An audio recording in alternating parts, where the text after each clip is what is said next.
Yeah. Hello, anybody there? Hopefully you're on the right link. I had a bit of a kerfuffle setting the link up, but I posted on the old link in the chat a link to this one. But I guess if you're not already here, then you wouldn't know that, because I told you on the right one. But anyway, I'm here with Ashley, and we're having a stream going over this kind of infuriating.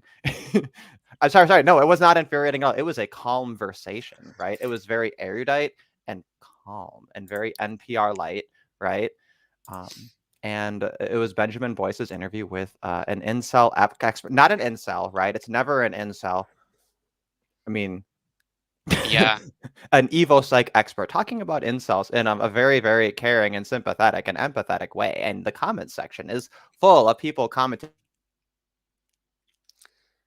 wow, I'm so glad that you tackled this in such an empathetic way. And I'm a little upset, honestly. I'm going full Chris Crocker because Yeah. they didn't ask for me, but when the incels are getting bullied, when they're getting pushed around by Benjamin Boyce and his new buddy Costello, right? Out of nowhere, right? There's a lightning flash, and then just like this screaming, whiny dissident hobo screams, and they're going, "Leave the incels alone!" And I'm slapping them like this, getting them into their corner. And that's what this stream is. And the incels, they don't want to kill themselves any less, I guess, probably from that. That's not exactly the treatment they asked for. Um, but I don't know. It's worth doing. So yeah, Benjamin Boyce, we're criticizing you. We're coming after you. We got words for you and your guest. Okay, this is a mad drama stream. It Anyway, seems like, of it's me course, introducing the stream. I'm sure he'll take it all in good humor, and I hope that maybe if he does he's indulge not us, he's not even going to see it, Derek. he's not gonna Like, see it. He's not gonna see it. We have 0 viewers. That's okay. Um, I can live with that. I've lived with it this far. yeah, but it seems, and this will never happen, but the ideal person to contact about discussing a topic like this, for Boyce, I mean, for his channel, would be Face and LMS, because it's an Oh yeah, irony. The irony is that he is a good speaker despite his social anxiety, and he is, for better or worse, kind of like, well, ironically, the face or the leader, if there is such a thing, of that community. But the thing is, even if somebody didn't want to talk to a bona fide incel who's actually associated with those forums, because if they think they're into terrorism or whatever it is that these people think, there are these black pilled normie channels as well, like Wheat Waffles, who's like a 5 out of 10, just a normal guy who's aware of and very knowledgeable about black pill topics. So, there are all kinds of people that they could talk to that don't have any kind of shady background and are very knowledgeable and nuanced and interesting and willing to talk to other people, like Wheat Waffles is always doing. He's done interviews with Alexander Grace and debates with various YouTubers. He's a bit more social and outgoing than and extroverted than Face seems to be. But yeah, they'll just never do it. That they're just interested in perpetuating a certain narrative. It's like Boyce's channel is, it's like the meeting place or the intersection, however you want to say it, between normie stan and a certain middle brow internet media discourse, in the sense that it feels high quality and it feels highbrow and it feels like he's like you said, very erudite and so on, when in reality all he's really doing is telling the NPR listener that he doesn't need to worry about thinking and should just go back to sleep. And I know that sounds very harsh because he is intelligent, but I mean, who has Benjamin Boyce really pissed off? When people say that if nobody's angry with what you're doing, then you're probably not saying anything worthwhile. Well, who's angry with him? Like, apart from right. maybe hardcore trans activists, perhaps, who are 0.001% of the population. And those are the only guys the only people who really seem to take exception to him. Yeah, no, exactly. And I think, honestly though, like you can even compare him to like Jordan Peterson is considered the avatar of like the horrible like incelly like everything right got amalgamated like in a certain way, but then like he's almost like the avatar for like the Boyceanness, but slightly to the quote unquote right or to the traditional side, right? But then when you even look at that, it's like completely it's like lukewarm as hell. Who, Peterson? Yeah, yeah, even Yeah. that, right? And that's even like if because you're speaking to like this idea of like is it that maybe they're afraid of being associated with a terrorist and blah blah. I don't think that's the fear.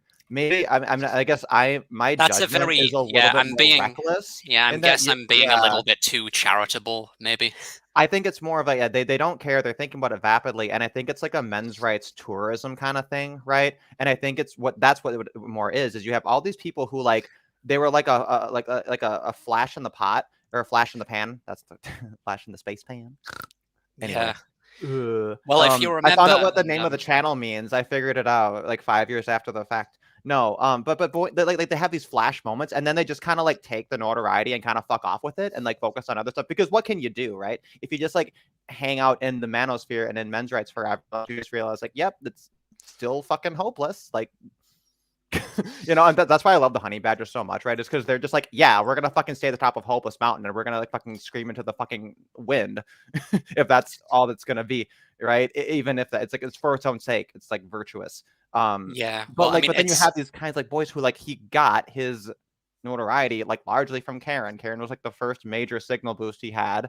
And he has an awareness of like these issues, but it's a men's rights tourism thing where it's kind of like, oh, this is fun to kind of like talk about all these issues and then to not really connect it to like the fact that these are real people with real problems and that like when you promote solutions that are stupid or don't make sense or when you don't take that aspect of it seriously like you're hurting people, sorry. And then the reason I had a really mean comment I left where I compared him in this interview to like Fauci and their scientists, right? Like looking over the beagles who got like their skulls eaten slowly by ants or whatever. And it's kind of like since they're having conversations, they're doing a very NPR thing. They're just kind of like watching the beagles getting eaten by the ants alive, and they're watching their suffering and commentating, blah blah blah blah. Or we're just being nice and neutral, right? Because that's how you do science. Like no fucking value judgments need to ruin my analysis tourist treatment of these beagles suffering horrifically. yeah, That's kind of how I see it. It's not like a calculated thing like, ooh, am I going to get associated with terrorists? Or are people going to think I'm bad? It's kind of like it scratches an itch on a lizard brain level because people just, they want to bully people who are ugly and smelly and have bad bone structure, basically. But like nobody wants to admit that that's literally all it is. When you boil everything down to it, it's just asshole bully mentality and in finding justifications for it. yeah. It's kind of the gist of it. Well, there are, to what you were saying about his tone, the calmness thing, the very sort of Zen image he tries to appeal to. There are all these memes about just philosophers intellectualizing while the world's burning. I mean, I guess that's what we are kind of doing, but we're animated about it, and we have a certain kind of moral fiber. Like, yeah, obviously, I'm not saying like we're knights errant or something in the classical sense. You know what I mean, though, right? And It's it's not just even, like, yeah, but like it's like that, but not to the point of necessarily jumping in and doing anything. It's the point of being like, huh, that's kind of messed up. Did anyone else notice that? But like yeah, that's too much. That makes and you radical to just people, notice it, to speak pe- its name. people also say that it's needlessly cynical or so on or pessimistic. But then there's that quote from, I think it's from Ernest Hemingway: happiness and intelligent people is the rarest combination I know. Something like that. Like, it isn't really possible to be a super animated, happy go lucky person if you actually recognize the truth of reality. And that's why Allison's constantly so angry, for instance. Yeah, no, and well, I think there's actually like another quote that goes around, which is almost like the correlate to that, which it gets attributed to Voltaire, and that makes me assume it's like anyone but Voltaire said it, or maybe Mm. everyone but Voltaire says it if it's attributed to Voltaire. It was what was it? As comparison is the root of all unhappiness, right? I think it's a similar sentiment, right? That people who are intelligent, analytical, looking into things, they tend to find a little bit more bad than good on average, and then it kind of compounds itself, unfortunately. I guess it kind of maps out the same way, but Why yeah. did So, I why just wanted did to address really quick, because Jay Willie hopped in and said, "Hey, I want to join," and we all as in you and me and Ashley, pretty much everyone on my street, we have a problem of editorializing on the spot because it's a hard skill, it's a learned skill, and we're trying to. My goal is, I really think there's parts of every single part of this video that are worth responding to. So I want to see if we can trudge through it. We'll probably find anything that we forget. We'll like be touched on later, and then going through, right. So I'm going to play it at double speed, and then yeah, we'll stop as we need to. But I think if there's any more than just the two of us here, like there's absolutely no chance of us getting this done in like a reasonable time frame. But what my goal is that maybe an hour and a half to 2 hours from now, we're like either finished or on the tail end of this Boyce video, or like fucking tired of it. And then I'm happy to kind of chill out and like open things up a little bit more. Because why did the comments bother you just before we start? Sorry, I know you already said because that. they were Well, let me just. overwhelmingly positive. That's why. That's the gist of it. They're just overwhelmingly positive. Yeah. Well, the thing is, There were a couple of ones that were novel that actually legitimately pissed me off, though. One was from a woman talking about sex robots and how those are harmful. And then, of course, Benjamin Boyce replies, like, that's an interesting topic. Who do you think would be a good guest to talk about how sex robots are harmful? I'm just like, like, don't even fucking entertain it, because there is not a single goddamn woman on the planet who legitimately believes that like sex robots cause more sexual violence or whatever. It's just like nonsense, fucking bullshit hysteria. Like we've like all it is that it's like psychologically you have like women who like are lonely and then can't get a man, and then the substitute is government money, or like Gibbs or simp money, simp/government money, same thing. And dildos, right? So they're happy with the money and like a disembodied penis, and then that's like bam, there you go, she's got her man. Well, what do men need? What's the corollary that men mean? They want something that replicates having an entire woman, like the whole person. And I think that they know that that reflects something deeper about the sexes, and that there's like a violent projection against that, which is why women are so offended by love dolls. Like that's yeah. I know that that's a little bit. I'm kind of thinking out loud a little bit, but I think there's not nothing there. Well, That's it's my going to be accusation anyway. it's going to be interesting to see how the technology develops in the future, because there'll probably be a push towards extremely realistic, or as realistic as possible, p-zombies. Like they'll be creating robots that mimic actual women in their behaviors and personalities, like androids basically. And Well, yeah, we it'll saw be that. We saw that with the Vocaloids, right? And then yeah. they were out competing the traditional cam Yeah, wars. you did Or the say, but you cam did meat say, wars. Is yeah, it? you did begin with a faulty premise, though. You said there are lonely women who can't get men. Well, I mean, yeah, there's Yeah, women with standards who at can't some get chat. point at some point they decide that 80% of men are below the dildo and government Gibbs line. I Yeah, mean, but also it's not even like it's a choice, right? Like that's like a baseline women just like get. Like it's not like having a Chad boyfriend doesn't mean they can't also have a dildo and free government Gibbs. So yeah, that's true. it's really two different fucking worlds when you look at it, right? Like as a given, women get their equivalent of the love dolls, which is just ill-gotten gains, fucking stolen money, just stolen at gunpoint. Women don't care. That's cool. Like extortion, theft, like whatever. I get money, so fuck it. To be fair, that's like 98% of all people think that's morally permissible and ethically permissible. That's the term I should use. But anyway, What taxation? yeah, basically. Sorry, I just gotta drop that in there. That's like a mandatory. It's my Yeah, calling card. Oh, it's everyone's calling card with these colors. But anyway, in our Discord, in your Discord, sorry, it seems to be. oh yeah, no, any libertarian Discord is the same shit.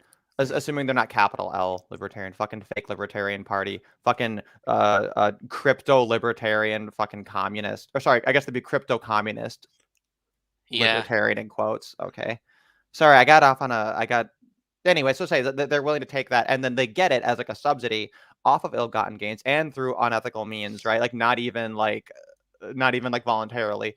And then you have the flip side world, right? The clown world that men live in, where like they try to order a love doll and then they get one that they think is cheaper because they're more concerned with like the head and the face and I don't know the fuckable parts. And if it's like technically like a 5 foot doll that's like a midget, now the government's gonna fucking like take their doll and then find them a bunch of money and then put them on a sex registry. because the doll was like made cheaper because it's easier to downscale like the body part and then put the same like adult size head on it, like shit like that, right? Where it's like people just like not hurting anyone, just trying to like buy dolls. That's like on top of being a lonely person who is probably anxious about like buying and ordering and moving with a doll or whatever, right? Like, ugh. Like as nervous as people are about like, oh, what if they open my suitcase and they find all my sex toys in it? That's gonna be so embarrassing at TSA, right? And then to have like all of that kind of shit happen to him. I forget what country it was that had occurred, but and then you have like women on social media saying like, we need to crack down on this because we, the statistically most protected and privileged human beings on the planet, have a fucking hysterical like pearl to clutch fucking concern about our competitors, because like being animate, like I guess averaged out, it doesn't seem to have, I don't know. On average, it seems like it's a net negative. Like, don't shoot Right. the messenger. I want to live in the world where that's not true, but show don't tell is the point. Anyway, did we introduce the stream or the interview well? I can do it if you like. So, Do you want to get? Yeah, you set a proper stage for us, and I just demonstrated the exact thing I'm trying to avoid on the stream here. We're a minute and 20 seconds in, which I didn't even play. That's just me skipping to when he stops introducing it himself. Anyway, go ahead. Benjamin Boyce interviewed an evolutionary psychologist on the subject of incels, and they both said a lot of kind of dubious things. So we're going to review that video and give our opinion. Yeah, perfect. Well done. All right, let's go. I'm going to start it now. You guys let me know if you can't hear it. I'll turn the volume up like Oh, high. just before we go, I've just noticed, well, I'd probably noticed it before, but to give him a compliment, I guess, Boyce seems to have good genetics. Like when he was young, he was probably at least a Chad Light, I want to say. He seems to have good hair genetics and good bone structure and so on. He's quite handsome. Yeah, no, absolutely. Of course, the irony is that's going to come back to bite him in the ass later in this conversation. This is the pattern, right? We're going to like try to find nice things to say, and then I'm going to immediately be like, we'll see. Yeah. Okay, Derek. Oh my god! Oh my god! Can you turn up the video a bit? It's okay, a bit. so it needs to be louder. Also, this needs to be played at. You know what? I skipped too far ahead. We're not at a minute and 20 seconds yet, everybody. We need to go back. Or if you can't increase the video volume, you could just put CCs on, and that will be fine for me. Oh yeah, let's do that. Yeah, okay, that's a good idea. Also, Hmm. Okay, because my big fucking beef is the absolute lack of empathy, right? And you let me know if I'm being fair or unfair when I say he is like a scientist, coldly like noting like the animals being tortured, but because it's conversations, it has to be free of value judgments. We wouldn't want any pesky value judgments to get in the way of our fucking animal torture. And that's how I see it. Maybe I'm a little dramatic, but he sets up, here's the point of his podcast. Ready? Bam. The psychological profile of incels: depressed, anxious, lonely, and neat in EET, with a tendency for interpersonal victimhood and cognitive distortions around female mate preferences, which is a very fascinating and even-handed paper on the topic. Gotta stick a pin in that. So he believes that this take as presented, it's fascinating and even-handed. It's even-handed in the sense that like they give a bone to quote unquote each side, right? They come out and say, well, look, incels aren't terrorists. They're just smelly, pathetic weirdos, and you're still allowed to hate them, but they're not going to kill you, right? And to Boyce, that's even-handed because, the MSM narrative, the starting point is incels are a bunch of smelly terrorists and women need to be scared, right? And like, if that's like, if you were dumb enough to believe that in the first place, then you might see this as even-handed. The dissonance or the contradiction that I find really just contentious with Costello is that on the one hand, he acknowledges the 80-20 thing. Yeah. He agrees that exists and he cropped us the black pill. He's walking around. He's like, oh, there's the black pill, by the way. And then just like, come on, but keep following me. Don't look at it. Just like, boop, boop, boop. He drops it just enough to give himself like the scientific credibility so that if somebody calls up and says, dude, you said the thing, like we proved it. You admitted that they're right. Then they just say, oh no, but. I heard him being interviewed by someone, a different interview with Costello, who asked him that the interviewer said, "Are you really suggesting?" Because the interviewer seemed shocked or befuddled by this, he said, "Are you really suggesting that there's a category of men out there who are normal people with normal jobs, good friends, interesting and fun to be around, and just perfectly normal people in every single way, except that they can't get a girlfriend on the basis that they're not physically attractive or they're not tall or whatever it is?" And he said yes. He said yes to that.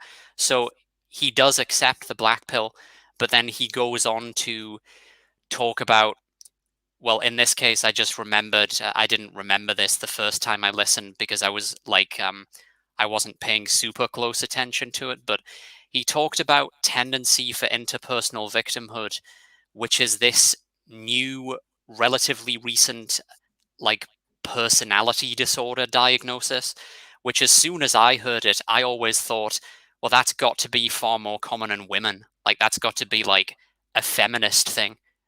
Big Red and those kinds of people. That's where you're going to see a lot of tendency for interpersonal victimhood, because their grievances really are illusory, more or Oh less. yeah, no, and honestly, even if they're not illusory, right? I say, okay, like let's go ahead and take this angle. Like, could we not go into any support group?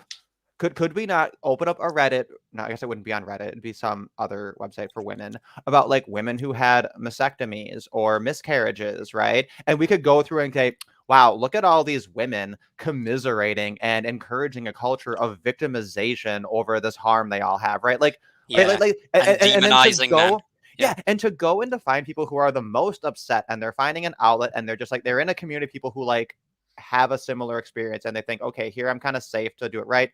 Like and then they bam, and then so like naturally the irony is you use the internet to find more people so that people with similar and or more niche issues you can talk to each other, right? But of course it's on the internet, so now like it's everywhere. It's like the two things you don't want, ironically, right? But like, yeah, like imagine that this was like any other like social or issue like affecting a demographic, particularly a demographic as huge as incels. Like people don't realize incels is, what, 10-20%, something like that. It's like retarded. Like so you have that part of it. Yeah, and I wonder, like, does it compare favorably? Like that's one question I want to poison the well with is like just imagine they're talking about like any other person who suffers something that's kind of like unsettling or traumatic. Um, Yeah, and since you does it just compare mentioned it, favorably? he's also weirdly ignoring the fact that most involuntarily celibate men have probably never been on those boards and have never heard the term incel. They're just going about their lives and they happen to be celibate. So, Yeah. um, No, that's a yeah, really good point that can't be understated because like the black pill and incel portion of the manosphere, I think enjoyed the most growth and notoriety and recognition over the last couple of years consistently. Um, however you want to measure it, and that reflects the fact that there's like a huge either like ignorant or silent majority out, not even a majority, but like a contingent, a really sizable one that's like not being spoken to. And I think that as far as like the larger body of men's issues, there has been some presence of red pill rhetoric and things like that, and like even purple pill kind of stuff, right? Is yeah, pulling men who are kind of more dealing with some of those issues into it, and a higher percentage of those men have at least been touched by the advocacy, right? But like the major blind spot is totally the incels and the black pills, and like it is, that was the whole point of my ICMI thing 1 year ago. That was 1 year. yeah, Time, man. Yeah, the whole point was this blind pod it's the responsibility of red pilled people. Like you say you're a men's rights advocate, you say that you're doing interviews talking about men's issues, that you want to bring care and concern and compassion to these issues to them as people, right? So you've acknowledged you're not just like a fucking neutral scientist having a conversation taking notes about the suffering of it. Like you're someone who's like human and attached, right? And that's the thing that was lacking here, which is what he is mentioning. Now Jay Willie had also said that he couldn't hear Boyce when he played. I have no idea what setting though would be wrong for it to not be heard. So I have it as high as it goes, and I'm just gonna try and play it. Just use the CCs, because if you have the CCs and it's on quietly, then you can just about make it out. But if he's Well, just was it listening, quiet or silent? it Because if was it's quiet silent, for me. oh, Yeah. let me just try it. And so in this conversation, we talk about his research, we talk about the psychology and the evolutionary psychology of the incel phenomenon. Incels are so-called involuntary celibates, and they congregate mostly online, and there is a culture there that is depicted by the media in one way and not really fully understood, or at least according to William, adequate. That's funny because literally everything he just said is true of every online community, technically, right? Like he like said nothing. It's like the funniest introduction ever. Was that Jay Willie? Did you hear that at all? What? So he said, okay, I know how to fix it because you likely made a mistake when you shared the screen, so you must stop sharing and then do it again by sharing a Chrome tab and fill in the box. Well, Oh God. I did. I mean, it's in a Chrome tab. Okay, so I have the link. So let me stop the share and then share You have to share screen. Google Chrome. Is that? Well, there's share video and then there's share screen. If I do share video file, that's just gonna browse my computer. I didn't like download it. I guess I could download the video, then do it that way if it matters. I assume Benjamin Boyce, he's the one thing I will say that's nice about him is I don't think that he'll like come after me with like a copyright over some stupid bullshit. Oh, okay. I select tab. Is that how I do it? And then share tab audio? Oh, I did hear that better. You must share tab and then. Oh, okay. There we go. All right, that's it. Okay. Right. So will the volume be up now? Oh. Yeah. Now it should. Well, I have no. Well, because he said he heard it, so I don't understand. That doesn't even make any goddamn sense. I don't know. We'll see if it makes a difference. Studied. This Yes, is a it's very better now. fascinating conversation for me. If you are at all interested in the plight of men and want to understand men from men's perspectives, be you a man or a woman.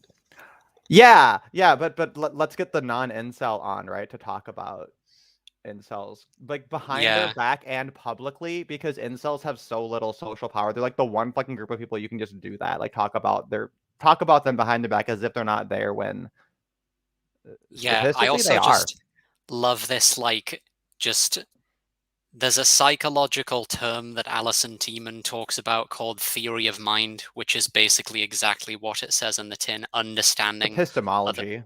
other people's mental states and motivations. And she sometimes says, I think kind of half jokingly, she'll say that women have inferior theory of mind to men because they're not really expected to understand men's internal states. And Boyce is here just like, well, reinforcing that theory, that hypothesis, when he's just out here like, if you want to understand men from men's perspective, like it's optional. You don't have to. Just 50% of human beings, like it doesn't matter. Yeah. Yeah. I mean, it's Yeah, not a I mean, huge deal, but yeah, you know. it's kind of funny, but yeah, for me, my big takeaway though is it's like men from men's perspective. It's like, okay, like have an incel on, right? Get face and LMS on. That would be fantastic. I'll eat shit all day if Benjamin Boyce has face and LMS on and just like lets him fucking state all of it and just like put that on this platform. Because honestly, his audience needs to hear it as much, if not more so, than everybody else, especially since, apparently they're receptive to it. Now they at least have taken the baby step. We'll see later. They've taken the baby step to understand that they're not terrorists, that was all stupid, retarded, hysteric nonsense. They should take the next step and be embarrassed that they ever took it seriously in the first place, right? Because if you haven't taken that step, then you're somebody who's just at a fucking hair trigger that like any fucking idiot could just convince you anyone's a terrorist and you just go along with it. Anyway, but yeah, have face and LMS on if you're concerned about, hearing about men from men's perspectives, particularly if you're going to comment on incel stuff, Okay. Or whatever. This is the show to listen to. So without further ado, here is William Costello. You said that you were a play it on latecomer 1.5 times. Derek. Yeah, I'm just gonna say I think 2 times was a little much, but I think 1.5. Yeah. Let's do one. I feel bad because like we haven't gotten to hear him talk yet, and I'm already gonna chipmunk him. That's nothing personally. Personally, that's nothing personal. Oh, we hear it perfectly now. Thank you, guys. Okay. The fucking chat does as much work as I do to make sure the streams work. How Yeah. embarrassing! What a disaster. Okay. Not only does he say deranged things, he's Irish too, so that just adds to the farce of all this, really. To me. Oh, that's right. Oh, you're gonna be particular. Yeah, we're both gonna be angry. So we're at 1 minute and 37 seconds in, and like 30 minutes into the stream. We're gonna see if we can improve that ratio a little bit. Academe, were you living real life for a while, or?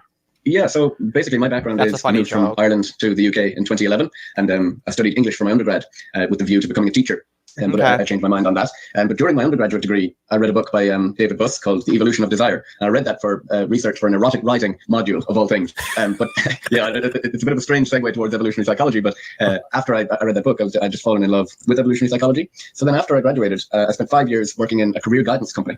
And my work often involved a long commute to and from. Do you think maybe we could skip his origin story? Yeah, I suppose. I was kind of, but like I will say, because we want to be fair, and I like his origin story, right? You know, studied English undergrad, blah blah. Like, oh, I'm gonna take this weird class about this, and then that led to Evo Psych, and then of course all the red people are kind of snickering because it's like, oh really? Like, yeah, your thing on literature that focused on sex and gender led you to Evo Psych. I wonder why, right? So it's kind of amusing, but yeah, you're right. Not entirely the point. So let's see. So what happens after that? So then he's now working on an Evo Psych master's, or he did do the master's dissertation, which was his thing on incels, and that's basically what they're talking about and what the whole thing is. And now he wants to become a professor in Evo Psych to just as a small corollary. It is a bit weird when people talk about falling in love with a scientific discipline, in my opinion. I mean, I wouldn't say that. It's a nuance of communication, but I would just say I really liked it, or I was enthusiastic about it. Because if you're going to talk about being in love with a discipline, it's like almost you're treating it like a religion, or like the meme of science TM, basically, where the nostrums of the field become a kind of unquestioned dogma. Which I'm not saying that's true of him specifically, but it is something that you observe with many people who are enthusiastic about, well, his field, his discipline in particular. Yeah, not a thing. It's almost an appeal to authority, right? Like because if you kind of deify a discipline, right? It's kind of like saying, like you're then anything that's in that category, you kind of have a more like a reverence for. Certainly, a little bit of like more of an emotional kind of bias toward it at the very least. It is sort of like an appeal to authority by proxy, and it's particularly insidious because like if what you're attracted to is the discipline, not like a particular figurehead or person, right? Well, the discipline and the idea, it has like a purity and it's not tangible, you know, like it's harder to kind of objectify that, right? And evolutionary psychology, like I know it has there's a lot of criticism of it, and it's a mixed bag, right? Like a lot of it's just kind of vetching and clutching pearls and bullshit and retarded nonsense. There's some cause for concern for a lot of the conclusions kind of that fall within it, like any kind of psychology, right? It should be taken with lots of grains of salt, I think. Yeah, there's a quote from a physicist, I can't remember his name, but he estimated that the half-life of knowledge within psychology is only about 5 years, meaning that's how long it takes for 50% of the knowledge, or the presumed to be knowledge in the field, to be supplanted by new information. And that's probably even more true for evolutionary psychology. I don't have a problem with it in concept, as we've discussed before. Obviously, evolutionary psychology, like in theory, that sounds like it should be a good idea. Yes, like studying our evolved psychology, straightforward, because we are evolved animals. Apes just like any other. But there are, well, problems. There's a certain reluctance to among some people to seriously consider information that conflicts with their theories and their kinds of grand narratives, which we'll get into later. Like the idea, which I believe comes from Jeffrey Miller, who is also a well-known psychologist in this area. The idea that intelligence is sexually selected in humans, or actually lots of ideas about sexual selection in humans. The sort of unwillingness to acknowledge assortative mating, which is actually the prevailing view now in most of psychology, I think, about how most people's mate preferences work. Like on most things, there is a tendency for like to attract like. You don't get these sorts of extreme trade-offs anymore, at least anymore. So yeah, but we'll get into that as the video goes on. Yeah, no, and I think that that is part of the takeaway too, right? Is like Evos like undeniably has offered a lot of pretty useful concepts here, right? But I think, and I guess it's kind of the case with every discipline, it's almost more useful like what people do with the concepts than like the actual knowledge, unfortunately. Well, the thing you always have to remember is that all of these disciplines are being all of the research is being conducted by humans, and because humans are cultural animals, they're as much cultures as they are disciplines, and they have all their weird in-group norms that come with being a human being, and lots of little things that you aren't allowed to question in any capacity, and that's why there's all this kind of meta research done on the replication rate within psychology, about how it's bad even compared with, I mean, replication, that there's no field of science where the replication rate is like 100%. Obviously, like 20%, 20% would be good, or it would be more in line with what you might expect. But in psychology, it's considerably less even than that. So that's interesting. I guess I never thought of it in that terms, right? The replication rate in any science, it's almost like that's almost like a measure for the cultural bias and influence, sort of. You might call it that. That might be a little bit simplistic, but I never, like, there's definitely got to be a relationship there, you know? yeah, Such that you could just maybe even isolate it to that and then use that as a pretty more or less decent indicator.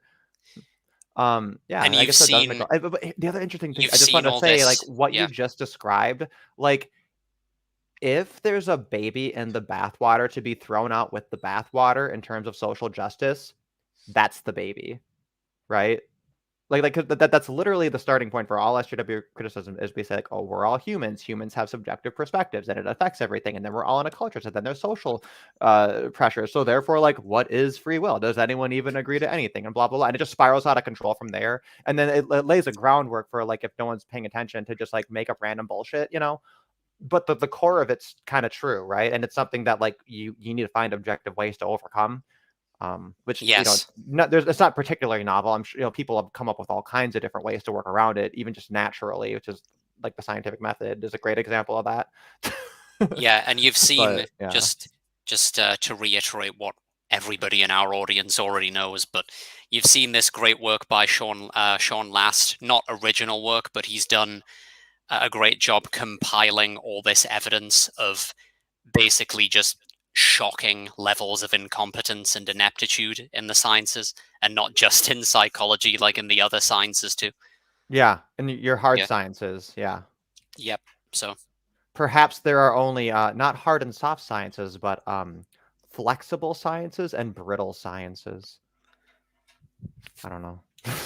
let's continue. Yeah, let's just, sorry.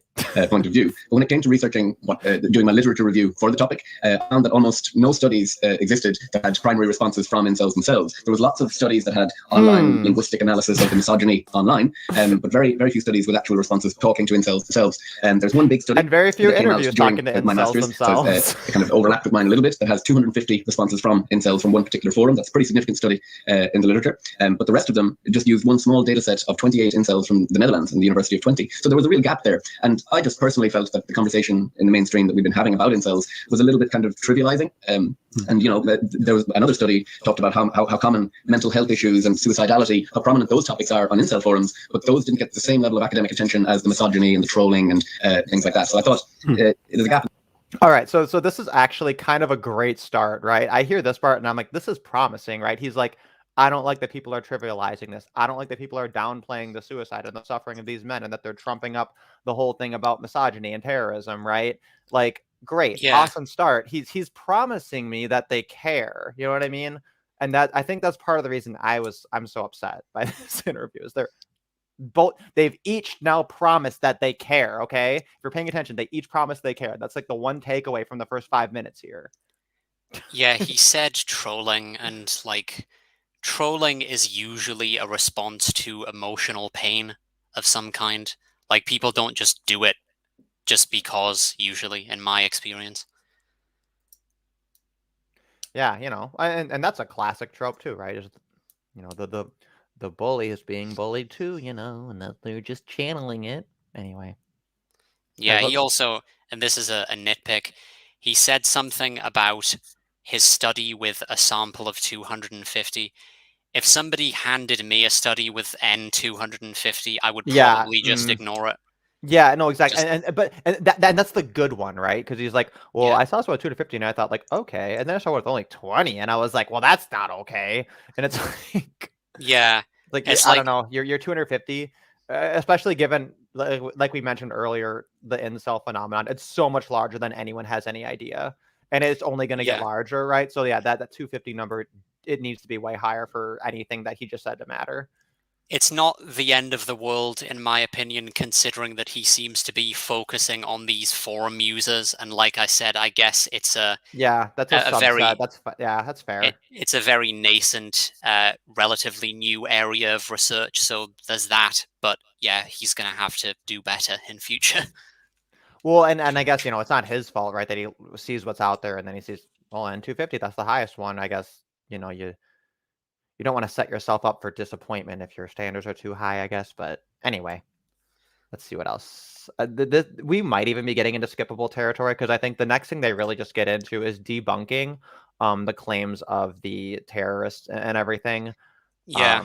Which, like, honestly, that's the next like 20 to 30 minutes, I think. We'll just kind of, let's bump up to 2 point. Let's go turbo speed and just maybe why don't you kind of like skip to 10 minutes and see what they're talking about if it's interesting, and then if it's not, skip to 15 and see what they're talking about, and so on. Just all right. Well, all right. I'll hop up to 8. Yeah. I just want to make sure. Well, because they're going to talk about more about his like fundamental research on the front end, so I just want to make sure I get some of this if it's important. Suicidality are as prominent in their kind of online discourse, but those themes didn't receive the same attention as the misogyny. And misogyny, it can be quite galling when you see it. But it's not clear how much of that is kind of performatively antagonistic online, and just trolling to kind of annoy people. But you can see why it gathers a lot of attention. But there's a bigger. It's almost obvious. I didn't want to do a study that just said, "Oh wow, look how misogynistic incels are," because I think you could look at some of the online language and figure that out in 10 minutes. Well, okay. So if the misogyny, there's an open question to what degree it's performative, to what degree, and what performative means in that context. Are these incels performing for each other, or are they just kind of trolling in order to dust up stuff? So there's a question of the sincerity of it. With regards to mental health and suicidality, I suppose that there's also it's like nobody understands that there's such a thing as like over the top hyperbole, and that like overstating things subverts an expectation of normalcy in society, and that's like an obvious comedic outlet. Like, it's so fucking easy to like they see the incel humor and they know why it's funny, and that it's funny, and that it's like not to be taken at face value, because duh. It's just like, I'm sorry, but like, I get it. He's structuring it in a way to give his guest a lot of kind of like angles and compartments to kind of like expand upon stuff, and he's a great interviewer in that sense, right? But like, if we're looking at this particular issue, it's fucking ridiculous. Like, yeah. That style of interview, it seems to work for normal people. I'm not sure it would work for me. Just throwing that out there. It's like just another way I'm weird, I guess.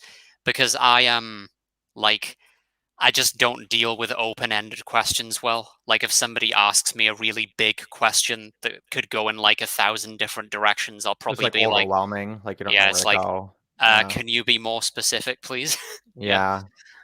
But yeah, go on. Bunch of tongue-in-cheekness about that. I think it's part of the culture to be ironic. Perhaps, yeah. Irony? I don't know. There is a little bit of kind of gallows humor, and kind of they indulge. Yeah, so a little bit of gallows element of performativity to that as well. That's what our study campaign set out to establish. What is the levels of mental health within an incel population? So that was one of the things we aimed to establish. And on a range of different measures of mental health, incels were found to have. That's okay. In my study, they had significantly lower levels of well-being, so higher levels of depression, anxiety, and loneliness, with lower levels of life satisfaction. And just to put that into a bit of context, so my study, and I should specify that my study is yet to be peer reviewed and go through that whole process. So there's just preliminary findings for now. But my study found that 34% of incels in my sample could be clinically diagnosed as severely depressed, with 42% as moderately severe. And that's using the UK NHS PHQ-9 depression scale.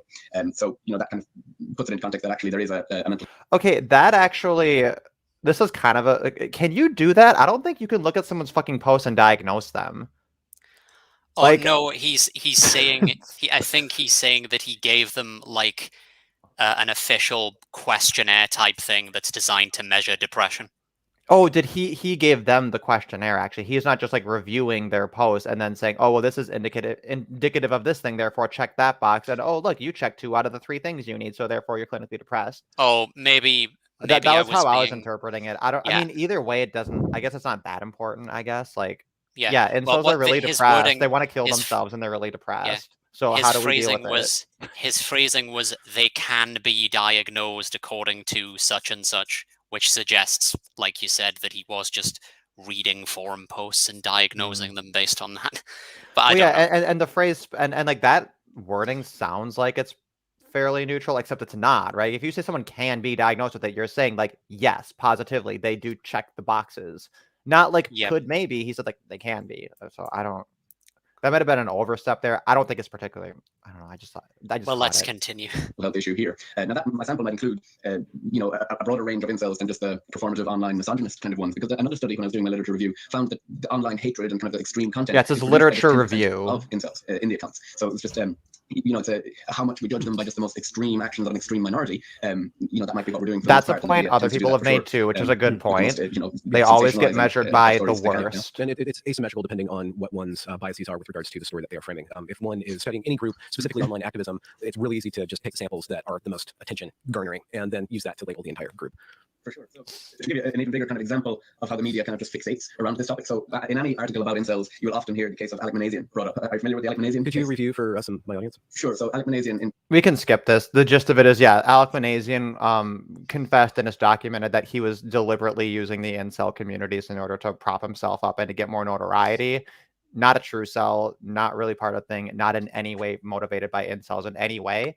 And if anybody would be helping someone like an Elliot Rodger, like an Alex Manassian, like a whoever, it would be those communities. And to attack and like those communities is to attack like the one pedestal that would potentially like give them a hope and like a way down. I guess pedestal is the wrong metaphor, but you know what I mean? The one platform or one area where like maybe someone's doing good and then they say, oh, well, your hospital didn't work, so we're gonna nuke your fucking hospital. Like is anyway, but yeah, the point of it is we don't need to, nobody in my audience is too fucking stupid to think that incels are terrorists in any way, not even more than average. So right. We can skip like 10 minutes. Yeah, skip to 15 and see what they're saying. Yeah. Yeah, just... Oh, we're going to get ads. That's fun. Victimhood can be mapped onto those cluster B personality disorders. Oh, this is a good part, actually. Many years ago, the young Romanov princess went missing. I'd see fucking Anastasia as like a live thing if it's done well. That would actually be good. Good, well-targeted marketing. Sorry, let's not get too distracted. Sorry. Get ad block. Oh my god, it's too hard. My boomer stream. I was doing pretty good. I had the wrong link, but besides that, we were good. And being late. Right. And the audio on the video didn't work right away. Go for it. Let's do it. Critiquing that or understanding that is to use the dark triad. I guess I'm sorry, I'm slipping the term, the psychological kind of cluster B personality, narcissism, sociopathy, borderline, and the one that I always forget. Machiavellianism. And everything that you were just saying just now about the tendency of impersonal victimhood can be mapped onto those cluster B personality disorders. How is it more nuanced or more flexible to use this interpersonal victimhood scale, because it seems like it's more sociological in describing groups rather than describing individuals? And is there a need for us to understand the difference between a personality disorder that's located in an individual as opposed to the same kind of disorder arising in a group due to some sort of ideological principle? Okay, so that's actually an interesting question, an interesting place to stop, right? And this is the setup and the framework for like some of the murkier and like potentially like more like bullshitty and offensive parts of this that are more subtle, right? Because he's basically setting up this whole like psychological profile, right? And fuck it, it could be cluster B, it could be anything Machiavellian or anything dark triad. Like, so literally that between adding dark triad plus cluster B, that includes, I think, literally like every single personality disorder, unless it's like a legit like cognitive like problem, right? Like a cognitive in terms of like objective reality, like seeing things that aren't there, you can't perceive shapes or like whatever, right? Like hard cognitive things. Everything social, right, is included in those categories because it includes Machiavellianism and narcissism and nihilism and blah blah blah, like any ism that's bad, right? So they have this massive range of like literally anything bad they find, they can just like pluck it out and then say, okay, there we go. And this is what I mentioned earlier of like, what if you went into literally any online community, any support group, any set dealing with a specific issue, and they're all going to talk about the thing together, right? Like, could you not pluck out in your literature review, in your review of the posts, to check boxes and then say, okay, well, that was kind of narcissistic. And it's like, yeah, sorry. Yeah, I guess the woman who had a miscarriage and then was full of a lot of grief and like made a post and then like it came up as narcissistic. Yeah, at that time she was not particularly empathetic and was kind of concerned with herself. Like, you got her, you fucking got her. So let's go ahead and create a whole psychological profile for her and shit on her, everybody who has a problem like her. That's my hypothesis. That's my counter theory to the shit they're about to build here.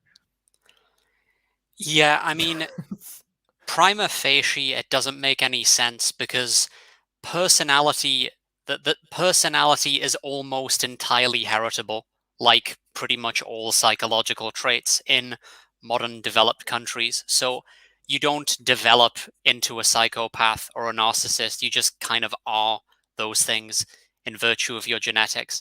And there doesn't seem to be any reason a priori why a person who's narcissistic or a person who's psychopathic, or especially a person who's like grandiose or a narcissist or so on, would be attracted to incel forums.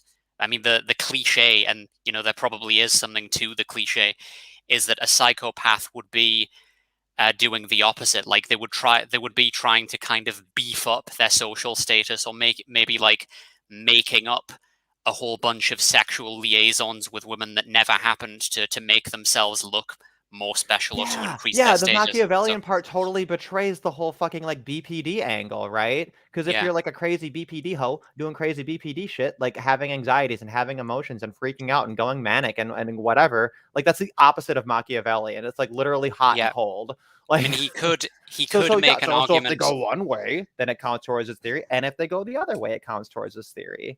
He could make an argument that maybe there's something about those forums that attracts people with personality disorders, but that's not the fault of the average person in those forums.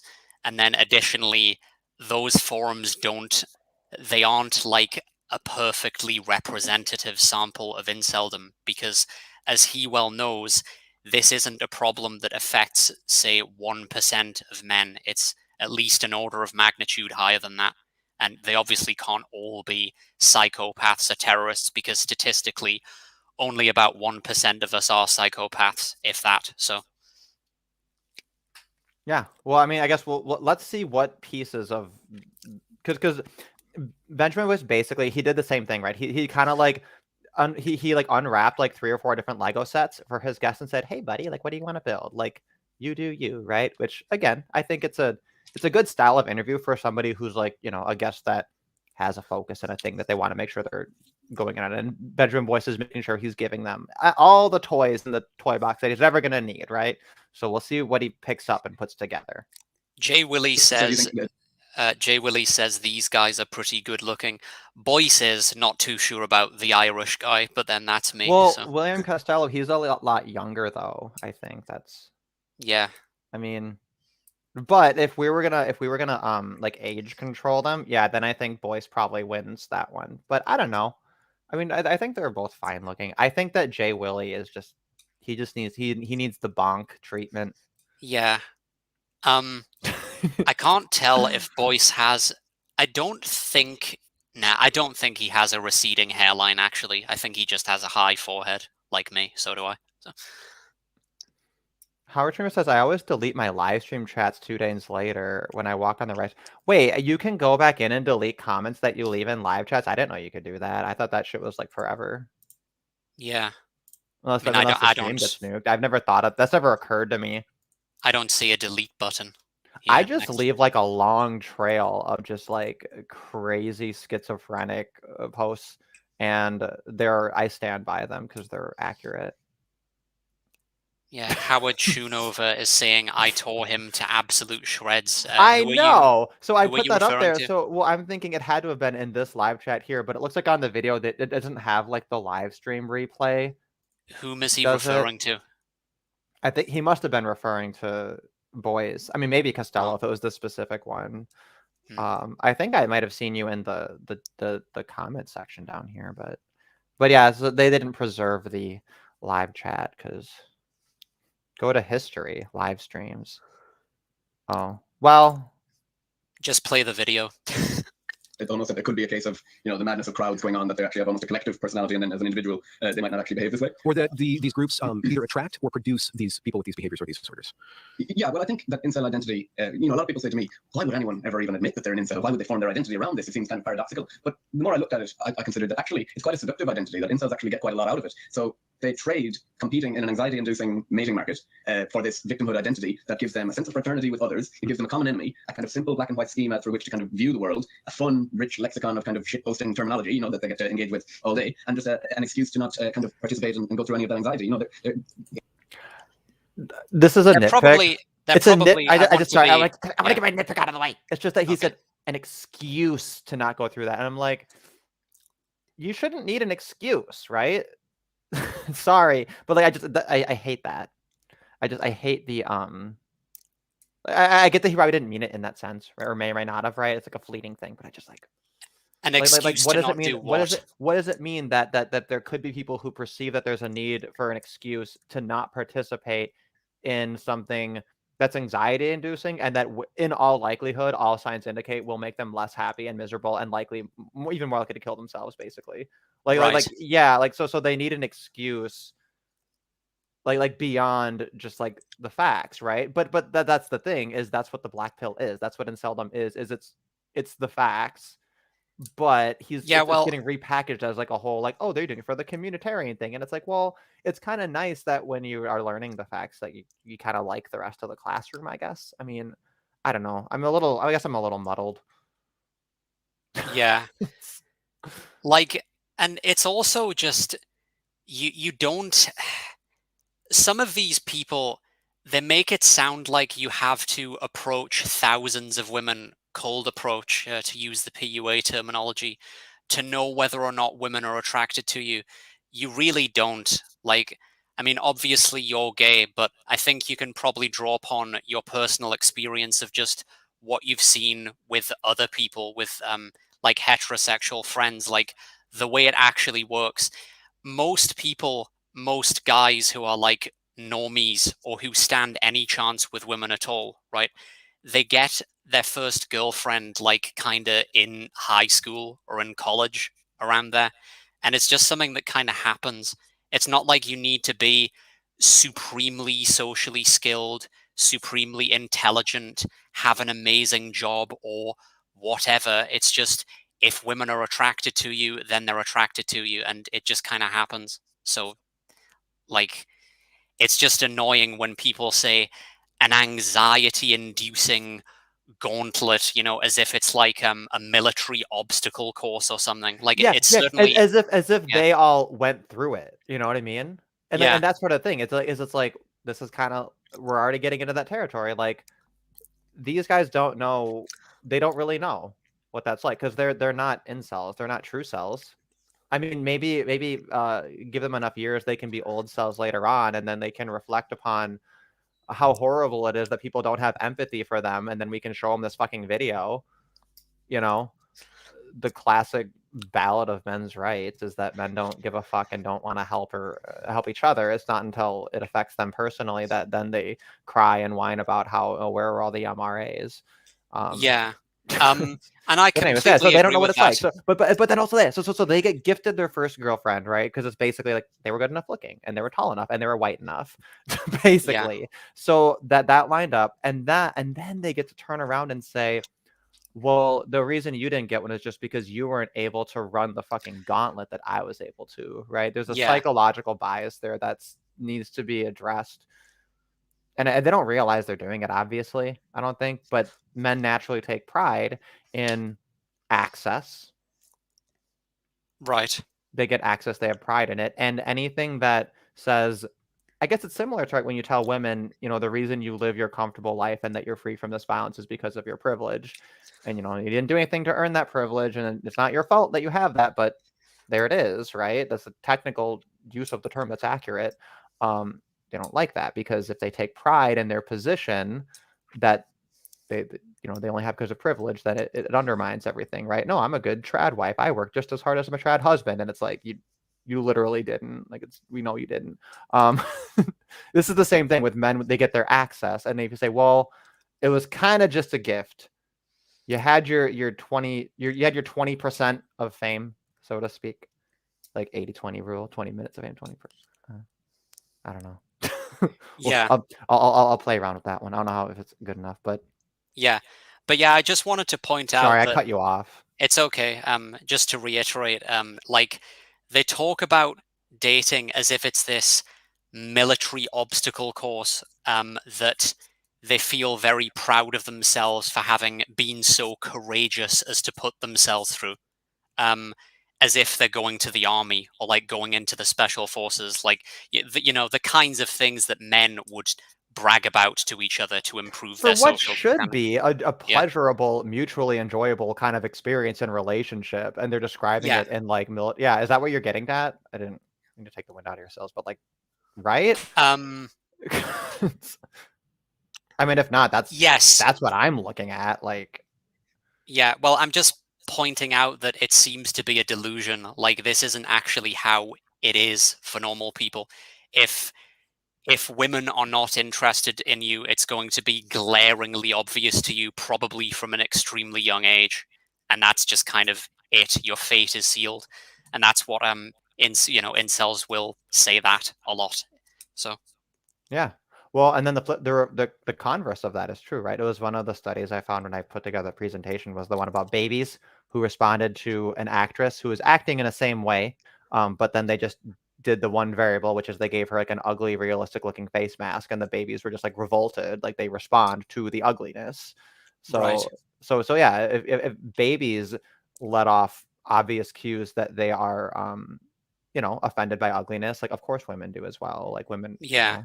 yeah. I mean, face and Considerable LMS, overlap. Let's be real. you never know for sure. I just want to preface this because, and I know this is a critique that a lot of people have. He has been involved in this stuff for so long that he may have developed psychological issues or like a body dysmorphia type thing. Like maybe he does overreact to things to a certain extent because of how long he's been involved with this as like a figurehead. But according to him, women will literally look at him on public transport as if like he's literal dog shit that they've just stepped in because he accidentally happens to make eye contact with them.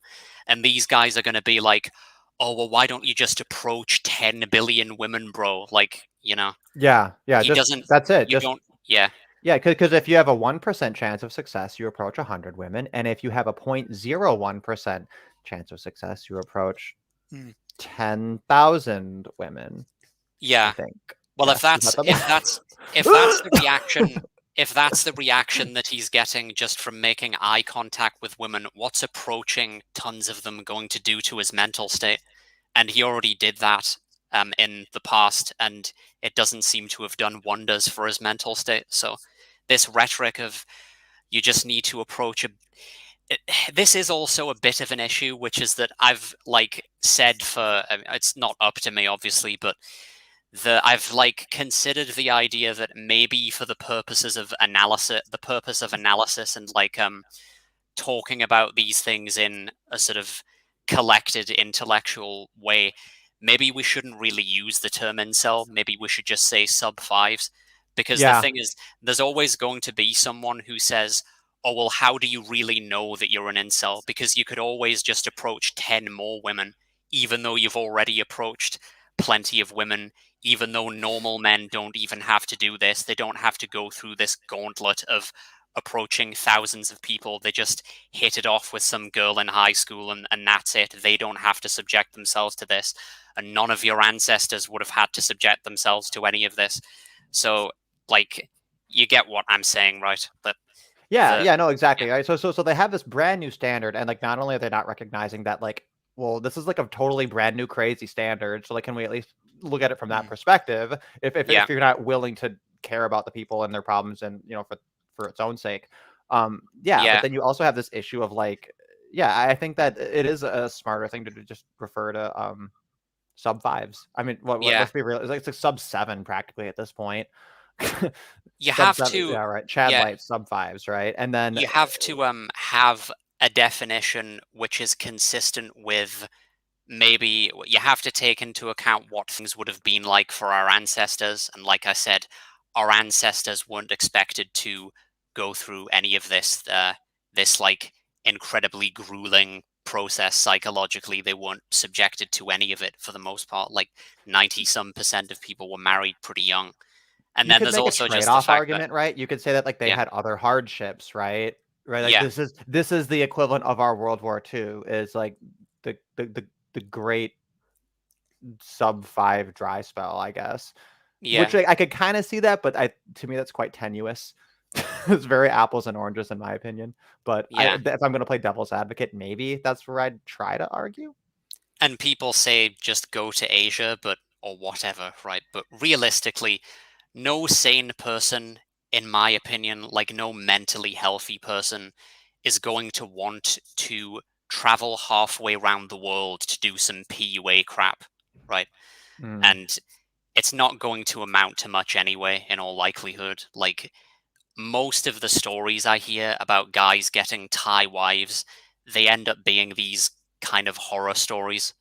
Like, usually because of the laws and stuff, because you don't have the same rights in their countries as a Westerner. There's all kinds of weird ways they can like swindle you out of money, like even more than in the Western context. And also there's just the fact that it creates a vicious cycle where the men in these societies will resent you, because then you're creating more involuntary celibates. And there's also just this interchange between Asian countries, which is creating the same problem in South Korea. South Korean men getting mail order brides from Cambodia and Laos, like Southeast Asia and everything. Yeah, and like, and they don't even get into that at all in this entire stream. The whole like geomaxing.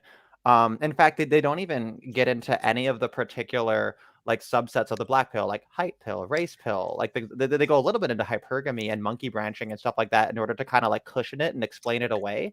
But now that you mentioned the whole like geomaxing phenomenon, which is is a really fascinating dynamic amongst inceldom as a phenomenon, because like it mirrors the issue of men's rights in general, which is like the real issue of men's rights is that we can't get men to care about other men. It's like because if we wait for women to care, it's never going to happen. So like, therefore, if we go by the traditionalist standards where only men are moral agents, then we say, okay, so now we need to get men to care about men, and we're going to need like non-victim men. We're going to need top 20% men. We're going to need privileged men, privileged in whatever respect is relevant, right? To be the ones who help stand up for other men's just by virtue of the fact that they're people. Is it other men's? But anyway, like, by the way, that part of it. But yeah, the whole inceldom thing is like there's a treachery there too, which is mirroring kind of the general treachery of men's rights. Were you going to mention Adam Noeve? Yeah, I know. I saw that. I'm really happy. And he's cool. He made one of my favorite videos on YouTube, like ever. Like his video about I think it was about Lucifer, right? Lucifer as like a proper Greek tragic. I'm not literally Greek, but you know what I mean? Like a proper character, and the way it moved into the Satanism and everything. that's my anyway, I like that video. It's like in my category of videos, like a lot of Allison Tiemann's like super old content where like a couple of years go by and then I rewatch it. I guess for that video, I think I discovered it a couple of years ago because that's like how old it is. But Adam Noeve is saying, I'm just quoting, he says, the solution to rebalancing the mating market probably involves reimposing sexual coercion. I assume he's talking about arranged marriages or something like that, on women to try monkey branching, but feminists conflate monogamy with gang rape. Yeah. The thing No, is, no, no, no, no, no. in Marital grape, right? That's yeah, the whole. Yeah. yeah. The thing is, in principle, this makes sense, but the problem is, it's like you're kind of talking about why can't we just rewind society back to where we were in 1850? And it's like if you went back to 1850, and I agree, if you went back in time to an older society, then there wouldn't be this problem. But the problem is that if you just try to reinstitute all these norms now, women would immediately see it as an imposition and they would hate it. So, yeah, like, Right. I mean, no, it's yeah, yeah, no easy solution. it's a benevolent dictator strategy, right? But like there's two sides of it, because it's like if you suggest it, then there's a question of how would you even do it, you know? But Well, there is a utility in pointing it out, right? That like I mean, like Edward Dutton's video on arranged marriage, right, and how that compares with what we do in the West. Is actually, you can make an argument that's quite compassionate towards other people, particularly towards like young people, right? And then that like the judgment and everything with arranged marriages, that it makes sense. You can even package it in ways that are non-coercive and voluntary, I think, and there may be kind of a halfway solution there. But of course, you're constantly subject to, a psychology where it's like, why would you ever settle for less, right? Like the moment people perceive like, wait a minute, like there was a comment in Boyce's thing where they said, well, we can't do the Jordan Peterson style self-improvement solution that Costello is alluding to here because it could be detrimental towards women. And that word choice is interesting, right? It's not about unjustness or fairness or even making things better for people in general, or whatever your value is, or even about liberty or any kind of principle. It's about, this is a perceived detriment to women, so we can't do it. And then it's like, obviously we have an extreme solution that, like, if you could snap your fingers and wave a magic wand, like, bam, we'll see some kind of a like utilitarian perspective. It kind of makes sense, right? But then the flip side is like, that's going to trigger the alarm. And then if you try to do anything along that, like if you try to continue, it's like, okay, what if we try to do it this way? Or what if it's like this? Or if we have this concession, right? Is there a point where you're not going to trigger the alarm, but then do a solution that's good enough to matter? Is what I'm getting at. yeah, I mean, conservative Hicksite Quakers have an interesting solution, kind of, I guess, to this problem, which seems to work for them.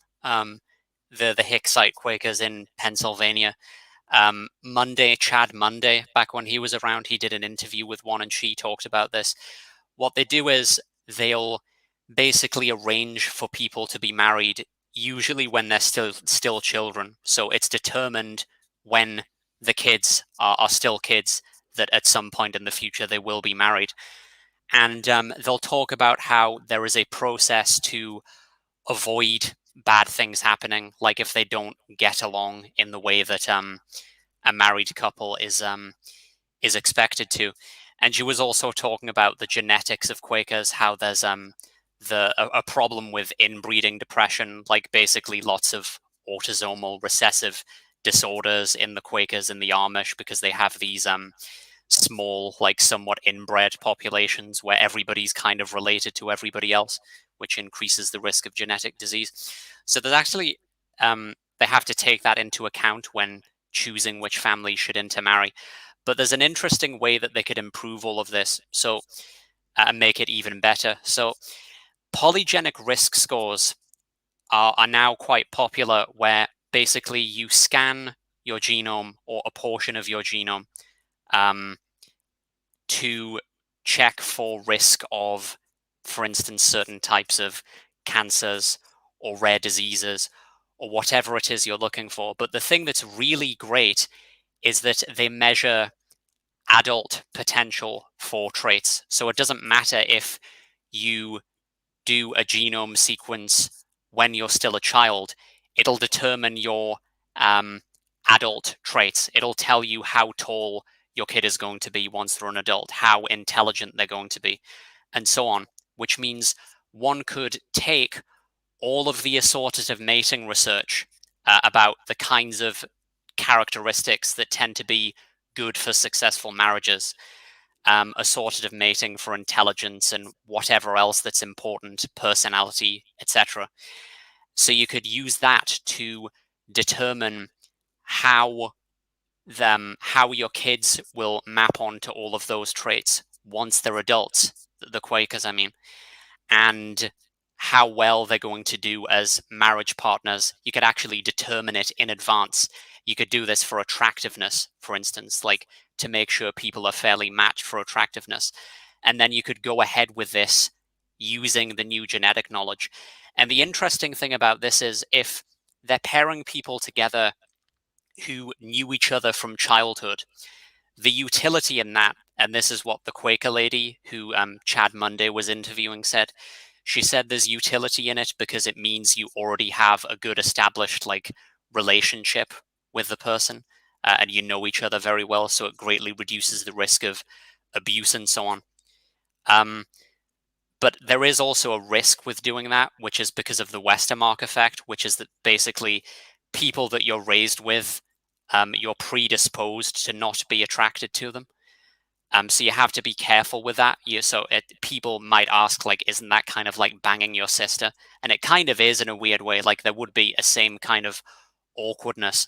But there's also an interesting component to that where if you insist that people who are going to be marriage partners have to be people who were raised together as children, which is basically what the Quakers do. And like I said, they could improve it now with polygenic risk score technology that can make this even better. Yeah, they can counteract like the one major disadvantage, it sounds like. I mean, the other major disadvantage, which is obviously the major point of departure for most people, is that they're going to view it as like an infringement on liberty. But as long as you got like, your Rumspringa equivalent, right? Or at the end of the day, even as adults, they can voluntarily say like, nope, I don't want to do this. And I mean, that's actually kind of an interesting thing, right? Because if they grow up and they're betrothed and then like they get older and then there's all that investment, but then one of them fucks off, like the other one's kind of screwed because they're in a community where everyone else was betrothed, right? It's not like you have alternates at the ready. Like, so yeah. But I get what you're saying because like if you look at all the advantages, right? And like the presumption that we just take for granted that like people reaching some standard for adulthood, I guess 18, whatever, and then they go like hobble off into reality and then they like find other people their age and then like that they like build something without a foundation really or a context, right? Yeah, it's like like there actually are quite a lot of potential advantages that are being just like thrown away, by not. But it's not even to say like we should. It shouldn't be like a black and white thing. I don't think. Like I think it's kind of like worth it to look at both and to find something in the middle. But like if you mention arranged marriage and if you mention eugenics, yeah. Another part of it that's interesting though is that it kind of, in my opinion, it kind of equalizes the power dynamic. Because if you have like a 5 out of 10 man and a 5 out of 10 woman physically, and they're married under normal circumstances, but can you still hear me, by the way? Yeah, I can still hear you. In normie culture, you're imagining a situation where one person, namely the man, is going to be terribly attracted to the woman, and the woman might not really be interested in him because he's not Chad or so on, right? But if you have this situation where they're both people who have been raised together from childhood and therefore have a slight predisposition to not be attracted to each other for that reason, it's interesting because it kind of equalizes the power dynamic in a weird way, if you get what I'm saying. Because they both because it takes the edge off of it. And it makes because it makes it less hormonal. because they're both kind of will feel awkward about it and basically have to work towards making it work, which is probably healthier. I don't know. That's kind of a good point. I wonder if maybe a useful metaphor is it sort of like in the West we view sex and relationships and like it should be all candy, whereas with the Quakers they're kind of finding a way to sneak in like, hey, here's some vegetables, like don't eat your cake till you eat your vegetables, like make sure that you can be a little bit pro-social, a little bit you know, a little bit give and take, you know, and then enjoy your chocolate, right? It's Yeah. I think that maps on really well. Yeah, and they think it's important that people have a certain rapport with each other, which you would have time to develop, you know, from being children. You would develop a good rapport with someone. And you know, it's very different from the normie concept of intimacy where the the level of intimacy is basically just determined by how many holes you penetrate and how deeply.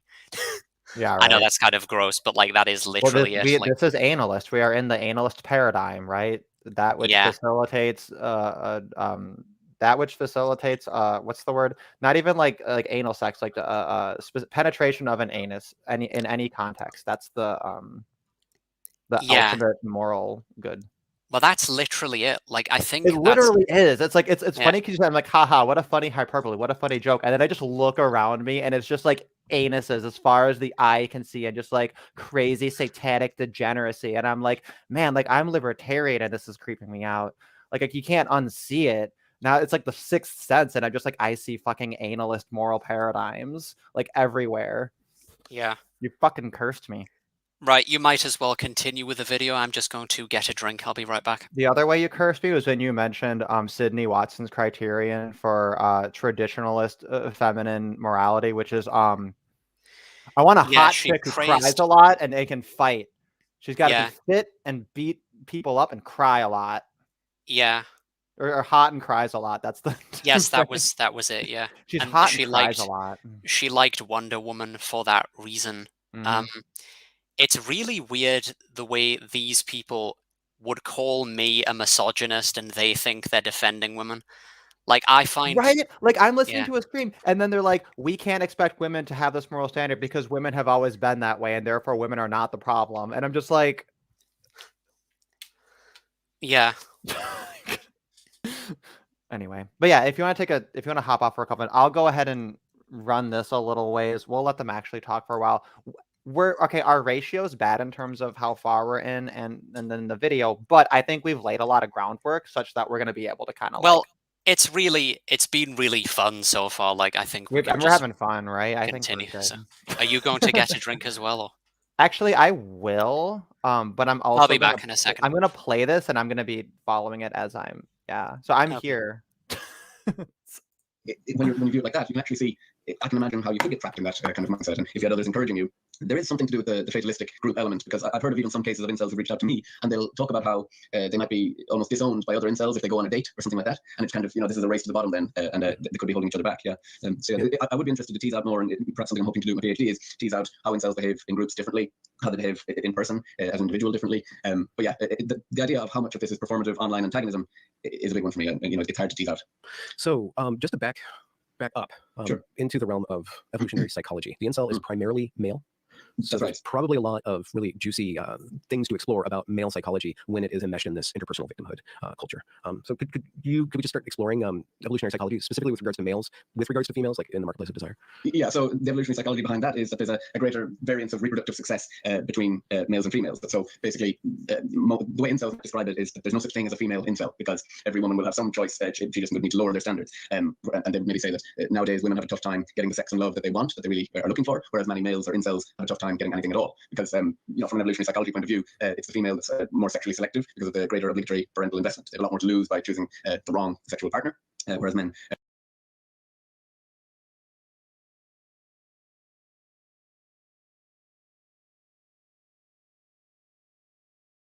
I've just got back, but I can't hear you, Derek, because you're muted. Thank you, appreciate it. I was just gonna mention, this is kind of a throwaway thing, but like the whole like evo psych trope, which it's like the one evo psych gender thing everyone mentions, is women have a uterus and they carry the baby, and that's why from a psychological standpoint over time they have developed a higher standard for its like the risk or whatever, right? And that's fine, and it's a perfectly okay like general descriptive thing to put out there. And to be clear, he has not yet suggested anything but that. But I will say, every single fucking time someone mentions that, it's usually a trad cuck who then is going to use it as an excuse for women to just like bank on that, right? Like you'd never say, oh, well, throughout all of human history, men had to fight all the wars. So when men just go into a fucking blood rage, like that's just like normal. You know what I mean? Like you don't use it as like a normative argument. You just kind of use it to explain why things are the way they are. It doesn't negate the problem of it, right? And like you can start from that point of like women have a higher investment and that's why they are this way. But you gotta tell them to get over it. Would be kind of like a more sensible thing rather than like, and that's why their emotion makes sense and should be validated. Is kind of it's an implicit normative thing that goes under the radar.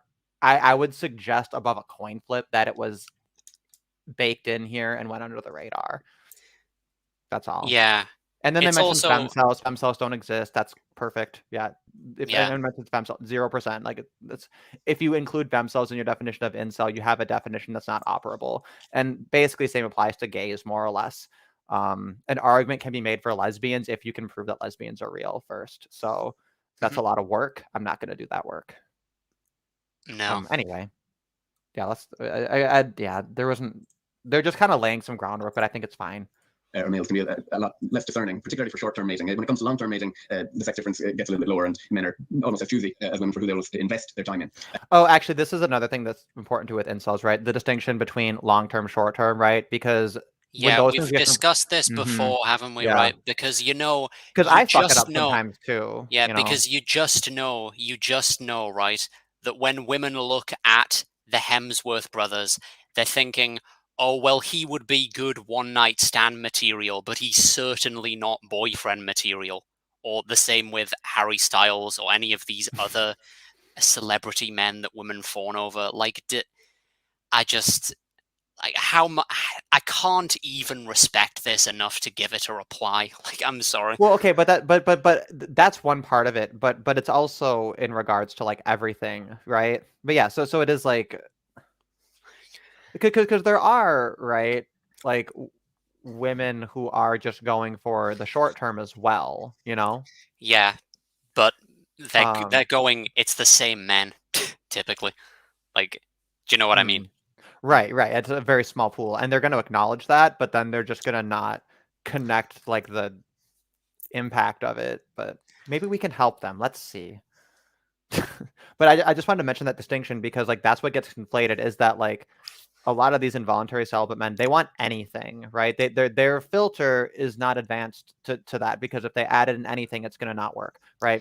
So like they're trying to get they're trying to get a handhold, they're trying to get a woman they're trying to get an old lady to smile at them and say, "Hey, sweetie," right? Like that will sustain a man for months and months and years. It'll be the one compliment he ever fucking gets in his life. His little old lady says, "Oh, hi, sweetie," right? Yeah. And- Because a woman smiled at him one time. yeah, and didn't shudder, right, on the train.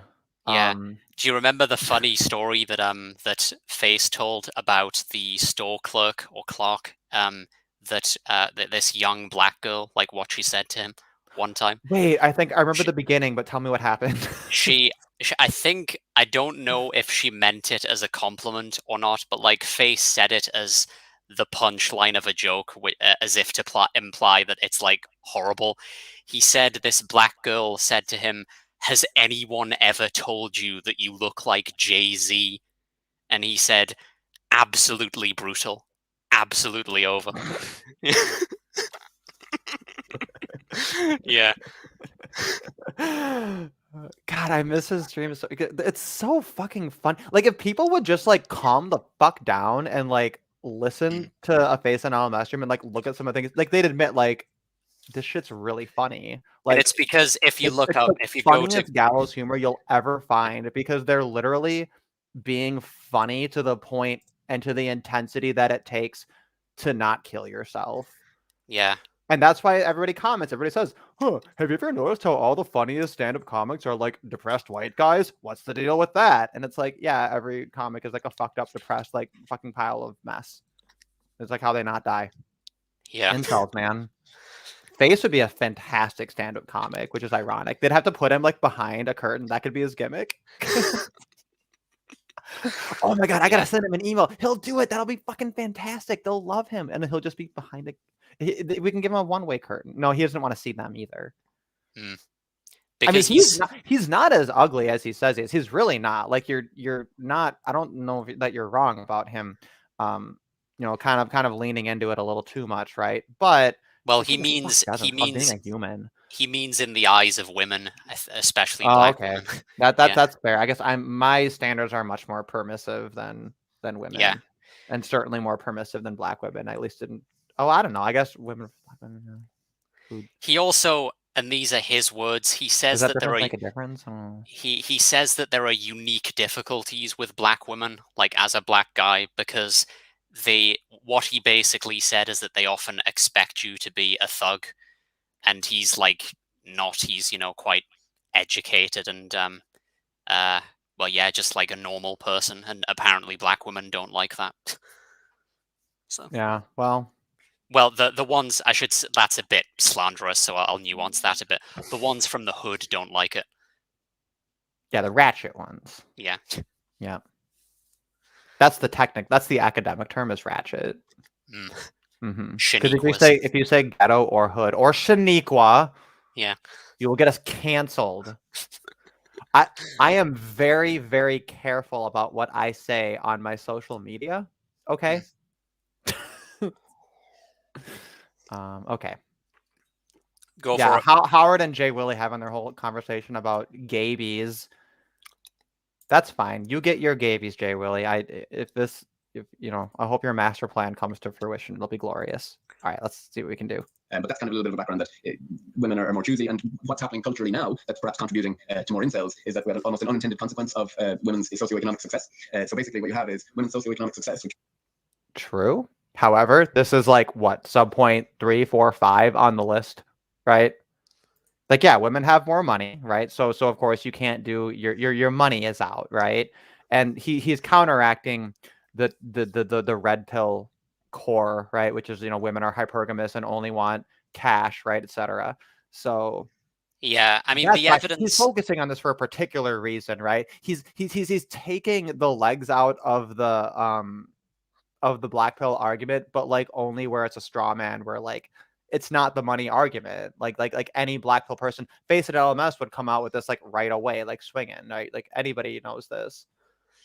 Yeah, I do also think that this is kind of a shaky premise as well. I mean, yes, women are earning more money than they used to, but I think the average woman still makes less money than the average man. So there is a difference in like the bell curves of the income distribution. No, but part of that though is if you're looking at younger people, then women are out earning men, right? So like there's a generational trend there, because like it's a bunch of basically like boomer housewives who have zero income who I think are fucking up that statistic, and like those women got like way more in terms of like net monetary gain than what their contribution in terms of any form of labor all added up could ever amount to. Yeah. I'll defend that against like anyone. I don't care. Like fuck you, Alice Schwarzer. The general Did that trend. Bitch die? Is she dead yet? I need to dance anyway. The general trend though is towards assortative mating with respect to income, where like kind of attracts like. That's how you end up with these shanty town kind of things, or favelas, or whatever they're called, in countries like Brazil, where you have these whole communities of people who just kind of stay in these ghettoized areas and reproduce with each other, and you get many generations of people living in poverty. Well, this is why it's actually and you get like fucking inbreeding issues too. Yeah, but this is actually something that leftists complain about this, because they'll say that in the past it used to be more common for men to do things like marry their secretaries, and there's a leftist case for that being a good thing, I guess, because it's like a redistribution of wealth. It's like a leg up. Yeah. I love it. I love that. I love it when they come full circle in that way. Yeah, but now they admit that traditionalism is like highly privileging women, and then say, "Oh, well, we could just use more traditionalism in a new context, all dressed up, right?" Yeah, But at least now there's no real evidence that people make these kinds of strong trade-offs in terms of their mate choices. Like I said, assortative mating still rules, so you get middle-class doctors marrying other middle-class doctors. and poor people marrying poor people, and that's pretty much the way that it works. So it doesn't really make sense to tell men to make more money as a way to attract women, except as a beta box, which is what he's going to get into. But aside from Yeah, he that, does get into that. Yeah, and it doesn't. his credit, Yeah, I guess. it doesn't make sense, because if the trend is for people to if instead of going for high income men, the trend is for women to go with men who are of similar status to themselves, well, similar income, I should say, just to avoid confusion, then it doesn't make any sense to tell men they need to make lots of money, because if you make lots of money, that's just going to change the class of women who are interested in you. Like middle class, university educated women will be interested in you if you are also middle class and educated, but that doesn't change the actual number of women who are available to you. It just changes like the segment of society that they come from. So if that makes sense. Actually, that's really interesting, right? So it's like 80-20 applies, but it's like every single class of women is gatekeeping an 80-20 within the class and type of men that's appropriate to her status. And actually, that makes a lot of sense, because this ties into earlier about the Quakers, right? Which also ties into more generally this concept of like when you match up people who are like in different socioeconomic statuses, right? Like Yeah.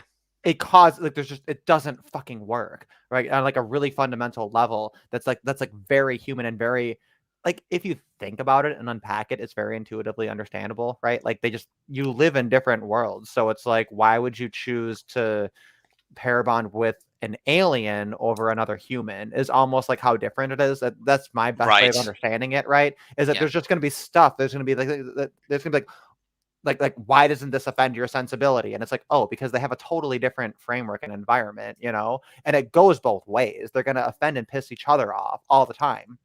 Yeah, exactly. Yeah, and that's also why so putting people into the ways that like the match stratifying like level wise makes sense. But then of course like women get this, right? Because if a woman's seriously thinking about like her prospects in terms of having children and mating in a long-term relationship and wants it to be sustainable, like she's gonna be sensitive to these things because those are also the things she likes and the kind of guy she likes, right? And then therefore she is going to actually like ironically, she'll class out like a segment of that top 20%, kind of like if he's not going above and beyond in a particular way and then has this extraordinary interest in her for no reason, right? It's a stars align maybe, right?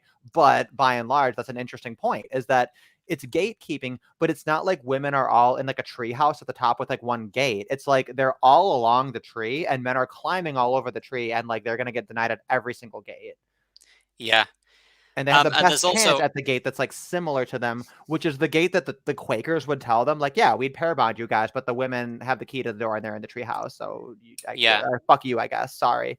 Nobody came to the Quakers to build society first. So when people say that, people also say that women are interested in status, right? And then after that, what they'll do is they'll list celebrities and like movie stars that women are really into, like for instance the Hemsworth we're all very brothers. handsome, like yeah.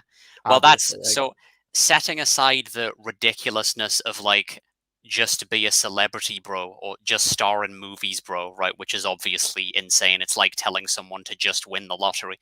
Yeah, they say here's a high pinnacle status man. And then they say, well, if you just get a little bit of status, you're gonna have like some chunk of that pie, right? It's like, yeah. But there's also everybody has just a little bit of status. It's fucking nothing. It's retarded. There's also another wrinkle to this though, which is interesting, which is that I don't know if you've ever noticed this, but celebrities overwhelmingly tend to date other celebrities, like other actors, other movie stars, that kind of thing. So like the assortative mating still applies there as well. Yeah. And the other thing is that if if you are a celebrity man, you're most likely going to be dating women from within that social circle as well, as opposed to the general female population, presumably just because of how it is kind of like dating an alien if you're dating a celebrity. And also you don't necessarily, I would imagine a lot of normie women probably don't want the notoriety and the attention, what with, paparazzi and so on, that's associated with dating a celebrity. But then there's also an additional element to this, which is that if you're in the market to date a celebrity, then you might as well go for good-looking celebrities, right? You know what I mean? Like, it's not going to be Danny DeVito or Mark Zuckerberg. As I never tire of pointing out, Mark Zuckerberg has all of the money and status in the world, almost literally. He's the head of one of the most financially successful enterprises of all time, and he's not a sex symbol. So much for that, you know? Yeah, honestly, and I'm glad you put it that way, because that's almost as like poignant and brilliant of a way to ask the question regarding incels. Like, because incels, what they need is, like, they need one move checkmates, and there's no shortage of them. They just have to be put in a way that's like dumb enough for a non-black pilled Yeah. person to digest, right? So you could there's that literally just question, say, why say isn't Mark Zuckerberg a sex symbol? You Yeah. fucking tell me why. Tell me why Mark Zuckerberg, with all of the money, and like, honestly, Mark Zuckerberg, he's not particularly ugly, right? Like, he's not like offensive looking, you know? He's just not particularly handsome, right? He's to me, he's a very like neutral looking normie. Dude. He's a very neutral looking dude, in my opinion. Yeah. Of course, most women, I think, if you said that, they'd be like, like they would actually Yeah. have a sense of revulsion to, like, they need Well, to know you how have to tall remember, he is. How he's- tall is he? Wait, He's you know, also how tall is he? He's also a manlet, so there's that. He's 5'7". I fucking knew you'd know off the top of your head. You're such. Yeah, I know. Okay, yeah. So he's 5'7". Well, wait a minute though. That means he's above 5'6".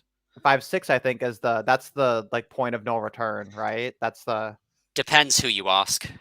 5'8" it's- is I think maybe it's- a more I think realistic it's- standard these days. Yeah, 5'8" or below. So Did you say no? 5'8" was the number you had mentioned, and then Yeah. there was that study like earlier this year that came out that Alexander Grace or whatever had like reviewed, and it was like literally the point of like fucking all inceldom was actually on 5'8", and like you don't Yeah. take enough credit for that, for like guessing it. Like, I witnessed you guess that. Okay, so I don't know if you had posted that guess anywhere else such that you can point to it and be like, dude, I was right. There's at least like I can validate like Ashley was fucking right. He guessed it. Like, Yeah. the number. I Okay. also So he's 5'7", so he's below correctly my range. So there we go. I also correctly guessed the updated stat, like I think it was last year.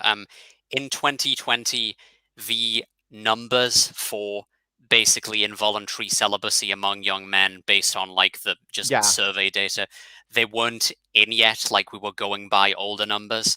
And I was saying, like, I bet when they do the survey again this year, it'll be this number Like based on like 20%, right? Like something retarded. it was about 30. So, and Oh, yeah, sorry, I guess I lowballed it, because 10% is like the conservative estimate, which was the Yeah. radical estimate for just homosexuality. So that's actually a great way to frame it, right? Is as much like care and concern as people have for like the homos and their issue, the high estimate, which was ridiculous. There's absolutely no way it's 10%.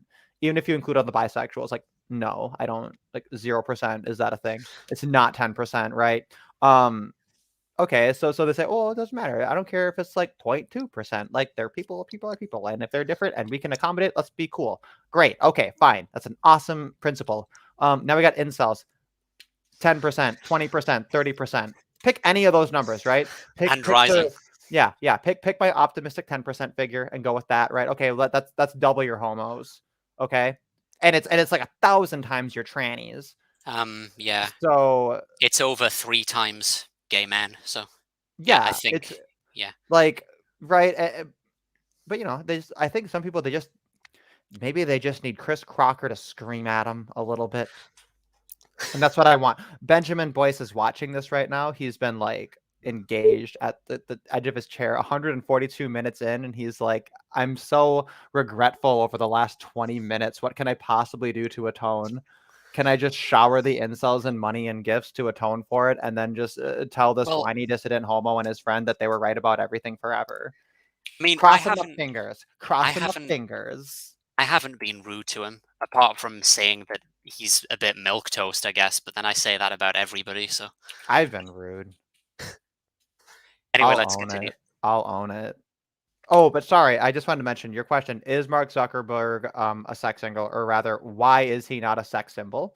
Yeah. That's bam. One move checkmate incel question. Here's the other one that Scooter graced us with. Hopped right in and graced us with a phenomenal question. Will they ever acknowledge who can sell sex and who has to pay for it?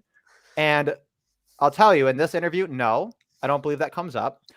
And if it does come up, it's in their comment section, and it's a woman, probably a TERF. Not that I'm particularly pro-trans. Like, don't confuse me as particularly sensitive towards trannies, please, just because I'm criticizing a TERF. I hate everyone. But a fucking TERF saying, like, the fact that women can sell sex for money and that's the conversation means that women are objectified and blah, blah, blah, right? Like, they'll snatching privilege from the jaws of snatching oppression from the jaws of privilege, as they say. I know that version of the phrase better than I know the real phrase. Anyway, we'll just give him a couple minutes here. Give him some more rope. Which has undoubtedly been greatly accelerated over the last maybe 50 or so years. This combines with females' mate preference for equally or higher socioeconomically successful men, and basically it creates a culturally skewed sex ratio of highly educated and selective women to economically unattractive men. And you see also the newspaper articles about this saying broke men are hurting American women's marriage prospects, and the way it's kind of framed. To blame men? You see that? That's certainly been a lot of the kind of Can I just say that tiny bit of empathy there. There was a tiny bit of empathy. There was a tiny bit of empathy. I got hope for you, Benjamin Boyce. He's gonna see it. He's gonna understand our perspective here. He's gonna realize, like, oh, that thing I did at 20 minutes and 45 seconds, where I was a little bit skeptical towards, like, how come you're blaming men for this phenomenon? Because it's a men's issue, right? Bam, maybe tiny. He saw that light. Benjamin Boyce, if you can hear me, this is me. I'm Leia. I'm the hologram right now. Benjamin Boyce, you're our only hope. Like, men need you. That light you saw at the tunnel 20 minutes and 45 seconds into the video of your interview right here. Follow that light. It's tiny. I just need you to just imagine there's a rope at the end of the light and just follow it and just tug through it and just dig yourself out of it. And you could do so much good. You could do so much good because you got 73,000 fucking people waiting for you to say that men are worthy of human care and concern, and to not just say that, but to actually fucking demonstrate it too. If you just follow the fucking light at the end of the tunnel, 20 minutes and 45 seconds into this video, I didn't properly prepare timestamps. That's one we're not losing. Thank you. That was my TED Talk. Why don't they give me a TED Talk? That was, like, perfectly cogent. Like, you could just show that to anyone and they would just totally get it out of context. Yeah, I just want to say as well that it's an absolutely unalloyed good that men are dropping out of colleges. Like, it needs to get to the point where it's 100% female, really. Like, I just see that as an unambiguously good thing because they're just, well, they always were kind of indoctrination centers for most of history. But, you know, there was a blip. 2 decades from now, they're going to talk about college, about how in the late stages, it was predatory and targeted towards females, right? Like, after they did everything they could in their power to ensure that the rate was 100% women and 0% men, and then they're going to achieve it, and it's going to be dog shit, and then they're going to say, oh my God, this is a particular thing that was targeted towards women and totally awful and toxic. This thing they created. But it was all, like, men. It was all simps who did it, and therefore they can just blame all of men. So it's our fault we did it. Let's continue. Sports that I've seen on it, and this is happening. So basically, you have women are competing for a minority of men who, if you're in the minority, it means you have more buying power, or you can be more selective. So this minority of men are very commitment adverse because why would they commit? Because they're in the minority, they can be more selective. So basically, this is what leads to the asymmetrical sex recession, as it's described. So modern mating can kind of be described as simultaneously polygynous, so one woman, multiple men, or one man, multiple women, and polyandrous, so one woman, multiple men. But the standard deviation of sex partners is small for women, but extremely high for men. So small. Could you rephrase that with a standard? So I think we can rephrase that, right? They said, okay, so basically everyone's a fucking whore, right? And somehow, I got my little clipboard here. It looks like the women, they're whores like the men are, and they have a narrow range of dudes they're fucking, right? 20% maybe. You tell me. And then the men, they're also whores, but they just got this veritable fucking bouquet of, like, literally any hole's a goal. Can we explain? Is this?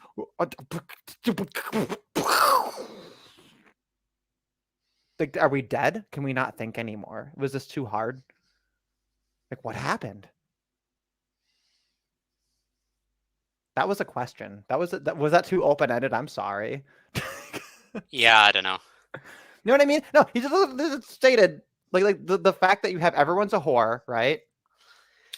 What does it tell you? That the women's standards are very, very narrow and selective, and the men's standards are. They're also, I think he's also gesturing towards this idea that the skewed sex ratios on college campuses basically turns all men into chads, or men into having the ability to be very selective with their sexual partners, or have a wide variety of sexual partners, or so on, basically to just get a leg up in the mating market.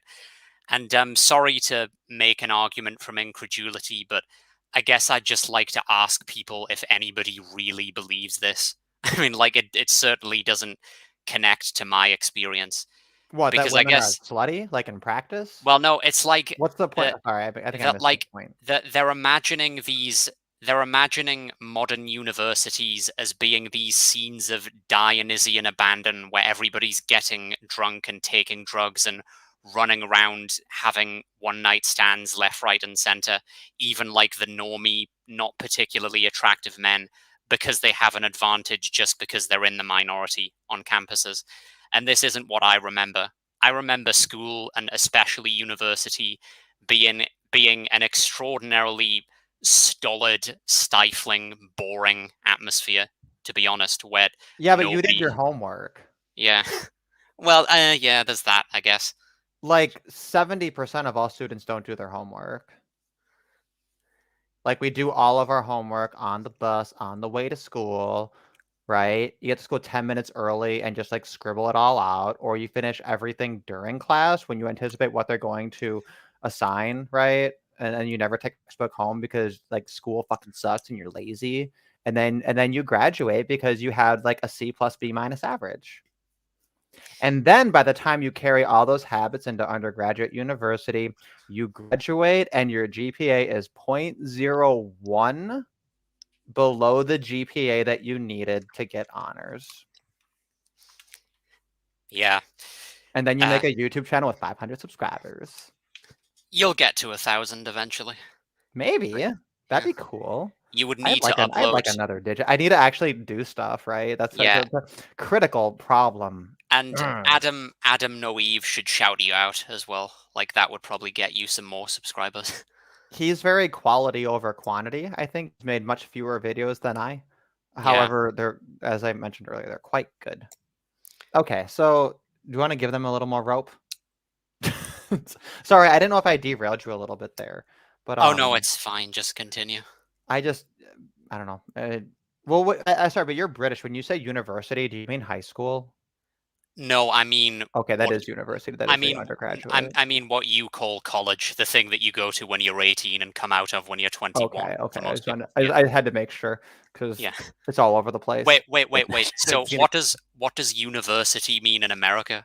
Right, that means... university and college are actually kind of interchangeable, but if it's like not private and at least a tiny bit fancy, like you don't get to call yourself a university. That's my understanding. I went to a university. It was technically private. Yeah. Not a mere college. I literally, I don't know, I was there for 4 years and they didn't fucking teach me the difference. So I might just be a retard, but I mean, it could be both. It's not dispositive. Based on how I say the word dispositive, that might be better than average, right? Giving myself rope. Glass houses. Sure. Sorry, so modern mating, the kind of system in place now is simultaneously polygynous, which means one man, multiple women, and polyandrous. So one woman, they fucking rewinded it 10 seconds without my extremely consent. high for men. So it means, so to put that into context, one study found that compared to 2002, men overall had the same number of partners in 2013, but the top 20% of men had a 25% increase in sexual partners, and the top 5% of men had an even more dramatic 38% increase. So Pareto there's a huge distribution in the success rate between males. He knows Pareto, right? So standard deviation means if you take the whole bell curve, like the difference between the lowest and the highest is the same deviation. So it's going to be really even for females, it's not going to be as steep. That's right. So how it's distributed. Yes. Okay. So when I guess you are in like 10 seconds, that means the standards are higher and more steep for men, and that there's clearly a disconnect, right? Where men on the lower end are getting left off. You know what I mean? Like they said, okay, everything's more kind of even keel for women, which is to say that like their shit's gonna fucking align and then like make sense stratified, with men, like they've kind of set up, the data is indicating you're gonna have a lower subset of men who have fucking issues. Like, is that not like the dumb way to say what they just said? Yeah, they're going to bring it back to it all being about misogyny, though. So that's just At this point in the conversation, we're describing things, and you're promoting, or you're laying out different theories or hypotheses on explaining the data. Are you able, or are you tempted? Different hypotheses and different like solutions. Are they going to mention the Quaker solution or the eugenic solution or the arranged marriages? I mean, obviously not. Sorry, Or are you not supposed to start to think, well, how do we start to help these men? How do we figure out the problems? Or could we just say, if this continues, what are some of the problems that we can look forward to having to mop up? Yeah, so that's an interesting one, because historically, sexless young men in a society are very, very destabilizing, and lots of Can I studies just say point to them something being very before we violent. go on? I just thought of additionally, something. some of the kind of old world solutions. Derek. Yeah. Yeah, I think Allison said this with respect to what people are entitled to. Like, are people entitled to a source of value? Is the question, and I think she said something like, if the sole measure of men's value is going to be their basically sexual success with women, then maybe women do owe that to men, and then we can talk about like these different possible solutions and ways to allocate that. There is something else that you could do, of course, which is to say that men's value doesn't have to be completely determined by that. It could be determined by other things, and he's going to go on to talk about monasteries and so on, about like how we kind of had a mechanism for this in the past. But the thing is, if you wanted to pull something like that off, you would need to petition women to stop mocking, well, and men as well, to be honest, to stop mocking and deriding men who aren't. It goes without actually- saying that any moral standard we impose on women, also just like men, if that's not already there, you also have to do it too. Yeah. Yeah, no, but you're right, and because he mentions, right, that the traditional idea of like, we'll just get them geared up and then back in there, right? And he actually has a little bit of resistance to that, which is somewhat responsible and good, right? And then that would be kind of part of that solution, and that's pretty interesting. I think that I actually recall, I think it was in the last couple of months, that was on one of the articles they were reviewing, that Allison had said something. She might have repeated it, but it is a brilliant point, right? That if we take as a presumption, right, the sky parts, and then we say the standard for men is their access to women, and it's like, okay, well, if that's going to be the standard, then like, therefore women have a duty to sex towards men, insofar as those men are expected to have a duty towards care and provision and providing for women, which never goes unchallenged. And to me, it's like, like I said, like if you were endorsing like taxation and central planning and things like that, then like, don't ever judge a rapist because you don't care about consent either. And, so there's that aspect of it. But then if we're going to say, okay, well, like, the problem with that thing, right, is that like, what determines men's social value, right? And it's like, it's all of us like individually in those contexts, and then we kind of look at things and figure out what's the average, what's the sum, what does the picture look like when we zoom out, but fundamentally it's constructed off of pixels, and none of those pixels technically have like a higher right to be definitive over the others in a real sense, right? So there's kind of an individual argument to be made, but it goes, but as a thought experiment, right? If we're gonna say sky parts, here's the standard, right? Then it's a dichotomy. Either we need to destigmatize and shut down arguments that are shaming men for pursuing non-access based values. Yeah. Sorry, I didn't clarify that earlier. When I say access, that was a joke we had earlier this year, that access, capital A access, is access to sex. So Yeah. vaginal access is basically Vaginal what it means. access, yeah. It's vaginal access, right? So capital A access is the predominant like Lincoln Douglas style fucking value in our debate, is what we're looking at, apparently, Yeah. or our criterion, I guess, for defining the moral value of men. Right. If we accept that and we're going to work, or I guess for any individual who operates within that standard, within that context, or by that standard, right, they have to choose. Like, are women obligated to have sex with men who are otherwise not sexually interesting in order to reap the benefits of their care and provision and concern and their overall virtue? Well, that's actually that's kind of a. Or are we going to so at least not shame them for finding another route if you're not going to fuck them? There's two separate sort of arguments. One of them is just that if you think people are entitled to basically an inherent sense of value, and where's that supposed to come from? And if everybody agrees that for men it's to do with, well, access, as you say, then maybe women do owe men that. And then there's also the second aspect to it, which I think is what you're talking about, which is basically what do men offer women and what do women offer men? Because the first part of that equation is pretty straightforward to answer, right? Like, men created a civilization and so on for women to live in quite comfortably and indulge all of their desires, which which we're now seeing the consequences of at the moment. So, like, Well, because what's in a the normal social environment, right? Like when someone does that or when you take something from someone, you just naturally feel like you need to find a way to reciprocate that's, appropriate to who you are and what your skills are and what the relationship is, And like that's all fine. And like I remember Allison did her presentation in I See My 2019. And since the Canadian government fucking banned her, she had to give it like Zordon style, which was like brilliant. Honestly, it was my favorite presentation of the entire thing. Right. It was like awesome. But like her whole point was like they've found psychologically, like here's your limit. And I think it's some number like 150 something. I don't know. It's like some triple digit number, right? Like you can't have more individualized relationships in your network as a person than that number, And like that's a standard where if you're kind of focused in at that localized level, right?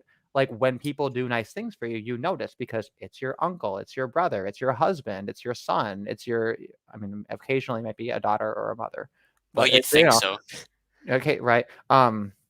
Yeah, well, I mean, but in It's like the theory that reason should be, people but then ask, like it really is family breakdown that's fucking everything up, yeah, And then like when you look at feminism and then they say, "Oh no, let's deal with all these social and political issues at like a massive scale level that's like fucking not personal at all." Now it's disconnected from those relationships completely.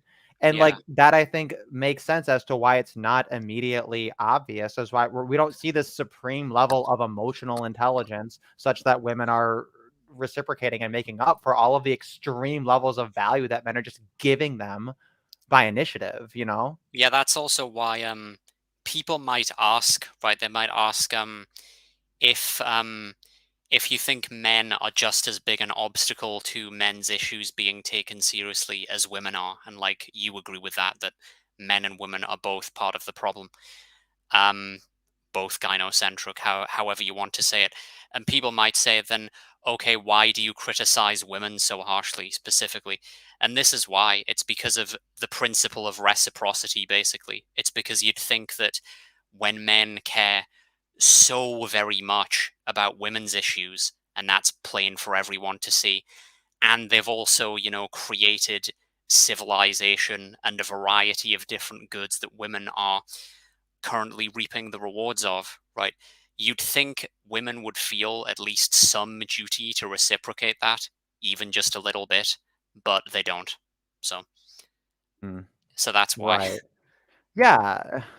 I mean, and like, and my hope, right, is that if people look at what I say, right, and then they say like, yeah, why are you so hard on women? And it's like the reason I'm so hard is because I want them to say, no, you're wrong. And I'm going to prove you wrong. And here's a link to me doing the thing that proves you wrong. And I'll say, great, I'll eat shit and kudos to you. And then I'll fuck off, right? I'm totally fine being the bad guy for the minute it takes to get women to man up. And I don't, it's not I don't have delusions about it being a great strategy, but it's the one that feels natural to me. Anyway, Undertoned, who I have not seen in the chat before, so welcome. That's always good to see a new face. You might have changed your name though, so if that is the case, my apologies for being rude. But yeah, he asked who's Allison. I presume you're male also. Just statistics. I don't know. Yeah. Who's Allison? That's Allison Tiemann, founded the Honey Badgers. Her YouTube channel might still be Typhon Blue, or it might have changed to her actual name proper. But I always point people to like her old threat narrative videos. Yeah, it's still Typhon Blue. She tossed into like a little a whole playlist there. And I think that's like a very like illuminating, like mind-blowing series to watch. That's like super fun. Like I rewatch it every couple of years and I gain something new every time. Is how I feel Yeah. like. This has been surprisingly fun though, so let's continue. We're doing, yeah, this is, well, honestly, it's been too long since we've had a good excuse to white knight for the incels, and God knows they need it. They never Yeah. asked for a Chris Crocker, but they're getting one. Mm. All they wanted was a girlfriend. They at least got like a whiny, screeching homo to say, "Stop, leave them alone, Benjamin Boyce." Yeah. Okay, well, let's see. We're at 23 minutes. Yeah, let's go ahead and see how far. And honestly, we could even like stop at the halfway point and then just do another stream later, because like, Yeah. why Like, rush it if there's like a lot of I'm stuff to go over? I'm Because like, not. you know what I mean? Like, I'm not Yeah. skipping too much because like there actually is stuff they bring up that's worth commenting on. Yeah. So And I'm not in a hurry to finish. I don't know about you. Like, I have basically infinite time, so. my time's pretty good. Today is Thanksgiving in Merca, but I have still a few hours before I'm meeting my family for any kind of like dinner. Yeah. Yeah. Okay. Let's Because go ahead and it's what, like midday where you are? it's about noon. Yeah, it's Yeah. 12:18, so it's pretty good timing. Yeah. You know, I do need to go to the bathroom though. I'm gonna Okay. play out the video a little bit. I'm gonna miss what they're saying, but then as soon as I get back, I'm gonna pause it. Is that okay? Yeah, that's cool. While you do that, I'll just go and run and get a bowl of soup because my soup is ready, so. Well, no, because one of us has to be here to know what they say in case we have to respond. Maybe Oh. we should just have a proper break for like 2 minutes. Okay, yeah, I'll only be gone 2 Okay. minutes. Sorry, stream. Okay, I'm gonna come back. We'll be back super quick. We'll make Godspeed. Okay, just a second. Oh wait, sorry, I should play something else on the stream that's like, what else do we play? Is there another thing to play? No, it'll take me too long to figure out like a thing to play in the background for a break. It'll be, sorry, 2 minutes. Thanks, everyone.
Okay, I'm back. I did just want to note I highlighted Scooter's second comment here. Allison Janissary. I've not heard her name before, so I figured I'd highlight that there in case it's a reference for, you know, men's rights, a good femra. I like a good femra as much as anyone. Much more so than average, I suppose. Anyway, I'm going to go ahead and get a little further into this one and see if they say anything interesting. to unpartnered or unmarried young men aren't really available to us now. So historically, perhaps they would be sent on colonial raiding missions, like the Vikings. Perhaps would be an example of what you might do with your surplus young men: send them raiding around, pillaging other, finding other countries' wives. Actually, this is funny. I forgot he even mentioned this. He basically made like the dubious point that I hinted at earlier when I said that, oh, if you try to compare inceldom in the modern day versus inceldom in the past, right, then you'd say, well, it's offset by the fact that those men had to go warring and pillaging, which I really don't want to fucking get into why that's like a stupid argument. I mean, anyway, we'll see where he's going with it. But I just want to mention, oh, Alison Tieman's videos on Janissaries. Oh, Allison's Janissary videos. I'm sorry, I'm an idiot. Janissary. I don't know those videos. Were those ones newer? Now I'm curious because I'm kind of like an Alison Tieman super fan. So now I feel like a fucking fraud. What are her Janissary videos? All right, I edit like immediately. Janissary.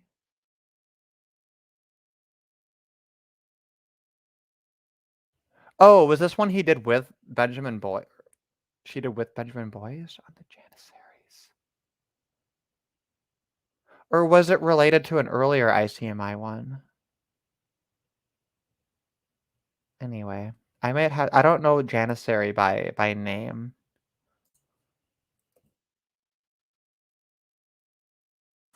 You totally fucking derailed me. I'm just like, oh, member of an elite infantry units that formed the Ottoman Sultan's household troops. I might not have picked up on like the historical reference, and then might not have isomorphized it. I don't know. Well, okay. You gave me some homework for later. Okay. Or the monastery. So making monks out of your surplus young males was also an option. Now, neither of those options are really in vogue at the moment, perhaps thankfully, in the case of the colonial warring Vikings. But what the current population of incels, despite some obvious high-profile cases of violence, they don't appear to be wreaking havoc in the same way as you would expect from such a population. And some of the hypotheses around that is that they might be pacified by pornography, or just, in my opinion, just online worlds more generally, which kind of are very distracting and kind of time-consuming and just keep people off the street. So just video games and porn, basically. Perhaps, yeah. I hate this argument too, right? Is like, we are entitled to male participation in society regardless of what the prospect of what that is in terms of cost benefit analysis. By the way, Ashley, just in case you're back and you're trying to talk, you are muted still because you muted yourself. Sorry, I need to let this cat out. I locked him in here. Here you go, buddy. Let me know if you want to come back in. Okay. I have a dying cat that we're watching, and he's a very sweet boy. Anyway, I got totally sidetracked. Oh my god, what was the point? The cat was like Nita, and then I like totally forgot what I was talking about. Well, I'll just let them continue. Sorry. Let's go back a tiny bit. Be wreaking havoc in the same way. I'm back. From such a population. Okay. And some of the hypotheses around that is that they might be pacified by. Oh, right. That was right. This is where he brings up like, oh, well, the men are like pacified by porn and video games, and it's like, I hate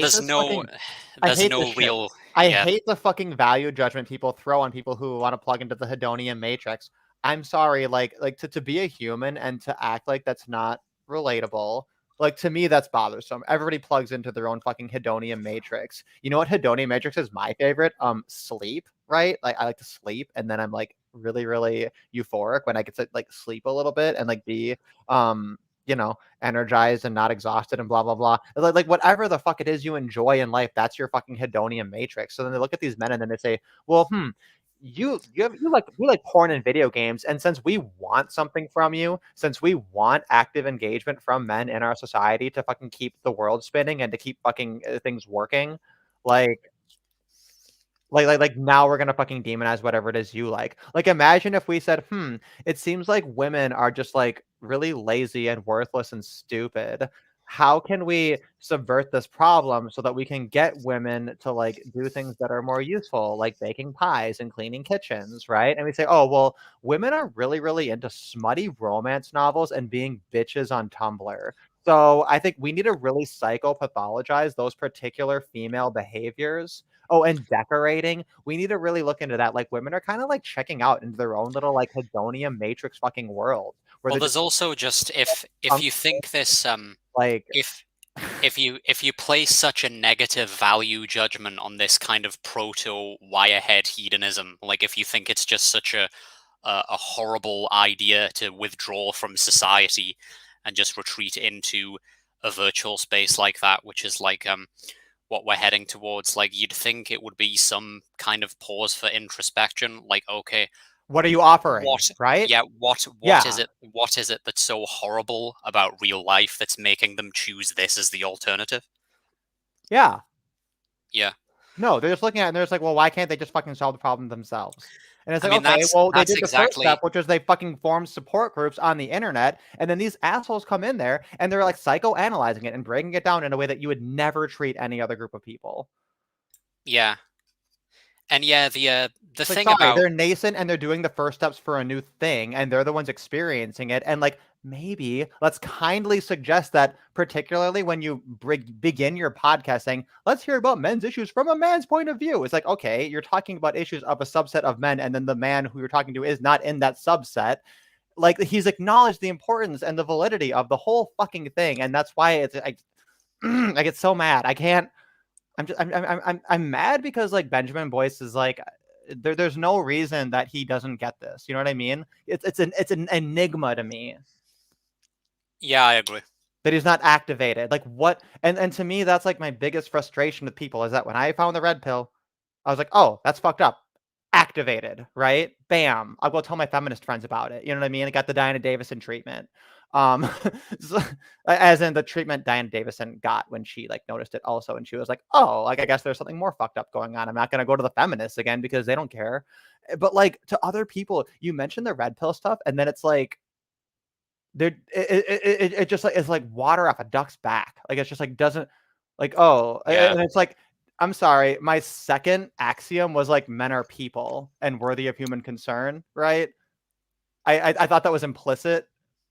It's not implicit, and like it's fucking heartbreaking, you know? It's just especially in someone like Boyce, who's like out there publicly professing to care, and like this treatment, and it hasn't quite gotten bad yet. We really poisoned the fuck out of this well. I'll grant that. But Well, you have. seriously, I have. That's I don't know. I'm the emotional one. Well, anyway, Let's we'll continue. go further. We'll see. Pornography, or just, in my opinion, just online worlds more generally, which kind of are very distracting and kind of time-consuming and just keep people off the street. So Now, just video games and porn, basically. perhaps, yeah, And you know, maybe it's showers. just, exactly, yeah. So they're just not out in the world causing trouble. And like I Just said earlier, want so to rather than competing in reiterate, amazing I markets, just we've got want this generation of young to reiterate for the millionth time, there is no actual good evidence that porn and video games reduce violence. These are purely just correlational studies, and it doesn't make any sense because crime of all kinds has declined recently in like the 90s. So not just sexual crimes, but all kinds of crime. And the theory is that this is because of increased, basically better security tech and so on, and people just being more mindful of their safety, not porn. But yeah, so Well, there's also the Freakonomics argument, which is that I guess it's particular to the United States, but they argued that Roe versus Wade, cut off the '90s crime wave or whatever. Oh, that's fascinating, actually. Like I That, remember that's saying, the argument. Is they actually like Yeah. that's actually the real fucking bold takeaway. They cushion it with a lot of like kind of fun shit. Like, who the fuck gives a shit about people rigging sumo wrestling, right? Particularly for like not Japanese, you know, like, oh, this is really I didn't read anything about sumo, blah blah blah, right? So that they package it in with like stuff like that that's like inoffensive to a Westerner, and then it's like, oh, by the way, abortion fucking prevented all the crime, and then everyone's like, wow, fascinating, great book, Freakonomics, like top bestseller. Let's do a sequel, etc. And it's like literally everyone's like scrambling to buy a eugenics book. yeah, Sorry. I guess to be fair, That's probably, if that's true, like that's probably part of it as well. Like if yeah, but also like was Roe v. Wade early enough that you would have enough of a generational argument to make the like so I'll be dubious about the eugenic leg of the Roe v. Wade argument. Their argument is just like the criminals straight up weren't born, which like for a one generational argument you could technically still do like yeah, a socioeconomic argument, right? But I think that as time goes on, insofar as that particular part of the argument is true, we're going to see that it compounds itself. yeah, it's probably a Or bit rather too, that the inverse of it compounds itself the other way. yeah, you're right, actually. It's probably a bit too fast to see that kind of like rapid evolutionary change. You need a few generations at least, so it's yeah. All right, we'll skip on through. Men who are saying, well, I can watch porn at home and it's pretty good and it's getting a lot better. Maybe and I don't get rejected by it. You know, I don't have to practice my social skills or build myself up or make myself more attractive. You know, is it really worth the trade-off? I know it's like I'm sorry, but like, so he's just slipped it in there, right? His proposed solution is going to be clean your room. I highly doubt that any young man, no matter what kind of difficulty he's having in like the dating market, is literally going to choose porn over like a woman who's actually attracted to him. I just find that very hard to believe. So maybe, I don't know. Yeah, right. And that's the other thing too is like when you stop and then like he's abstracting, here's what they might be thinking. And it's like, okay, put that into the mind of an individual incelibate male. And then like look at all the behaviors you're documenting. And then like, do you really, really think that like he is just like a couple of weeks of lifting weights away and a clean room away from getting access? They're going to get into that in a second. So yeah, okay, yeah. You know the chronology of this a little better than I do. I think also, so. Anyway, I want to loop back because Scooter clarified. Yeah, that wasn't Allison Janissary is not another person's name. I'm an idiot who doesn't know what the Janissaries are. Oof, how embarrassing. But yeah, he mentioned the Ottoman Empire when slaves ruled the world. I'm definitely gonna rewatch that. So thank you for reminding me. Anyway. Boop. It would take a hell of a lot for me to compete in this mating market. I'm not going to bother, you know. So that's the kind of bleak outlook I see. And you know, who knows what's coming down the pipeline in terms of, you know, democratization of sex work. You see the popularization of OnlyFans now. You see sex robots perhaps in the future being a solution. But yeah, it's a kind of an almost stratified society. Sorry, if we take that at surface value, that those are ways in which males can off-gas or take the load off for that particular impulse. That does limit the impulse turning from erotic into murderousness or rapacity. But you have to, in your studies, it's also correlated with depression and just a crappy life. You're going to feel really bad. Like that circuit's taken care of, but the black pill has a bitter taste. Yes. Yeah. Like, I love how his first concern is just that we need to take the edge off their murderousness. That's literally what he said. Yeah, right. Like I mean, I guess if we're gonna be, let's be charitable. We'll be charitable. We'll be charitable and say maybe he just means like taking the edge off their murderness, because then they're not going to be miserable, right? Mm-hmm. No. I mean, sure. Yeah, maybe. Anyway. Sorry. No. What were you going to say? I didn't mean to. Oh well, I know it's a cliche to say that. Imagine if the sexes were reversed, but like, can you imagine women? Anybody talking about women like this? Like, we have these women who are depressed and uncomfortable because they can't find anyone who's interested in them in that way romantically. Can we just drug them the right way? Can we just like can we yeah, how do we fix the behavior? Yeah. Yeah. How do we put them into the right kind of drug-induced coma so that they don't cause us any trouble? Yeah. So at the risk of triggering a tangent, I'm just going to note this is identical to how people look at children. Is they see a problem in children and they think not what caused them to act that way or like what's the impetus or what's the reasoning, because you can reason with a 2-year-old. I have reasoned with 2-year-olds and I'm retarded. Okay, so if I can do it, anyone can do it. It's not hard. Like they're very human. It's like they're so relatable. Okay, so what they do though is instead of saying like, how come the kid is asking for this or demanding that or what's their motivation or blah blah blah, they just say, oh well, children are just like naturally like little demons and they need to be controlled, and like how do we just counteract the behavior I don't like, right? They're more interested in being like, not, can we get the child to not feel the impetus to need to demand the thing, right? Can we address the underlying issue? No, it's how do we get them to shut the fuck up, you know? And essentially, you end up with solutions that are as like ethically egregious as like, oh, just gag the child. And that's kind of what I'm seeing here. It's like just gag the incels, essentially. Just like find the right combination of drugs to get them to not feel the thing they don't want them to feel. Don't solve the underlying issue.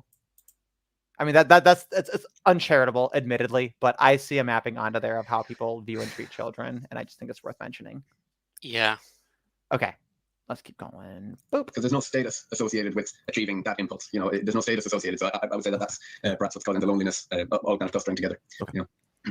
But yeah, it's often, I often remark in interviews that incels appear to be a lot more of a danger to themselves than to others at the moment. And also, I think we don't think often enough how much more dangerous someone like a really sexually jealous boyfriend is than a low mate value, unpartnered incel. So, you know, sexual jealousy is, I think, the leading cause of male on female homicide in the world. So, you know, perhaps you'd have a different set of problems on your hands if you suddenly had all these incels partnered. Mm-hmm.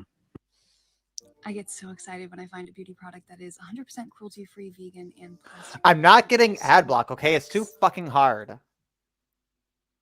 So with these communities that you're studying, it doesn't seem like they're going to go away all that soon, if ever. I mean, it sounds like it's just kind of a material condition when you do the math on what it is to be a man. There's just certain games that play out society-wise. I just want to note, men who are Derek, unmateable or who are not mated with. just very quickly, and then we can continue. Yes. He said that the highest or the most probable cause of male on female homicide is well, sexual jealousy, basically. That doesn't surprise me if that's true. I don't know if that's true, but it wouldn't surprise me. However, I think the by far the more salient thing to note is that male on female homicide almost doesn't exist. Like, and he's just leaving that part of the story out, that most homicide victims are male, like to the tune of something like 90%. So, Derek? Yeah, no, I'm trying to digest that a little bit, but I also feel like if I expound on it, I'm gonna like go on a tangent. It's Well, interesting though, yeah. right? Because it's almost as though it's like, okay, so the male perpetration. Okay, I found it. It's the exact same thing that the Canadian fucking government did, which was that with domestic violence, when male victims of domestic violence would call in, like they would count the sheer number of victims, but then what they did was they used all of the female stats to basically like to count the male victims toward the raw number of victims, but then they like didn't gender the perpetration, right? And I forget the exact detail, but it was this bullshit fucking like flamboyantly dishonest thing that the Canadian government did in this exact same fucking conflation. So I just wanted to throw that out there. Just curious, is flamboyantly really the word you were looking for? Flagrantly? Something like that? Like, I guess just like, okay, it's a fair criticism because I feel like every fucking stupid bullshit thing that feminists do, to me, it feels like flamboyant and fucking out there because like the counter narrative is so obvious. So yeah, that's probably just me. From my little hole, that's how I see it. Yeah. Yeah, it's a fair point. God, how the fuck do you get people to see it though? It's like it's literally confetti and sparklers everywhere. Like, am I crazy? Yeah. I don't think I'm crazy. I thought you were gonna say My Little Pony, but then you said My Little Hole, and that was even funnier. No, My Little Pony is like fucking based in Red Pill. Like My Little Pony has like somewhat realistic depictions of reality relative to fucking MSM and fucking the Voice of Reason, apparently. Yeah, and female characters who are held to standards of actual virtue, etc. You mean being hot and crying a lot, right? Well, no, I mean like that's real what I ones. look for. Like Ripley and Alien, she was hot, and you know what else she did? She cried a lot, and I like that. It's so funny when like people just repeat that like a kind of mantra: Ripley from Alien, Ripley from Alien, Ripley from Alien. What was I the first one to point it out to you? That I was just like, dude, I am so fucking sick of this shit because it's been like since 2014, ever since Anita Sarkeesian, right? Everyone was like, What about Ripley from Alien? And like the first time you hear that, you're like, wow, cool, great example. Everyone loves Alien. Ripley ended up being like she was basically a final girl in a horror slasher, so it's not that fucking like radical, really. But then all the red pillars are like, yeah, Alien for Ripley, Alien for Ripley. And then like literally for the next like 20 goddamn years, there has not been there's been no female characters in any film to speak of besides Alien from Ripley, and then every single other female character got memory hold. Yeah, it's got to be a hot bitch who cries a lot. Yeah. The Sydney Watson standard. That's fucking bullshit. I'm a hot bitch that cries a lot. Like, how come I don't get to be Wonder Woman? That's horseshit. Lol. Anyway, let's. Yeah.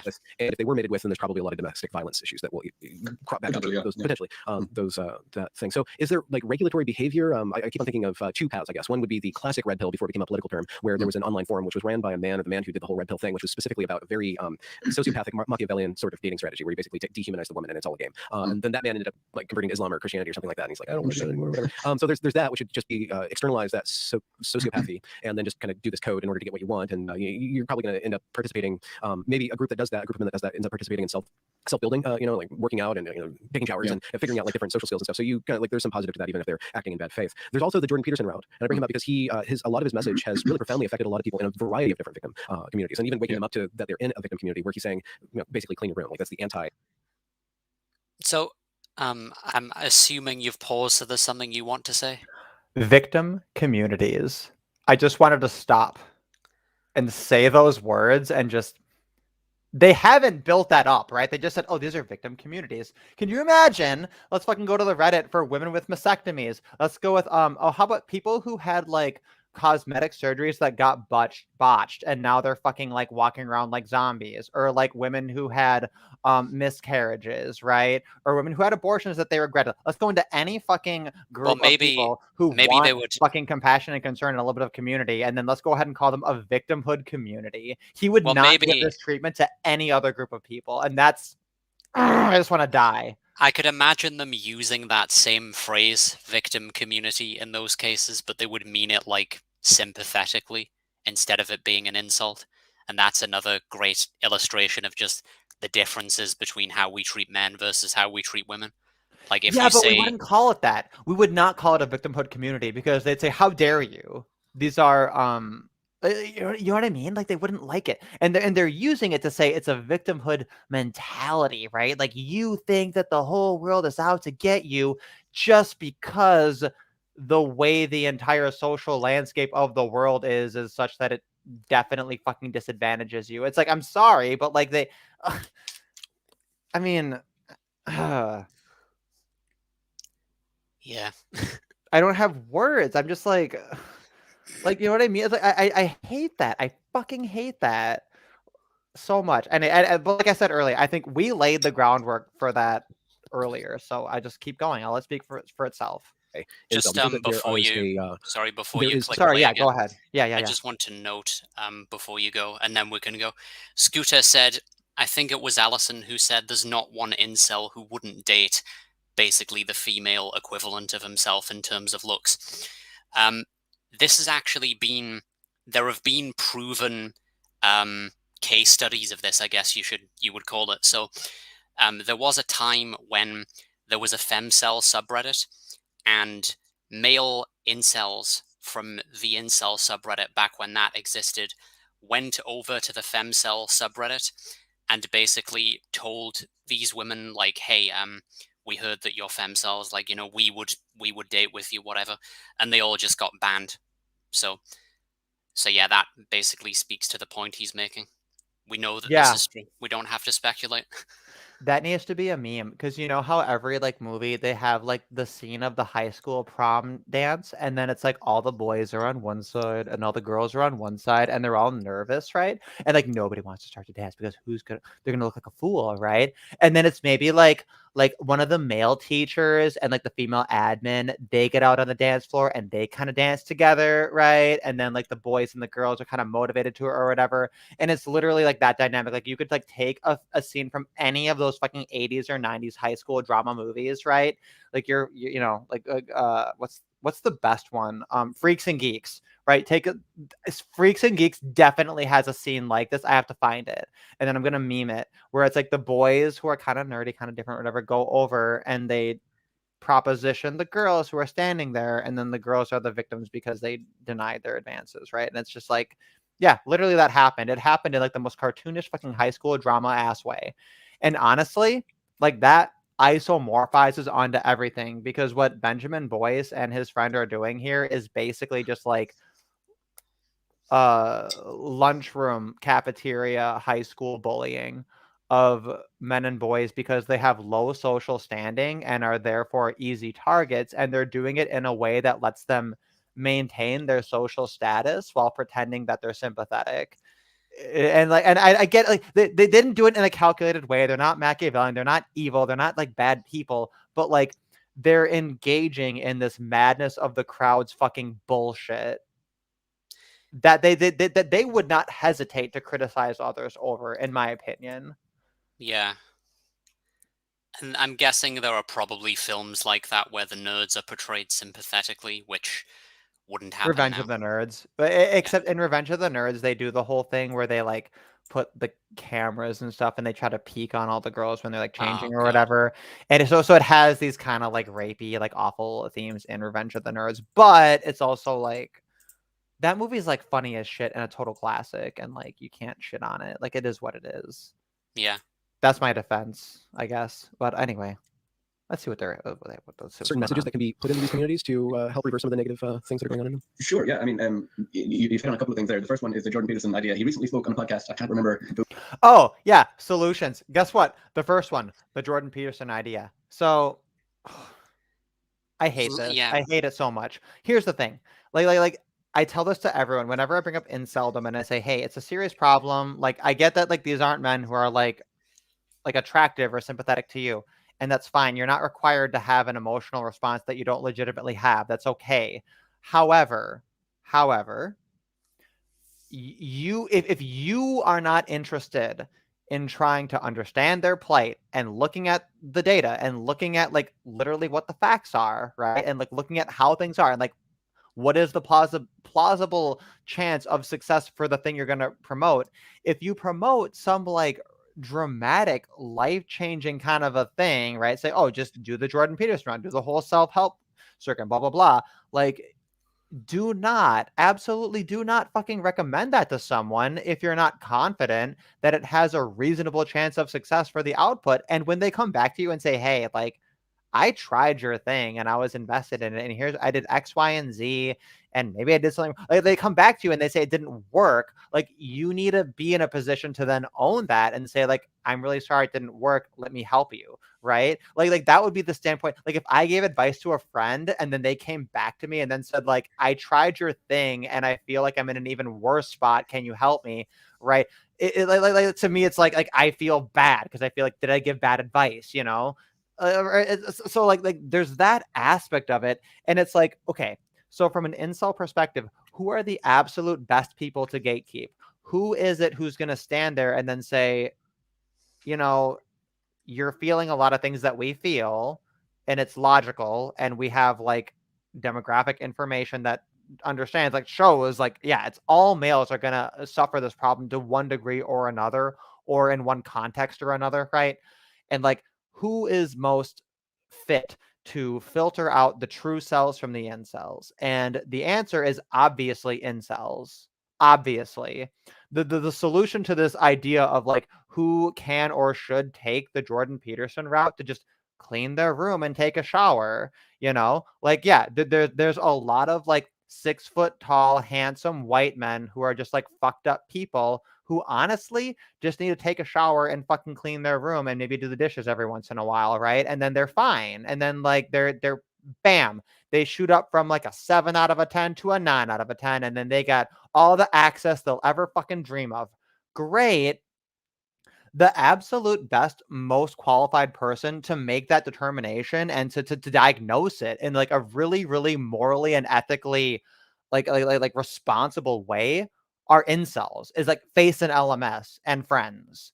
those are the people who should do it. And the incels did set that up. They set that structure up naturally. And we don't fucking need like bullshit non-incel straight male like academics, like baby academics to come in here and to like psychoanalyze them from a really, really non-empathetic and really non-charitable point of view in order for them to have any utility there. Like he is not demonstrating enough empathy such that any of his focuses are ever going to have an impact in a way that's like good for people. Anyway, I think that's all I needed to say. Just like the incels are the gatekeepers of inceldom. Absolutely. Who the fuck else should have that job but the incels? The incels should be the gatekeepers to inceldom. I don't know. Do you disagree? Like, I think that's... No, I don't. Proceed. It's so important. Like, the incels are so obsessed with, like, who's a true cell, who's not, right? Like, let them do it. They've already done the research. Like, they fucking know. They can sniff it out. You can't, right? Like, that's it. Anyway. Well, yeah, that's going to be interesting in a second. Yeah. About it, and he did the classic tough love, pick yourself up, clean your room, bucko shtick, basically as if he was talking directly to incels, and he kind of took the line that, oh, no woman in the world wants you. If that's the case, then they're right, you know, and kind of really blunt and direct to incels. But it's just not that clear to me that, you know, is that the only would that be good for incels? It's going the self-development route, which would come with it a lot of anxiety of putting yourself out there. Achieving romantic success, no matter who you are, requires a lot of getting rejected. So, you know, that might be actually detrimental to a socially anxious young man. It's not that obvious to me that the most therapeutic thing for an incel would be to say, okay, we got to fix this problem, and as quick as we can not get you not being an incel anymore. Does that make sense? Does everyone thinks, oh, how are we going to fix your problem, Mr. Incel? So there's work to do before that, even. Perhaps, or it just might be the case that participating in the mating market is pretty anxiety-inducing and might not be at all times the best thing for all young men. But obviously, achieving success in the mating market is hugely beneficial for a young man's mental health. The second thing you touched on that I thought was interesting is the kind of problematizing of self-development with the specific goal of achieving romantic success, because I think that's what motivates a lot of men for a long, long time. Okay, there's 2 points that I think are worth addressing here, and then moving on quickly. The first thing, or I guess the first thing I'll mention is the last point he's mentioning, like the problematizing of men being motivated for sexual desire is just like, yeah, totally. Like that should not be problematized. Like women fucking bank on that shit forever, that like they can exchange access to the pussy for all kinds of fucking cash and prizes, right? Like this is not something that should be controversial, and I'm glad that he mentioned it in that sense, and that he defended men in that way, right? And then the first thing, sorry, I fucking forgot the first thing. Oh my god, how embarrassing. By the way, I've seen the interview with Jordan Peterson that he's referring to where he addresses incels. Yeah. And oh yeah. Said, if you think a woman can't get you, then you don't deserve them, right? And like that's the part of it that's just like, what he said, among other things, is, "Are you as educated as you could be?" And I mean, again, it's just like laughable, like a fucking cartoon. Yeah, fucking. Yeah. Speaking of glass houses, like I'm sitting here like, oh, am I in a glass house because I'm like not being sufficiently charitable or blah blah blah. Jordan Peterson sitting there saying like, okay, so he's like what, 60, 70 years older to the fucking like is happily married. Okay, you did it before Tinder, so like eat a bag of dicks. Your lived experience means fuck all. If you're over the age of 50, like don't comment on inceldom unless you're going to be sympathetic, because you don't know. Like your lived experience is dog shit unless you're going to offer it in stark contradiction. Sorry, what's word? Stark contrast. I tried to find like a fancier word when it should have just been contradistinction. Contradistinction. That's a word. Earlier, I saw the term contradiction, and I was like Googling it, and I was like, I'm too fucking dumb, I guess, to get why you need this word ever. Anyway, yeah. Except to confuse me later when I wanted to just say in stark contrast to the experience of men who came so many years later. And of course, you know, decades after your generation, just like let a bunch of fucking communism happen all over the West. Like, thanks, no thanks. Oh, but yeah, we just didn't like buy homes soon enough or whatever. Anyway, these fucking stupid assholes. Yeah, clean your room, bucko. Like, clean your room, bucko, and whatever. Thing is the kind of problematizing of self-development with the specific goal of achieving romantic success. Because I think that's what motivates a lot of men for a long, long time. I'm reminded even of a couple of years ago, even Barack Obama got in trouble. Are you familiar with when he wrote in his autobiography that he was reading specific books with the goal of impressing different women? Yeah, in Italy. Obama So read reading Marx to impress like different types of women, dumb and BPD people thought this was incredibly hoes. I don't care Machiavellian. about this Whereas I shit. read that, oh, life is so easy. You have this problem, simply don't care about the problem. Easy. And it's Actually, okay, so I happened to clip forward to another point that I'm going to give Costello some credit for, right? Because when you mention inceldom in this issue, people just say, well, get the fuck over it. Like, you're not entitled to pussy, right? That's technically true, but it's cold comfort for men who, like, they've literally never had validation from the opposite sex in a way that's, like, legitimately, like, based in sexual interest, you know? And, like, for men, yeah, both Benjamin Boyce and William Costello, like, I'm sure people have expressed sexual interest in them throughout their lives because like they're white men with good bone structure. Like they just like they're fine, you know. I mean, I guess in a Face could actually the best dream ever would be for Face and Almas to do like a facial review, right, of like each of them, right, to do his whole breakdown like he did with them I Hypocrite, which is like hilarious. He fucking said I Hypocrite's like a 3 out of 10 based on his face and his balding. Yeah. I Hypocrite, I think, though, since he's tall and white, I think that later Face and Almas revised his review from like a 3 out of 10 to a 5 out of 10, just like strictly based on his height and his race. I mean, I guess he knew the race beforehand, but I mean, you know, that's kind of a thing. I think he said that he would be a 5 if not for balding. But yeah, okay, that sounds about right. Yeah, but anyway, because I love that. I love the idea of like the incel guru who's like, because they're depressed and obsessed with fucking facial looks, they're obviously your divine oracle. Like when an incel gives you a facial rating out of 10, that's literally like the sky parted and God told you like this is the rating. Like they're the best sources forever. And honestly, like maybe the incels, like that's gonna be an ongoing culture, is they all become like gypsies who can just like give your face fortunes, you know, and they're just like roaming gangs of just like ugly men who then can divine their knowledge and then commiserate, you know. At least that view is a little bit less black-pilled and horrific and like terrible than what the fuck these fuckers have to offer. yeah, and maybe I can't compete with the Quakers, but the argument about being you're not entitled to X, Y, and Z, there are lots of. The thing is, it's so easy to turn that around, and it's another one of these instances of people like pretending to have a kind of strong moral principle, which frankly they don't really have. I don't think they just kind of pretend to, because well, first of all, there's just like, okay, so what are women not entitled to? Are they not entitled to, you know, certain things from men as well, like men's protection, security, this kind of thing? And nobody seems to be saying that part of the conversation. But then there's also just the more direct way that you could challenge this, which is that why are women, like, why is a normal, completely unremarkable woman entitled to an 8 out of 10 guy? Like, considering that that's what's driving this. And again, like, if you reverse the sexes, you know, people say, I'm not saying you shouldn't believe in this as a strong principle. I'm just illustrating that I don't think most people really believe this, right?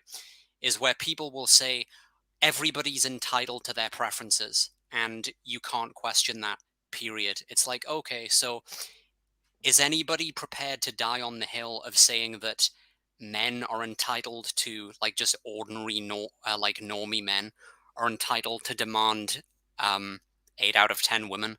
Like, is anybody going to die on that hill? Like, oh, she has to be this height, she has to have these physical features and whatnot.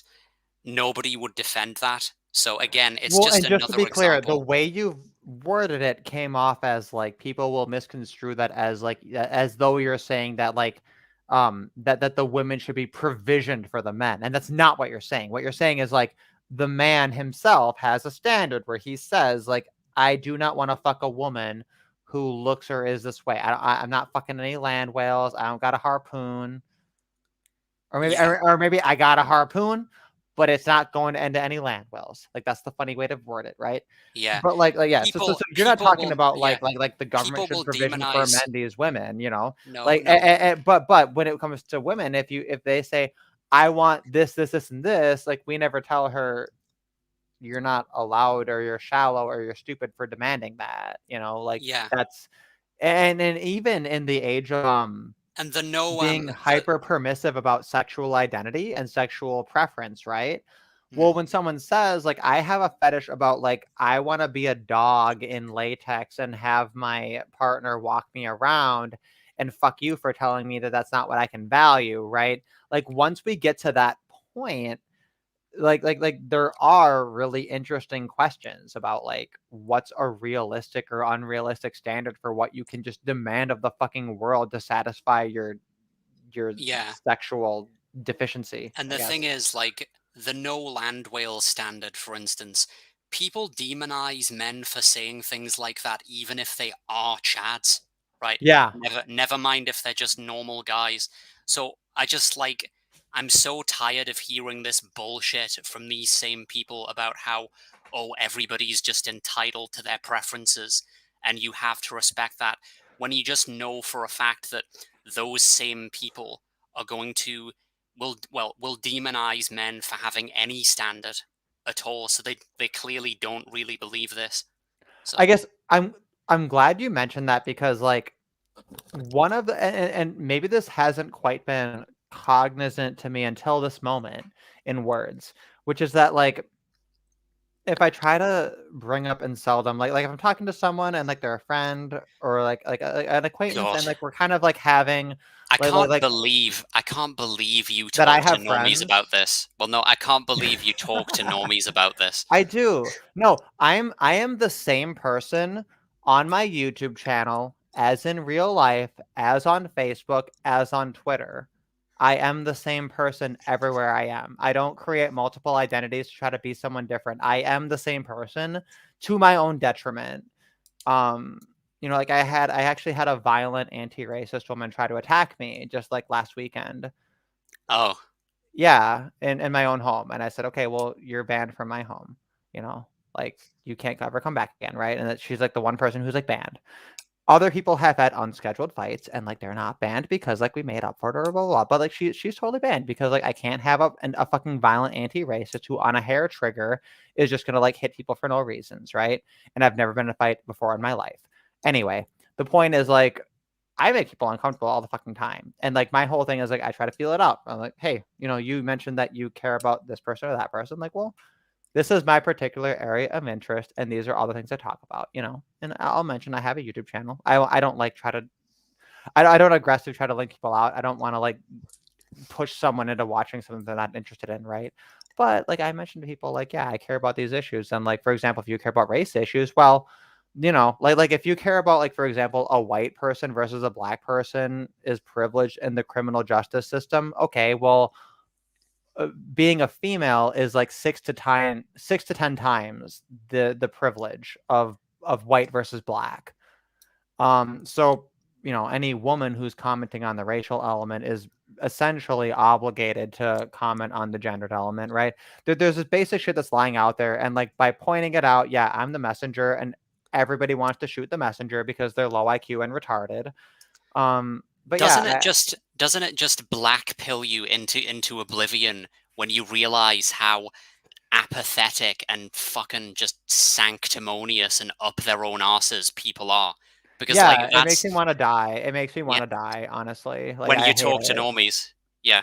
Well, here's the thing though, is like whenever I find though those diamonds in the rough who like they hear it and like I just there's like a glimmer in their eye and they're like, yeah, you know, like even if they're like, yeah, you're an eccentric weirdo and you're obsessive or whatever, and I'm gonna be in my own moderate way about it. Like that when I eventually sometimes I find those little glimmers here and there, and I feel like I can fucking I can rake through just like piles and piles of human garbage to find those little glimmers. And when I find those little glimmers, I'll celebrate them forever because it's fucking Thanksgiving and I'm thankful. You know what? I'm thankful for every fucking person who like encountered me and I was like an abrasive, autistic, like retarded person who just like mentioned all this shit that they weren't prepared for, and like I didn't respect their boundaries in terms of like what they're willing to comprehend and deal with or whatever, right? And it's a huge thing, you know. I don't blame them for not hearing everything and then immediately being like, wow, like you're Jesus and you just told me a new gospel. Like obviously that's like a ridiculous, like if someone said that, like you'd be even more suspicious, you know. But yeah, I'm really thankful for when people are like permissive and kind of thoughtful, and I do kind of hope that maybe there's some seeds there, and it might just be that most of my misanthropy is based in an impatience, and I guess that's my white pill, is that I hate all of humanity, but it's only because like my plants haven't grown soon enough. I can live with that. I don't know, was that too dark? I'm sorry. That's how I feel though. I've found gems, and I feel like I've found gems that no one else would have found. And I think that that should be everyone's mission. Like, you don't have to be the perfect advocate. You just have to be who you are. And like when you feel it, when you're in that position and you feel like you find a person with like a real soul and a real connection, you mention like, hey, I care deeply about the fact that like men as a class like don't have the same fucking rights. And like here's a million ways I can prove it. You know, whatever you're interested in, whatever like makes the most sense to you, whatever is like the most dubious to you, like let's go there, you know. And maybe, you know, in the large scheme it's never going to matter, but if that's the case, I at least want to be on record as someone who is like on the right side, I guess. I guess that's a selfish motivation, but that's, you know, if it carries you. Okay.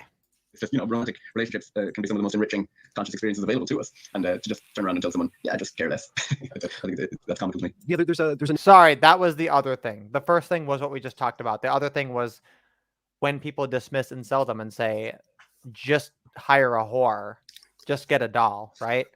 Now, those solutions are reasonable in a sense, in their particular ways. However, what he just pointed out is it's like what incels want is like legitimate validation from a woman, particularly a peer, like not even like a 10 out of 10 model woman, like just a woman who is his looks match, right? His everything match, as the comment that Scooter attributed to Allison but was not sure, right, mentioned. But like, hey, if an incel gets a legit female equivalent of himself, he's fine with that, right? 100% of them, basically. And then when people say, oh, just get a prostitute, it's like that's not what they're looking for, and that's not the source of their you know, of their anxieties and their discontent. And like they're like, you say anxieties, right, and it gets like trivialized, but it's like this is a real thing. Like if you can imagine, you know, like especially when you're like a young male, you know, late teens, early 20s, and your hormones are at like the highest they're going to be at, and that's when you have your relatively lowest sexual marketplace value. If you're not a naturally attractive man or a short man, right, you're going to have to offset it through money and or status, essentially, is in theory, right, the route. Like that's a fucking that's a real gauntlet. Like that's the real gauntlet. That's not the thing that like boys in high school who were tall, white, and attractive, who just like the women flocked to them because that's what women wanted. Like they did not go through that. And even men who are not necessarily certified 100% chads, like Benjamin Boyce and William Costello, men who we concede are conventionally attractive males, probably above average overall. Especially because Benjamin Boyce got those blue eyes too. That's like a factor. Yep. Like they don't know. They never ran through that gauntlet. And then anyway, I think that was the point. Even if I can't like summarize it all, I just want to make sure everything that's stated needs to be. A number of different assumptions that females in all societies have to deal with culturally, and there's a lot of feminist critique, and there's a lot of feminist literature, and there's a lot of media about that that's very prominent. Within male forums and stuff like that, there's a lot of speaking about how there's just all these assumptions about males, that males are, there's one thing, there's like two things that I'm thinking of right now. One is that Hillary Clinton at some point said that, you know, when men go off and die to war, women are most affected, right? I've heard that Like one, I said, yeah, men are dying, but women are the most affected. The same thing. So I'm actually a little bit pissed that he does that exact quote is, women are the primary victims of war, because they lose their fathers, husbands, and sons. Yeah. That's the literal quote. And by that fucking definition, women are literally secondary. That's what secondary means relative to primary in the context of the thing she said. And the only way a person ever thought that was reasonable was because the primary victimization of males in war, the worst fucking hell that humans can fucking experience, is just like not a factor, just 0%. And that's what Hillary Clinton said, right? So like what she said was like a brutally psychopathic, manipulative, gaslighting, fucking ridiculously evil thing to say, particularly for a politician. And the fact that most women in the 2016 election like voted for Hillary Clinton is like abominable. I'll hear sweet fuck all about like men beating women, men raping women, men doing whatever the fuck. Most women voted for Hillary Clinton, and she supports genital mutilation in Africa. So not only is she a sexist, but she's like a racist, colonialist piece of shit too. Like she checks all the boxes for being just a white colonialist fucking monster of a fucking subhuman person ever you could imagine. And because she's got a vagina, women were willing to look past that. Yep. Yeah. Let's continue though, because they're getting into it. I will hear sweet fuck all about anything Donald Trump has ever done. Like every single sexual allegation against Donald Trump could have been true, and Hillary Clinton is still worse. Like that's how bad it is. Anyway, I'm gonna keep moving on. There was a framing about COVID. COVID is affecting men the most, and women are the ones who are affected the most by the men dying. So there's this writing off of men. There's this assumption that men need to kind of take care of themselves and pull themselves up. But also at the same time, there's always a wariness or suspicion of men that are doing that. There's a high suspicion from the kind of feminist-ish kind of side of media against Jordan Peterson because he is empowering men, and men need to take care of themselves. But also, men are a danger. Self-motivated, self-directed men are a danger to the marketplace. Maybe if we look at it economically, because they will start to figure out these games and rise to corporations. Because men, once they dedicate themselves to a project, gets quite focused on it. And very singularly focused, yeah. Yeah, for sure. And I think Jordan Peterson was once even asked this question: that said, "Why is your message so appealing to young men? Well, what's in it for women?" And he says, "Well, don't women want competent partners?" Yeah. And it's kind of because he wouldn't take this zero-sum approach to self-development. He would see that as inherently benefiting. There's Dr. Warren Farrell always talks about. Sorry, that's also worth commenting on, right? So. If we get all of the incels to follow the Jordan Peterson approach off of a cliff, a few of them are going to find wives, and those wives are going to end up with better partners, and therefore it's justified. Yeah. Kind of. I mean, what can you say? Yeah. I mean, he doesn't see it that way, but he should, because he fucking did the research. He's going to drop the black pill later on. He's going to drop the 80-20. He's going to I don't know if I skipped that part yet. But like he drops the black pill in there, like the science is there. He should fucking know better. Anyway, but okay, so that's the Jordan Peterson approach because he's a trad cuck, right? Is like let's just sacrifice and maximize the amount of like male suffering and death possible in order to make women as happy as possible. Is like basically that's the default dynamic if you're not gonna go feminist, right? The feminist ideology is like the same. Yep. Sorry, I was trying to word it differently, but like I couldn't. It's the same. Anyway, but Dr. Warren Farrell, of course, is more sympathetic. So maybe a little bit of koala bear Dr. Farrell, right? The cuddly, men's rights activists. We got one of our aces up our sleeves as Warren Farrell. We trot out our cute little cuddly bear, Dr. Warren Farrell, who's like the sweetest, most like empathetic, kindly old man. He's so cute and he's so nice and everybody loves him. And he's just like, why can't we all get along, right? Okay, we're going to trot him out and see if we can't maybe squeeze a tiny bit of empathy out of these guys. When one sex loses, both sexes lose. And I'm very much in line with that philosophy. And, men and women have been each other's biggest ally forever. They don't compete against each other primarily. Despite a lot of tensions, but there seems to be almost this by maybe occupying the same domains and judging the success of feminism by how many CEOs there are compared to male CEOs. Then it becomes kind of zero sum. Yeah, it's almost wanting that.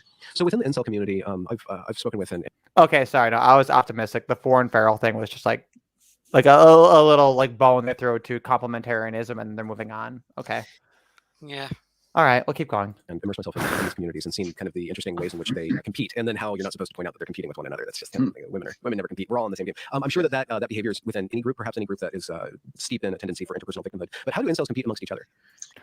Okay, This is just he goes way boring, off the rails here. to This be is honest. funny as shit. Oh my god. So first of all, what he just observed, he could apply that to literally any single dynamic or aspect that they had already applied to incels, and it could apply to any support group, anything on the internet, period. And we have heard fuck all as to why these judgments and criticism and this style of analysis is like valid for incels, but not for like women who had mastectomies and are angry about it. It's like that's my read so far, right? And now we're gonna go on to how do incels compete amongst each other. And like the first obvious thing, which he does bring up as a secondary point, is that they compete over who is the most true cell, right? And that's part of the gatekeeping. That's actually helpful. Like it's not helpful, healthy is what I mean. Like when incels go into a stream and then they're talking about like, no, this thing proves that I'm have the least help. No, this thing proves this thing actually matters more, or blah, blah, blah. And if they do that one-upsmanship and that trading of that information, they're helping each other understand their problems better, but they're also gatekeeping against men who are not true incels, and then therefore directing those men towards the Jordan Peterson route, rather than like psychopathologizing all of inceldom and then like prescribing something for all of them, which is the route they're eventually going to take. Right. I don't know. Is that fair? I mean, I think so. Right. So anyway, what was the? I don't even remember what he brings up first. I was just like so pissed off and offended that he didn't bring up what I thought he was going to bring up. Yeah. We'll see what it was. Sorry. Ooh, that's an interesting one. I haven't thought about that much. I imagine it would be kind of, from what I can see, is like dragging down, kind of mocking anyone who would dare maybe stick their head above the parapet and say, I'm actually going to try and, self-develop myself. Sorry, that was it. That was it. It was that when incels say they're going to try X, Y, and Z and then do it, like, incels don't drag them down. They just say, okay, you weren't truly an incel. That's not dragging them down. They get dragged down in terms of like, yeah, your cred within the incel circle because you're not one. It's not true either. Like they do encourage self-improvement, a lot of them. It's why the term looks maxing exists. So it's why the term anything maxing. It's why why maxing as a fucking what's the word? Suffix. Why that exists. They invented a whole fucking suffix to celebrate it, honestly. Like I mean, I'm not gonna characterize incels as like celebrating, right? Non-incels who like grace their community for 5 seconds just to learn that they needed to clean their room and then leave, right? Like I'm sure that incels just kind of roll their eyes at it, you know? They're not like, I'm really happy that this other man like didn't deal with any of the problems I dealt with and just like found a way out because he misidentified his problem initially. Like, you know what I mean? Like, but anyway. Yeah, anyway. But it's not maybe a bit of one-upmanship about how degrading their life is and kind of how bad they've had it. There's a little bit of gallows humor there with that. But yeah, rather than competing, I'm trying to think what the goal would be. It's more keeping each other dragged down. It's all alone together kind of atmosphere, if that makes sense. And have you studied trajectories into and out of the incel community? Do you have data points or anecdotes about that? What are some of the themes in that? So that would be the next kind of stage to my PhD research, is hoping to see what might be appropriate kind of therapeutic interventions. And like I said, that's not always, it's not clear. I have some data in my master's dissertation. I don't have it off the top of my head now, but it's a very even split of how many incels in the sample said that being in the forums and being an incel made their mental well-being better, and how many said it made it a little bit worse.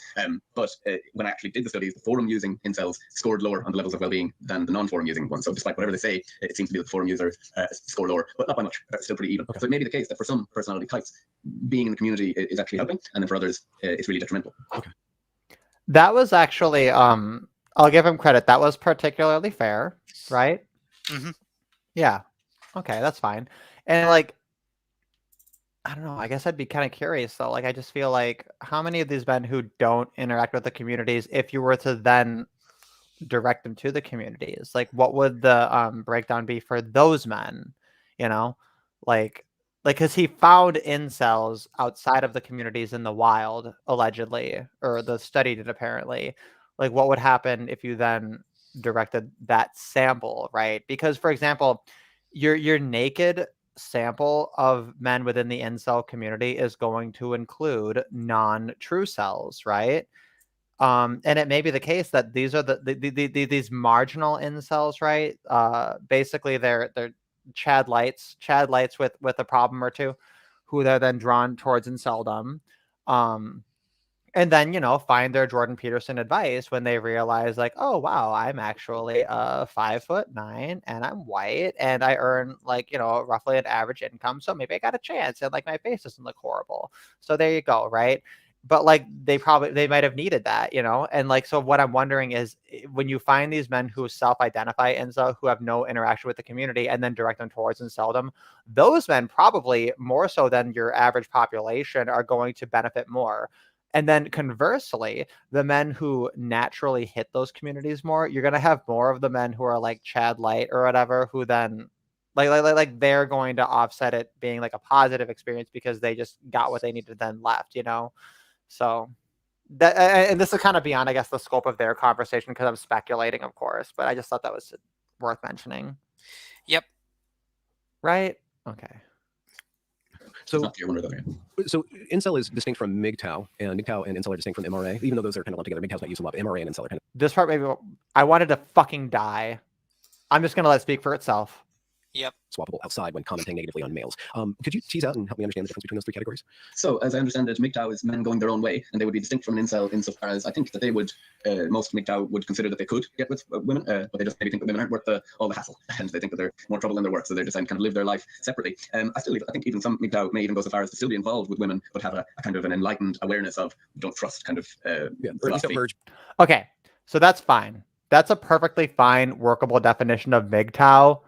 My nitpick, of course, is that there is, of course, and always has been a criticism. You could call it a criticism, or just, I guess, an observation or a pontification regarding MGTOW, that it's a lot of men who, like early MGTOW are like men who had awful fucking experiences, right? And it's like they're speaking to like a real fucking lifetime of bullshit that happened. And then they're kind of going from there. And then you had this second generation of younger men who just saw that and then were like, I'm not even going to be fucked with it. Right. And they see all the theory and like the theory is all correct and checking out and making sense. Right. But there's like this considerable gap. And then because of this new generation of MGTOW who came in, there's then, of course, the theory, of course, that they're mostly incels who are just kind of using it as an excuse, right? And there was this like goofy kind of gatekeeping within MGTOW where they were like, if you're incel, you're not technically MGTOW. Like you have to be a man who can get sex and then rejects it in order to count, sort of, right? So like that's another part of it too, is that like incels don't really necessarily find a home within MGTOW, but then also so many MGTOW men, they can't get there until they've already had the fruit and squeezed the juice and realized it wasn't worth it. And like so many incels are like thirsty for the opportunity to get fucked over and screwed over in a horrible divorce by a woman because it at least meant that a woman cared at some point. Yeah, that makes irrational, sense. Right? Like that's anyway, but then they're gonna, but then like they like distinguishing incels from MGTOW is in theory like the more or less the most nuance of the distinctions you could make of those categories, right? The rest is really fucking straightforward. All you got to know is what the acronyms stand for and you're good to go. But like watch between the two of them, they can barely fucking define a men's rights activist versus MGTOW versus POA versus incel. And it's like, if you speak to men's issues, like understanding these different groups within the manosphere, like we're the only ones talking and we're not that big. It's not that fucking hard. Yeah, it's amazing. It's amazing. Bank accounts. Right, it would be that level of kind of feeling towards women. MRA, then, as far as I understand, they're just men's rights activists, and they range from, more nuanced and effective to more victimhood mentality, just like feminists, perhaps. But I don't think there's any philosophy associated with MRA that has anything like, oh, you need to distance yourself from women. I think one of the best MRA I know is a lady called Elizabeth Hobson. I'd really recommend having her on if you haven't had her on. She's brilliant. And she sets up groups called, she talks about how the women who love men as well. So it's not just MRA, it's MRA and the women who love men too. So that's not a thing she talks about specifically. That's fucking Mike Buchanan set up a political party in the UK called Justice for Men and Boys and the Women Who Love Them, right? And then she became head of it for like a year and a half, and then she stopped, Yeah. right? Which is fine, right? He's It's all also good. he's also just recommended that Boyce have her on, which I seriously doubt will happen. He should. I mean, she's a lot more digestible than like someone like me is, or whatever, or certainly like based on LMS. Like, and honestly, one thing I love about Elizabeth Hobson is she's like the honey badgers. She fucking holds the line. Like, I legitimately believe if he brought Elizabeth Hobson on and brought up the topic of incels, she would actually hold him to account and say, like, yeah, they're real men with real issues, and like you can't just like tuck it under the rug and just say they need to clean their fucking room. Right, like she, because I don't know if you remember, but like when I had her on Gatriarchy with Prince of Queens, because since I brought her on, I kind of set up the conversation and I said, hey, like femmes, you know, you guys you guys do get a lot of scrutiny, and I do feel bad about it because I think that it's unfortunate that so many men are like skeptical towards women who want to help men. And she immediately shut me down and said, like, no, like they're absolutely fine in thinking that, and I embrace that prejudice as part of what I do because like they're entitled to it, right? And I respected that so much. And I want to believe that like if Benjamin Boyce were talking to Elizabeth Hobson about incels in this way, she'd have a way of communicating to him. I think hearing it from a woman would be really like rather than like a whiny hysterical homosexual, like a lucid woman explaining to him like these women have serious problems and like, or these men have serious problems and like they need like compassion more than anything, more so than they need conversations in theory and academia, right? Mm-hmm. It'd be fucking great. I don't know. Yeah, could be interesting. Let's see who else. Let's see what they do from here. So I don't think there's anything there. And then incels, it's just their identity is completely formed around this inability to achieve romantic success, and they claim that that's objective. But you know, the definition of incel is even hard to kind of nail down because you know some people will say, "Oh, you're an incel if you've been 6 months without sex or a relationship." And I think you know, COVID might make incels of us all in that case. And you know, for podcasters, well, there's a range of different things. But there's a big difference between a dry spell and an incel, right? It's more akin to like a worldview or a kind of a philosophy almost. And maybe it is something I do want to work on is a level of inceldom scale that can kind of quantify. And maybe there's like benevolent levels of inceldom and hostile levels of inceldom. And maybe it's nothing more than just how black-pilled an incel is. Maybe that is the scale. But I think there is something, you know, there's something different in character about identifying as an incel rather than just incel by circumstance. Yeah. Does that make sense? Yeah, absolutely. When you shop Build with Ferguson, you don't I'm not getting ad block. I don't care what anyone says. It's too hard. I clicked it. We did it. So, I don't know. I guess a part of that. I mean, yeah, I'm sorry I haven't been commenting much. It's just this bit's a bit boring, honestly. This bit is. I do think it's like, it's worth the context though. You know what I mean? That like, yeah, right here they're addressing. Okay, what is your geography of the manosphere, and like they're taking turns hobbling through it. I think the next part is like Benjamin Boyce tries to describe Roosh V but doesn't remember his name or the group he's a part of or the religion he converted to. Like 3 strikes in 2 sentences, like fucks it all up. And Yeah. that's the level of analysis that we get on the pickup artistry angle of all of this, which is extremely important because pickup artists, they particularly target and give false hope to incel men, and like the ravaging culture and trade-off of like these bullshit pickup artistry people is like, it needs to be like challenged and like put down and like criticized in very harsh terms, I suppose. Spiritual Mamser hops in and says incels need to be put in camps. Okay, well, fuck you then. God, Spiritual Mamser likes to start shit. Sorry, no, we're not white knighting for the incels. Like, eat a bag of dicks if you don't like the incels, because they're men too, and like they deserve basic. You don't have to fuck them, okay? You don't have to fuck them. You don't have to like them even. They're worthy of human care and concern, and they have legitimate issues, and they're allowed to convene on the internet and talk about their issues without being slandered as fucking terrorists, okay? Like, that's, I'll put a flag there. And if that's too hard for you, then like fuck off. Anyway, let's see what else I have to say. We'll see if they go into the Roosh thing, because it's like so goddamn funny. Misogyny is one aspect of the behavior of men, I guess, throughout time. That went from, I was just talking about. It's not. Like, what is the evolutionary psychology role, or what's the role through an evolutionary psychology lens? And hopefully I get to have you think on your feet of misogyny. So, yeah. Can so we just, some of the stuff Derek, from an evolutionary psychology point of view would talk about how men who are most inclined towards misogyny, when they doubt their... can we just skip this like crap where he's hypothesizing about where misogyny comes from? It's just tedious. Like, Oh my to god, me I want to anyway. see where it comes from. Appeal to female partners. And there's actually a really cool study by Bosson et al. And they show that low mate value men exhibit curvilinear sexism. So their benevolent sexism decreases. We have to go over this. Oh my so the idea god. there is that low mate value men who doubt their abilities to protect and provide women, which would be needed for benevolent sexism, then they're not willing to kind of embrace this benevolent sexism that actually appeals to them. Because there's lots of studies out there that show that benevolent sexism is actually romantically attractive to women. Could you describe what benevolent sexism is? So benevolent sexism might be, it's attractive in a long-term male partner because it would kind of manifest as willing to do lots of tasks for you, because perhaps would Please just skip this. Skip. I know, right? You hate it so much. I hate it so much. It's so terrible. The whole thing, this whole parabola, right, of benevolent versus malevolent sexism is, he argues, based on relational aggression studies, based on studies of intimate partner violence and shit, right? As in based on data from people in relationships, which we've already established is 80% of women fucking 20% of chads, right? That's where he's taking this concept of like benevolent versus malevolent sexism and then arguing, oh, well, women like all the benevolent sexism, and like all these incels, they're portraying traits of the malevolent sexism and blah, blah, blah, blah, blah, right?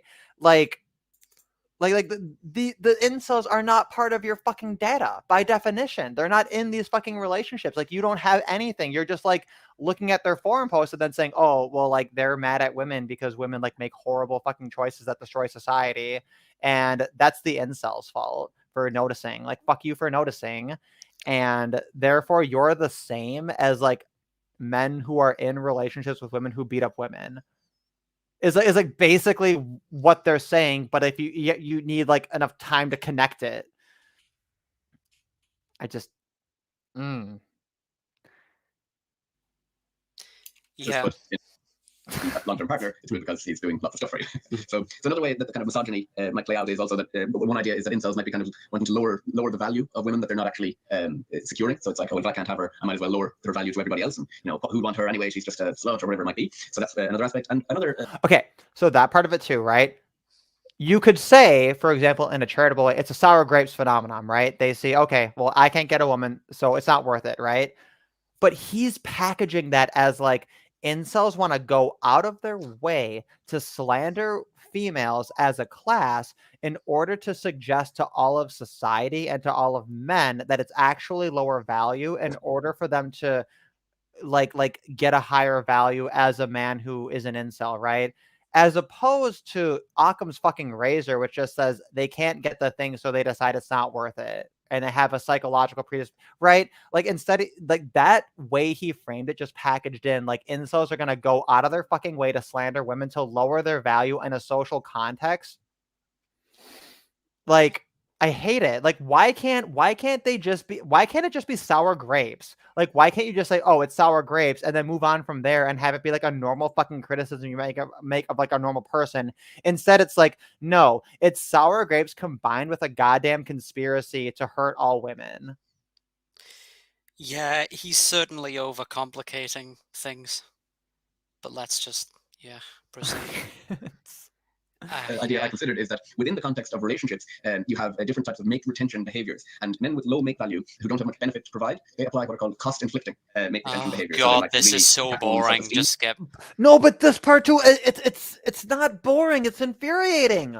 This shit about cost retaining behaviors. Okay, so if by definition you're engaging in a a mate retaining behavior, that means you got a mate in the first place, and therefore everything he's talking about are behaviors of non-incel men, and then he's going to use that to project it onto incels, when by definition the fucking category of his thing doesn't include them.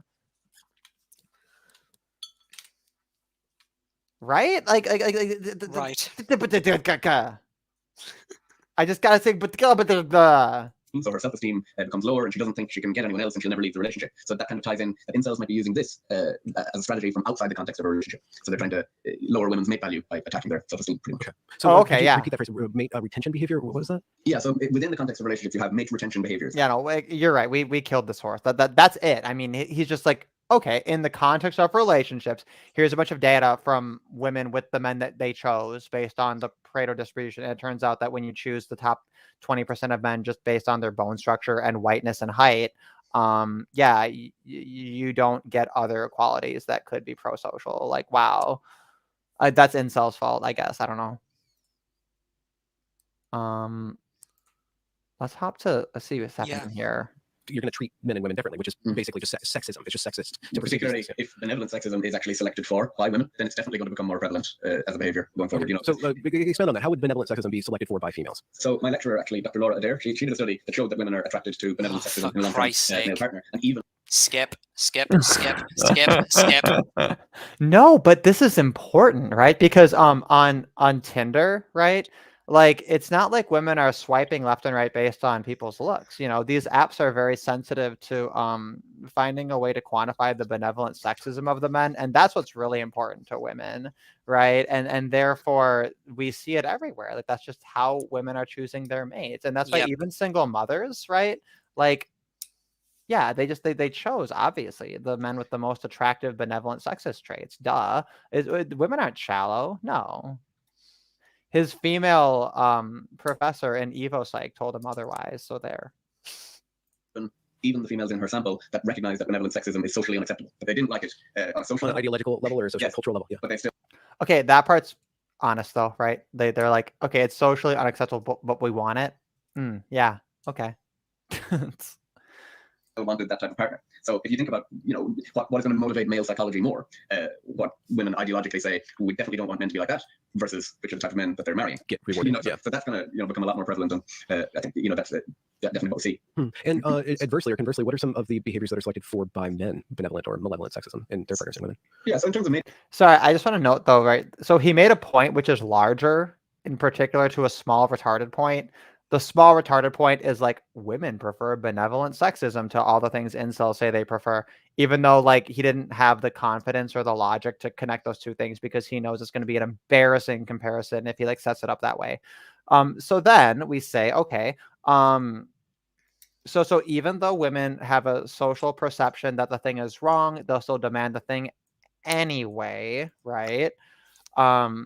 And what it shows is that in terms of figuring out what the actual sexual dynamics are, we need to look at the actual data. What do people actually do, right? The actions matter a lot more than self-reported shit on surveys. And that is actually a major boon to the black pill science / incel side, right? Because so much of what they do is they use dating app things because it shows like, who do you actually swipe left and right on? This isn't who are you fucking commenting on a Twitter post or whatever, right? But what he did was he snuck that point in a context that would come off as being not towards the black pill point, right? Which is that women will self-report more of a preference towards benevolent sexism that they might not necessarily act upon, you know? Right. Yeah. Could you imagine like how many leaps and bounds this interview would have been ahead if they had just applied that basic logic to like any of the other things? I thought I had a smarter way of putting that, but that's just it. Well, we'll see if they make any progress here. We'll give them a minute. Preferences, something perhaps that's misunderstood about evolutionary psychology is the extent to which men and women actually value the same things a lot. Love, intelligence, and kindness are consistently up at the top of mate preference lists for both sexes. Just what gets highlighted, particularly by incels, is where there are sex differences in that men value youth and physical attractiveness much more than women do, but it's not the main thing to them, and there are other things that are important too, and women conversely value socioeconomic status far more than men do. But, you know, largely they're the same, and my study actually investigated what incels, one thing I wanted to look at their mate preferences themselves. The one thing that gets lobbied around about incels is, oh, they just simply have too high standards. They are shooting too high. And we found that actually wasn't the case. They reported lower minimum mate standard preferences than the non-incels in my sample. But we also asked them what they perceived female mate preferences as. And this revealed a lot of cognitive distortions. And they massively overestimated how much women in our sample said that they wanted physical attractiveness. So incels thought they wanted much more. And socioeconomic status. And they underestimated intelligence, kindness, and humor. Now, an incel might hear this and say, yeah, but women will lie on the survey, which is, you know, fair enough. But, you know, okay, stop here. But in evolutionary psychology, our studies do show that women do value intelligence, love, and kindness, and humor as well. So Derek. certainly much more than incels report. reported that they liked physical attractiveness. So there's a bit of a kind of some cognitive distortions there. And one final one that surprised me was we expected that incels would think that women had crazy high standards, but they actually, we found that the incels in our sample thought that women would have lower standards than they actually did. So the women in our study had a higher minimum mate preference standards on a range of traits out of 10, and incels thought they would have lower. And based on incel rhetoric, I always would have thought incels, they're forever talking about how women have too high standards and they want Chad. But when it came to it in the study, and maybe this is something that's making them so upset because they're thinking, this is what I think women's standards really are, and and I still don't measure up. Maybe that's something going on there. Is there? I could see, just shooting from the hip, and I'm not a psychologist at all. I guess I am from an armchair standpoint. But is there a possibility that the incels or people who are in that are lowering what women want on all the things that they actually don't want to work on? Like, right? Like, so I don't want to try to be humorous or witty. So women must not really want that. Well, that's an interesting idea, actually. And one of my next studies for the PhD is to investigate where single people, incels and non-incels alike, are allocating their mating effort. So that might tie in nicely, actually. Give me a good idea to link the two studies. But yeah, so it could be, and we can measure the effectiveness of different types of effort allocation, what's worth putting effort into. And interesting. Okay. So if you're giving me so many great ideas, and this is like it's really, really fun conversation. So you just give me a good one, Phil. There we go. I did my trade for the day. So there's an overevaluation of the external traits. So do you want to pause here? Because this is kind of interesting. Physical use. Yeah, sorry. So, I put my headphones down for a little bit, so if you had mentioned it earlier, I'm sorry if I missed a thing. But so yeah. they're talking about what women value. Incels say that women lie on self-report surveys, and Boyce just laughs at that as if it's the most ridiculous thing he's ever heard. Even though he just fucking agreed that women report and do the different thing. And it's transparently true. Like 5 minutes ago. Don't know if you've seen these game shows where there'll be like an ugly manlet or something, and the women are like supposed to rate his attractiveness or something on these like crappy reality TV things, and the women will say that they don't want to date him because of the way his shirt looks or something. Like they'll say literally anything other than the obvious. So like and this isn't like, this is hardly shocking or unique to this area of research. Obviously, people lie on self-report surveys. And then he goes on to talk about various things that women and men say that they're interested in self-report studies on what people find attractive. He said intelligence. Okay, so there are so many different ways to deconstruct the idea that intelligence is sexually selected in humans. For one thing, it's just plainly obvious that women don't chase the smartest guy in the room, because if that were the case, then it would be the physics and mathematics departments at universities that would be getting, well, all the pussy, frankly, to put it that crudely. And it's usually the opposite that's the case. Like those places tend to be, if anything, probably filled with incels, because, they have Asperger's syndrome or whatever, which women also don't like. So that's one thing. There's also just the very obvious, well, two more obvious facts. First of all, for the great majority of human history, like anatomically modern humans have been around for at least 100,000 years, something like that. And it's only in the last few thousand years that we've had the intelligence to create a civilization. So if intelligence were sexually selected, you would have to explain how for like 90-some% of human history, just nothing interesting was happening. And women apparently didn't value this very highly. Otherwise, there would have been a selection effect in favor of intelligence. And then you'd have to explain, like, I don't know, 5,000, 10,000 years ago, women's preferences just suddenly changed towards preferring higher intelligence. But then on top of all that, there's just the obvious fact that if intelligence were sexually selected in humans, then you would see a big difference in intelligence between the sexes. Like there would be a difference between the mean female IQ and the mean male IQ in general cognitive ability, which is not what we see. And it is what we see with other traits that are, finding a discrepancy between the sexes in, say, height, that actually isn't, it doesn't quite stand up on its own, doesn't prove that it's because of sexual selection, but it is a necessary, if not sufficient, condition. And it doesn't appear to be the case. Men's and women's IQ bell curves are about the same. So, Right. So Yeah. that's just like a ton of That's actually a good kind of litmus test, right? Is like, okay, so sexual dimorphism real, right? You're not a bunch of like progressive, like crazy people who believe that the sexes aren't totally different, and therefore you accept that there are sex differences, right? And they say, okay, well, women like tall men. That's why we got tall men. Men are taller than women. So then why aren't men way smarter than women if that's being sexually selected for? right. Yeah. Yeah, and there's also yet another way to refute How is this, he an which is evil just psych masters if like that didn't occur to him? Like yeah, I know. they're fucking up. If that's like the first fucking thing you'd know. So there have been studies. One of them, Emil Kierkegaard, has a video on his channel where he talks about the research in assortative mating, like attracting like, and what you can do is you can measure the cognitive ability of couples. Basically, you just give loads and loads of couples an IQ test, ideally as many as possible, as large a Yeah. sample as possible, and then you look at You mean more than correlations. 250, right? More than 250? That's what you're looking for? Yes, ideally. And what you can do is you look at the relationship between men's and women's intelligence in these surveys, like between couples. So, like, if it were the case that women were choosing men based on intelligence, then you would actually expect to see negative correlations between the between these like marriage partners in terms of intelligence, because if the IQs of coupled men and women, if they were positively correlated, that means there's a tendency for um, men and women who are together to be of similar intelligence.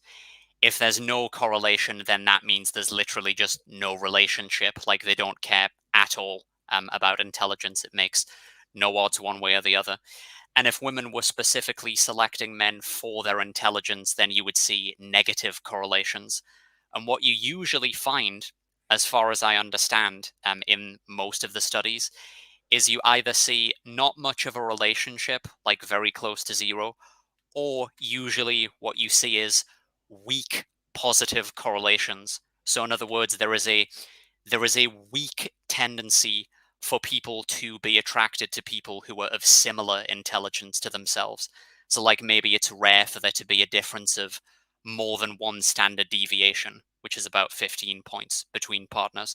So there's weak assortative mating for intelligence, but other than that, basically people don't care. So yeah, this is bullshit. Just pointing that out. And like that's a thing that's like the basic like you just know that because it's like a hobby, you know? Yeah. And like this is his masters. And I get it, like it's his baby masters, it's not been approved yet, blah blah blah. Like give him a minute, but it's just like, damn. Anyway, I just wanna so in the chat here, Jay Willie mentioned like, hey, can I hop on again? And Jen's here too, which is cool. But yeah, I think for this stream, we want to stay focused on this particular video and this particular topic, but I'm overdue for a stream that's more of like a party stream with more people to talk about more stuff and be less structured. Sure. But yeah, so I'm just saying for this one here, God, it's frustrating because we're just over the halfway point. I feel like okay, let's just We're give well him. past halfway. We're about 2/3 I through it. think we're gonna be able to kill it. I think that within the next like 20 to 30 minutes here, we can well, not all of it, but like we can address everything that needs to be addressed. So we'll be a little bit less, I guess, selective in what we're responding to. Because I honestly think that we both saw the whole thing on the outset, right? And I kind of laid out my thing. So basically, someone could listen to what I had to say on the outset, and then if my poisoning the well worked, and they listened to Benjamin Boyce's stream without my interruptions, they'd probably just agree with me. I'm confident of that. But anyway, let's go ahead and give this a little more time because I just want to kill this video and make this stream kind of like a like a more tight, I guess, subject matter and stream than usual. And yeah, Yep. since we got Thanksgiving, I got a little bit of limited time, so it's nothing on you, Jay Willie. I really want to reach out to you, and then like before when we had a particular topic we were going to discuss and then plan to stream and everything, I think that like makes more sense so that we can make sure we're editing well, because I need it as much as anyone. Okay, let's see what else I got to say. And beauty and I guess fuckability or something along that line. I'm sorry to use a derogative term, but basically that's kind of the two things. Like you want a sugar daddy, and the sugar daddy, we know what the sugar daddy wants. Yeah. Or the gold digger and the sugar daddy. I mean, if we're gonna do just the Chad and the Stacey thing. So I think incels would even say that looks comes first above all else for women, which Really? I think they have like an acronym for it: looks, money. Yeah, they would. Or something like that. I've got it wrong. But looks would be the top one they would say, and that they have this idea that even a woman married to a super wealthy rich guy, they call it beta bucks and alpha fucks. So they would go with the idea that even a woman who's married to a long-term rich guy who's not very sexy, that she's banging someone else on the side. Right. So sounds like projection. And actually, this was for a long time in evolutionary psychology this idea. All right, yeah. I'm just going to be we very we put a fucking flag in this right away. I'm gonna talk about this, but yeah, go ahead. You know how you were talking about one move checkmates? Yeah, like Yeah. here's another one. I'm just going to be very sarcastic right now. Like Hugh Hefner with his Playboy mansion. Like, you know what? Yeah, those women, they totally were in love with him, and they totally weren't like banging other men on the side, and they totally did just love being in his company, and they weren't just being paid to be there, even though that literally is like what they said, like in their memoirs and stuff. Like there are all these accounts of how they were literally almost moved to puking and so on, and you get these stories about strippers like marrying these old millionaires. Like, yeah, that's totally because they're really attracted to them. Yeah, right. That's definitely it. It's just. And this is another thing that's just a delusion. Like when people talk about women's preferences changing over time, yeah, it's like it's a complete coincidence that their preferences start to change as their own mate value declines, so that they can no longer quite get what they want. They can't get Chad anymore. And then they expect you to swoop in there and be, what's the expression, Captain Save-A-Ho for a single mother, and be a walking wallet for her. You can be her last resort, and you can be bloody glad of it. And I mean, I guess this is my admittedly controversial take, although I think maybe Face would agree with it, actually, because he was dating a single mother at some point, that there are things that are worse than inceldom, namely being a beta bucks is probably worse. You don't want to be in a position where a woman is quote unquote interested in you just for your financial value. It's not a good idea. Yeah, no, and I think that's actually it's a really good point to make, right? And like it's one thing that kind of kills me about a lot of the red pill community is I understand why it's done, is that they do this kind of like for example, Sargon takes a lot of shit, right? He's called the stepfather, right? Like the grandfather, but stepfather, you know. And it's like, you know, I come from a mixed family, you know, like my mom was a widow, she remarried, I have a stepfather and I have a step siblings, right? And like that occurred early enough to me that like they're part of my family. Like that's my nuclear family, is like it's a mixed family. And like that division, it's understood and it's honored among all of us, right? Like we have a particular dynamic that's kind of logical and sensitive, and that we kind of had to feel out in a very human way, as both the adults who are like adults marrying and like combining their families, as well as all of us as children who are, you know, ages ranging from what like 12 all the way down to like 7 or whatever. Like we had to, and like the point of it is that like I have a lot of respect for men who are willing to step into a role like that, because honestly, the most difficult parental role you could ever have by far is that of a stepfather. You know, like you're coming into there in a legal situation where the woman can just fucking like sweep the rug out underneath your feet. Men are in these situations, whether it's a false paternity thing, which is the extreme, or it's just like a simple like you know, you got your stepkids and it's like a different kind of relationship, and like you need to be there as you know, a caregiver and as a parent. However, like your relationship is fundamentally different, and like that's really fucking tricky. That's really tricky. And like men who are willing to step into that role and to do it well and to make proper families of it, right? To kind of pick up, because otherwise, what is it? Like if you demonize that and then say men should never be stepfathers and blah, blah, blah, like what you have is a whole bunch of fucking children born to single mothers who are going to have like the worst circumstance they ever could have had. And it's like, why should the children suffer, right? Is kind of the point. So my point is I see both sides, but I'm very mixed about that in a way. But like, yeah, like men demand so fucking little. They demand so little, I guess, is the real takeaway. If we're gonna bring it back to incels, I mean, I don't know. Let's give them a little more time, I guess. We'll see what else they're gonna bring up. The dual mating strategy was put forward due to a relatively high number of cuckolded men out there, but that hypothesis is rejected now in favor of the mate switching hypothesis. So what we find now is that when women want to switch, they switch partners rather than have two going at the same time. It's not very. Oh yeah, so this is the thing he brings up where he's like, okay, so this perception of female hypergamy and monkey branching, like you can look at the raw divorce stats and you say, okay, it's like overwhelmingly initiated by women, and then their number one stated reason is dissatisfaction, as in like not infidelity, not abuse, not anything like that, right? And then I guess the counter argument to that is, well, some significant percentage, maybe half, maybe even a majority of women, they don't overlap fucking their different partners. They just emotionally cheat for a time and then divorce their husbands and get remarried. And therefore that's all like Gucci. Is basically the point of this next like 10 minutes. Yeah, it's depressing. It's like, I'm sorry, like would we accept like men doing this if we were just like, oh well, like men just like they they dump their old wives and then they fuck a woman who's younger. And like it's not like they didn't cheat, they dumped the old maid before they got the new young new type, So what's the fucking problem? Right? Yeah. Like that's kind of the same level of empathy. Or whoever is controlling the woman's sex as a resource. It's not. Ashley Home Stores now offering 0% interest for 6 Wow, years. I need a Or bed. Tempur-Pedic Thank for- you. Okay. Ashley Home Stores. Yeah, there we go. They knew that was why they caught your name. In the past, but men control commitment as a resource. And when people talk about have problems with like the sexual marketplace and sexual economics theory, it absolutely looks like a market to me. You have different people who have value that goes up and down. And I just like to ask people who think that they don't make their mating decisions on anything like a sexual economics theory, how do they decide their sexual opinions? Then? If you're not assigning value, just leave it to chance. Is that what we do with our sexual decisions? It obviously isn't. We assign a value, we compete in this market, we try to be chosen, we make ourselves appealing. It absolutely looks like a market to me. And the ways that market works and who has control over, female. Women as a reproductive resource, the most valuable reproductive resource, then you can argue about that and who should have control over that. And I would say each individual.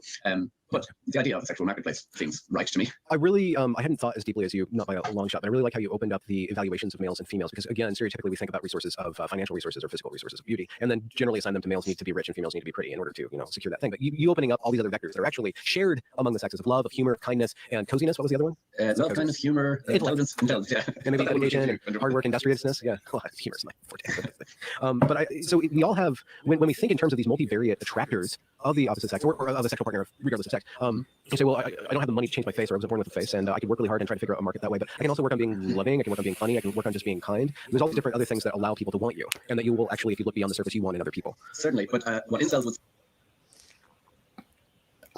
I guess I have things to say already, but maybe it's worth letting him say what he thinks incels would say in response to, okay, so we've accepted, okay, sexual marketplace, right? As in, when things are all said and done, everything added up, right? Your physical attractiveness, how sociable you are, how fun you are to be around, if you got funny stories and things to say, if you can make money, you're really good at cooking, everything, anything you can imagine that makes a human does that matter desirable. Any of it if your face is hideous? Like, well, here's the thing, right? So their argument is basically it's almost as though what they're assuming is that like if you're born and like you're cute, like me, I'm cute, I'm real cute, right? So it's as though like a person who's born exactly the same as me but they're not cute, right? They developed their energies and their passions into like becoming really, really like having good personalities and like cooking really well, and tolerating feminists really well, right? They did all these things, and like while they were doing that, I was just like in like a chrysalis, and the chrysalis was just like a bunch of aloe soaking into my beautiful skin and like making sure my bones were like beautiful looking and everything. And I was just like sitting there as like a non-human, placid, just becoming beautiful person, to the degree to which, right? What I'm saying is that like they're not integrating the investment of time and energy, because you didn't invest time and energy into being an attractive male, at least not in the sense of like bone structure, height, and race. You know what I mean? Like if you're gifted those things, and then all those things being equal, like you then go off into the world and like, you know, I can cook a couple of things. I can get along with a lot of people. Blah I mean, blah the blah, race etc. Right? just I wasn't just like in a fucking Crystarium fucking time capsule thing to make me beautiful, while the ugly people had all of this extra time and energy available to them to then develop a bunch of like skills to offset their non-beautifulness, because I was also alive and functioning and developing skills at the same time. Yeah, I mean, the race thing is really only an issue in multiracial societies. But yeah, I mean, it's still a factor. So It's an issue in Asian societies, kind of, but I guess it's only an issue to the degree to which those societies have become multiracial. So I guess you're not yeah, wrong. Yeah, which is a fucking shame. It's a shame to me that the Asian women are, you know, like just casting their high quality Asian men aside in favor of just like men who are like dumber but taller. yeah, that's basically it. That's basically it. And it's like you can look at that and say, oh yeah, women are making great responsible decisions, or you can say, hey, maybe there's, you know, without suggesting one solution or another, saying that's kind of a problem. Yeah, I mean, if Say all umbrella. our societies were monoethnic, it obviously wouldn't be a thing. But we're well past that now.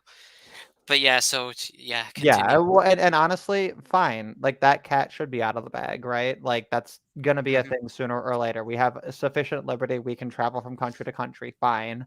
So it's a great opportunity as well. Like, can we address the entire incel problem all at once? And I guess the answer it might be no. Some sympathy for them is that there's only so much that you can compensate for lacking in one department with the other. Okay. So for the example I often use is there's only so much you can compensate for being short with a nice Irish accent. I happen to be quite short myself, so I kind of understand. There are some women who just would say no, too short, that's it, don't care how much I like the accent. So I can see where they're coming from. And height is a good one because women will have strong opinions on it, but they typically don't tend to maybe lie or kind of skirt corners around. So again, you're bringing up about it. yeah. Again, you're bringing up the tendency for women to say one thing and actually favor another. I think we all have that tendency, but So he Wait, gets didn't it. he- He yeah. fucking noticed it. But then earlier he just fucking Yeah, wasn't he did not laughing at admit it? it? He was laughing at the concept of Yeah. it like literally 5 minutes earlier into the thing, right? I don't know. He can answer for that. If Benjamin Boyce is watching, I'll let you answer for it because I'm not gonna speculate into your head. I mean, I guess I already kind of did that. Anyway. I don't think women lie about their preference for height, and it's something that you can't kind of get around. You know, it's subjective. Looks is very subjective, but less so than people might say, I would think. But height definitely isn't. You know, Okay. so that's a kind of clear one of how you definitely. That's also worth noting. He mentioned looks. It's not as subjective as you think. You get it, Costello. He agrees with us. Like if we brought him on here and we were having this conversation and saying, okay, this thing, you agree, right? You agree, right? He wouldn't be having this kind of like pontification about how like women are most affected and blah blah blah. Like all this like, and oh, they just need Jordan Peterson, but maybe not really. Like I wonder if William Costello is actually more black-pilled than he comes off as in the interview, but he's tailoring himself to like Benjamin Boyce being on a more I mean, when he says sorry, when I he don't want to be says rude, but when he says subjective and objective, like I guess he means the idea that there's a lot of individual variation in what people consider attractive. Like I don't really see how there's an argument for it, like towards the center of the distribution. Like when you're talking about normie men who are, I don't know, between a 4 and a 6 out of 10, who, to be fair, that is the majority of the population, obviously, who are right in the middle of the distribution. This has been studied, actually, I think, that with those sort of normie tier men, there is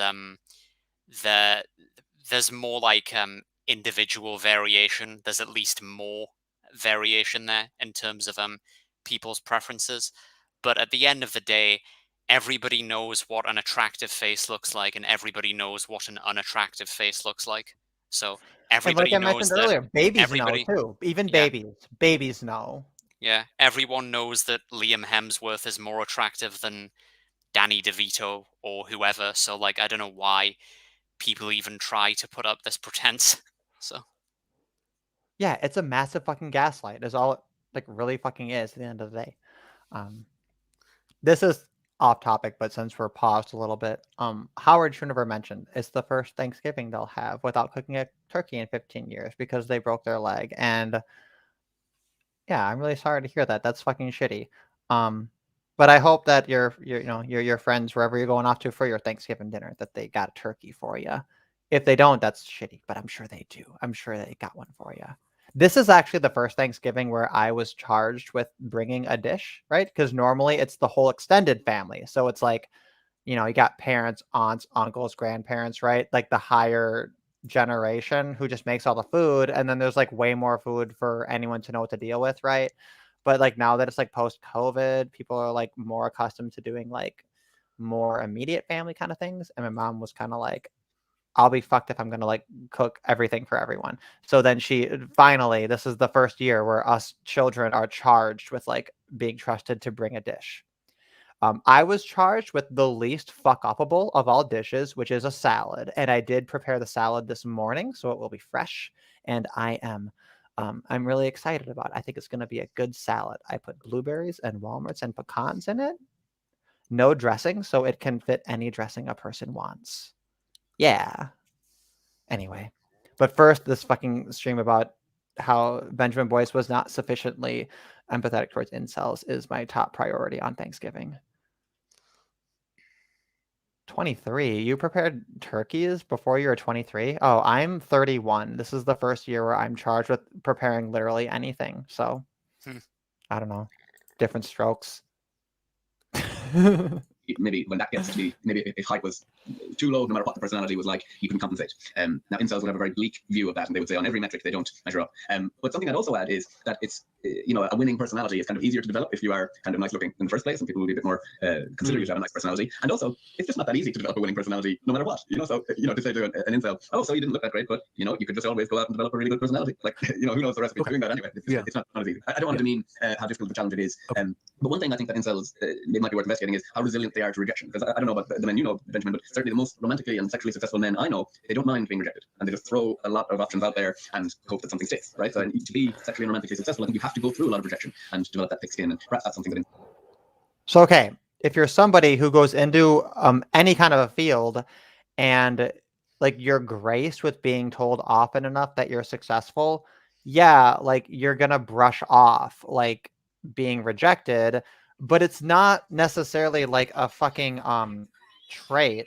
It's not like a trait of like being better or more well adjusted or anything. It's just like you have an experience that privileges you and gives you that confidence, like they're gonna over psychopathologize that, and it's like the fundamental issue is like the gateway. Yep. Kinda. I mean, maybe I'm overstating it, but it's all the same. But I can have sympathy because it's not that easy to be romantically rejected. And from an evolutionary point of view, we evolved psychological mating mechanisms in a world where you might meet maybe a couple of dozen potential partners in a lifetime. So repeated sexual rejection would have been perceived as catastrophic. Whereas now on Tinder or in a big city and a night out, you could rack up more rejections in one day than you could in a lifetime in our ancestral environment. So that might amplify any kind of negative well-being effects of sexual rejection. Okay, that's That an interesting fair point. enough. That's an interesting point. I'll give him credit there, right? Because it goes back to this argument of like, if you compare the status quo now to like 100 years ago, and then you say, well, men never had to deal with this, right? Part of the argument and the compounding is like the repeated sexual rejection is a new aspect. Yep. Yeah. So I think that your work can provide the basis for two things with regards to the incels: more understanding from the outside and more potential understanding with inside to get out. If it's ever the case that an incel wants to remove themselves from that status. He mentioned that, right? And it's like, we all know he mentioned that to suggest that incels don't want to be non-incels. Right? Yeah, that's the only fucking reason he would have added that, because that's his mentality. He's like, well, it must be their fucking fault. Yeah. I don't know what to say about it. And to what extent that status is voluntary or not kind of degrades the assumption of incel. So the name itself is a trap because it strips one of any sort of voluntary position. And I don't think you can do anything until you have just some sort of pretension to being more than you are, fake it till you make it. Okay, so now he's presuming that you define someone as incel before you take into account their own personal agency and ability to affect anything, right? And then said, well, since they're identifying as incel, and therefore that's out of the question. And it goes back to this idea of like the incels gatekeep better than anyone else, you know, but he's just doing it kind of on the fly. Like, this is the first he's fucking heard of it, really. And like he can barely map out the basics of like where the lines are within the manosphere in general, right? So it's like, it's so dubious for so many reasons. And like we already have a group who can do the thing that he's complaining about being a problem already. Like the incels already solved his secondary issue, which is the whole thing of like, how do you go from the inside without? That's literally the entire focus of the black pill. And what they're doing is creating like an honest and more or less intellectual basis for like understanding the fucking facts necessary to their situation. And like they have to endure being slandered by people saying like, huh, maybe they've never considered ways to like solve their problem rather than just identifying why it's a problem, right? And it's like, it's fucking precious. Indeed. But that's another whole discussion. So what are some of the things that from the outside looking in, you really think people need to understand about this community? One of the big things is to not judge by the minority, the most extreme actions and language of the minority. When we do that with other Yeah, that's a good point. Thank you. communities, we recognize it as wrong really readily. You know, the harmful stereotype of Muslims as terrorists because of the actions of a small minority of extreme individuals. You know, even studies have now found. Okay, except Islam is chosen and Inceldom is not, but okay. That's the case with incels as well. So, you know, that is one realization we should have. We also could acknowledge, you know, the problems, the genuineness of the problem of feeling like you can't form sexual and romantic relationships. I think we kind of demean that as almost trivial or silly, you know, because maybe men are considered to be privileged. So acknowledging this kind of hurt.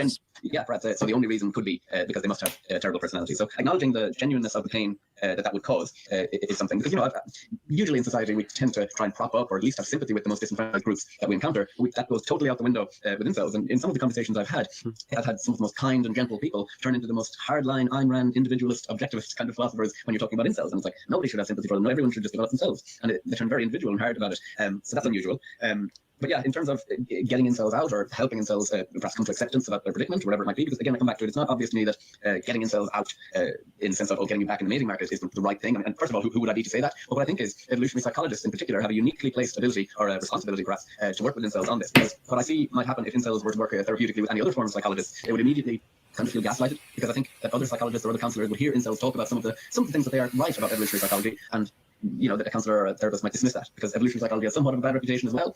So if that happens, that incel is immediately going to feel gaslighted and that they're not taken seriously. Whereas evolutionary psychologists can say, yes, we know it's our theories you're using, while providing appropriate pushback where there's hyperbolic use of a theory or maybe more nuance or help them understand it a bit better. Okay, so those two caveats he just added to the Evo psychologist as being superior to the rudimentary or normal psychologist, like those were literally just two categories that invite further gaslighting. And I'll say that like an incel, like if an incel watches this stream, I feel like they're going to feel gaslighted, particularly when they look at the comments, which are overwhelmingly positive, right? And they're going to feel like you kind of brushed off all of our issues in like a really trite way. Yeah, and it's not like if an incel questions any of his Evo psych theories, like, I don't know, maybe he would listen to me, I don't know, but if someone from those forums were to do it, were to question it, I don't think he would take it very seriously. So he's still going to gaslight them. I could be wrong about that, though. I want to believe that William Costello is like on like the beginnings of a journey, right? And that like it'll kind of connect in as he goes forward, right? With Benjamin Boyce, there's a greater challenge because it's like he has like he wants like I guess he perceives two sides to fucking everything, but like if society is ever depicting anything that's like truly abhorrent, he's gonna come in and depict both sides of it, you know? And like there has to be a point when you overcome that and just say, no, like I'm gonna fucking put my plant somewhere. And if somebody wants to tell me two sides of this issue, I'm gonna tell them to fuck off. And like, is that the definition of somebody who has a quote unquote disagreeable personality? Because I guess that's me. Like that's how I feel. Like, but for him, it's almost like he wants to kind of like corral and usher people around in this like weird gray space that I don't know. I can't relate to any of these people at all. So yeah, we're making it. So yeah, that's part of the reason as well I wanted to pick it as my topic from an evolutionary psychology point of view, is that I wasn't happy for our theories to kind of just be used, misappropriated to the level that they are, and wanted to engage the problems that incels face and represent in society. So we've spoken about the incel group, but you just dropped the word we when you're talking about evolutionary psychologists. So what is up with you guys? Why are you guys so distorted and crazy and weird? What's going on there? I think that's kind of on an ideological basis, in that people tend to dislike evolutionary psychology if they believe in like a blank slate view of the world, whereas they like to kind of think that everything is culturally imposed and human psychology is infinitely malleable and you can create whatever type of person you want based on the kind of cultural input. So they might maybe have some resistance to evolutionary psychology around that. But you guys are kind of weird. I know many. So what's going on with that? So weird in what way? We're Western, educated, industrialized, rich and democratic. Actually, a lot of our samples are decidedly non-weird, actually. Really? Okay. How does the weird overlap with the incel? Is that So my sample was pretty weird, but I would have expected that. It's a pretty weird phenomenon. You have different iterations of the incel problem in China or in Japan. You have what's called the hikikomori. Have you heard of them? So they're basically like a generation of young men who are their inceldom has kind of evolved into something different. And it's almost a broader social anxiety and not even leaving their parents' house. And that is one finding that I did have. Let me pull up the statistics. The mother's basement stereotype? Yeah, so the stereotype is actually quite true. So in terms of 18% of incels compared to only 9% of non-incels reported to be neat, so that's not engaged in education or employment or training. 49% of incels in my sample still live at home with their parents, compared with 26% of non-incel sample. And the average age of the incels in my study wasn't actually that young, so it's not like we could just say, oh, well, that's just a natural outcome of them being young. They kind of had similar average ages of about 29, which is older than I expected. 29. Yeah, well, I assume that one would have to have a certain amount of rejection before they accept the incel thing, so it might take longer, or take longer for somebody to end up in that community. When they're 16, they might be more inclined to be open-eyed and bushy-tailed about conquering the world, and after being smashed down so many times, then they end up there. But I know that there's a lot of depression and isolation within young men. Yeah, certainly. But actually, and again, I don't mean to demean or trivialize incels' problems, but men's sexual success gets so much better as they just naturally age. So you have so many more women that consider you at age 20. Yeah, right. So just wait it out. Like if you didn't have success early, it's just because you didn't earn enough money yet. And yeah, and that's definitely not outdated advice. That has nothing to do with the current society, I guess. So there's that, and it's like that whole thing was like ramping up to a conclusion, and that's basically what they said is like men are just deciding too early on that they're incels, which is honestly that's not a great conclusion to come to if you're wrong in particular, right? Because it's like it's your early post high school to early maybe undergraduate college age, I think, where you're gonna have a pretty good indicator as to whether or not you're looking at being incel, Yep. But they're just saying, no, just wait till you're like 35 and have a bunch of money, and then just the whole thing that he acknowledged about beta bucks, alpha fucks, that was just a funny incel meme, right? Like, but that's literally just the trajectory and the advice that they have to give because that's the most socially acceptable, I guess. I don't know. I don't know what to say about that. Like, I love that he called the Japanese the hikimori instead of saying grass eaters. Like, yeah, that's interesting. Like you would have added grass eaters, like anyone would have, unless they were just anyway. No, I'm being uncharitable. Sorry. Anyway, though, like so. I mean, they're kind of. I think they're done here, right? They're talking about evo psych in general, and it's like, oh, isn't it wild that evolutionary psychology sort of like combines evolution and genetics with socioeconomic stuff, and how does that even work? And he's like, well, some people believe that everything has to be sociological 100%. And then there's everyone else, right? And if you believe that it's anything less than 100%, I mean, basically you're a race realist, and a cunt is like that's how society treats you. They're not going to say it in those terms as much, but. And most people who get married are around the same age. And that's true the world over, like not just in Western societies. So this idea that women are choosing men older because of their social status. Well, I mean, we don't need to rehash this. We've been through all of it before. It's like, and there's also just the, like, this delusion that, I mean, there is a sweet spot, like in the late 20s. That's kind of men's sweet spot in terms of SMV, 25 to 29, because that's where you have like a good balance of, you're still relatively young and therefore good looking. And you also have usually developed some status by that point, some income, like and so on. So yeah, there's just that, enough, like, right? Even if it's but not like that's to fruition, it's like if you're like you have your undergraduate and now you're going to law school, like you're actually really poor. You're like among the most poor people in the fucking country, at least in America, right? yeah, But you have this prospect of like, oh, he's handsome and he's gonna be a lawyer within 2 to 3 years, right? So like they don't even need the payoff of like the status or the money. It's just that by that age, particularly if you're somebody who has like good phenotypes, good looks, good genetics, right? Like you're gonna be on the path towards developing those things regardless, right? So it's even a question like the degree to which those things even like matter, right? I It's like relatively good-looking men are also going to have the status, and it's gonna be like there's gonna be early indications of it. So it's like almost like a non-point. I don't know if there are stats on this, but I'm pretty damn sure that most non-incel men get their first girlfriend either in what you call high school or in college.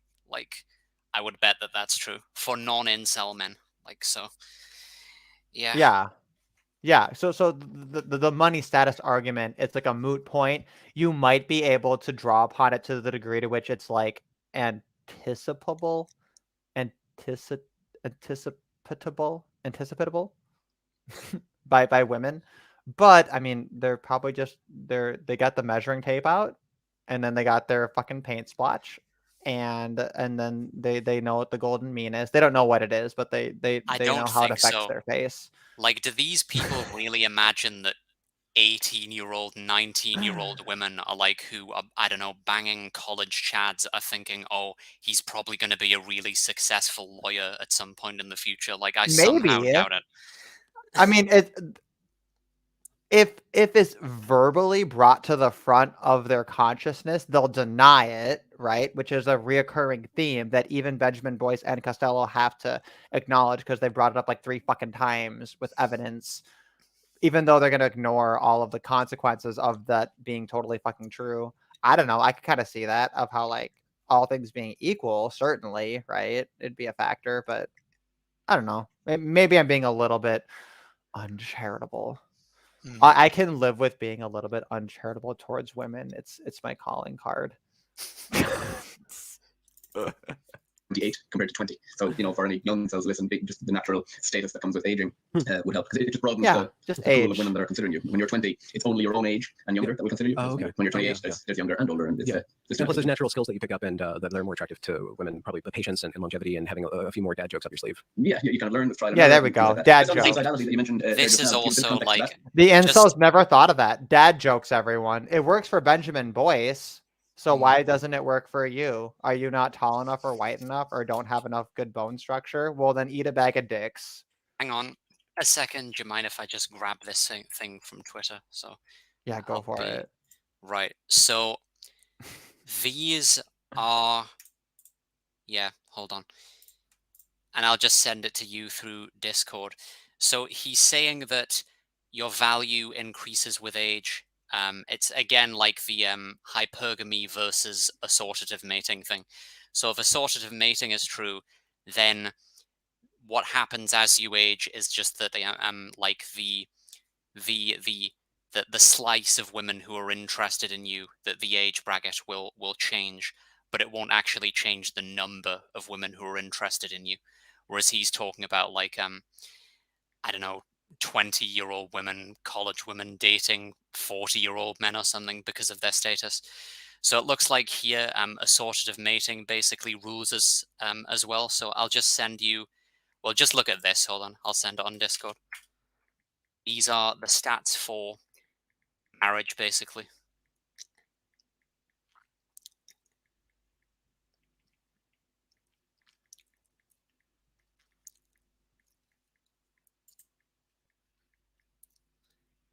Derek, can you see that?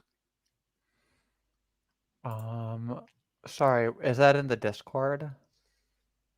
Sorry, guys. Oh my god, we did so good. Boomer stream. Boomer stream. Okay, so here we have this thing. I'm going to open the link in a tab. And then stick it over here. Oh, no, I fucked it all up. Sorry. I don't know what to do. Okay, I'll open the link. What the fuck? Sorry, I'm having a real problem.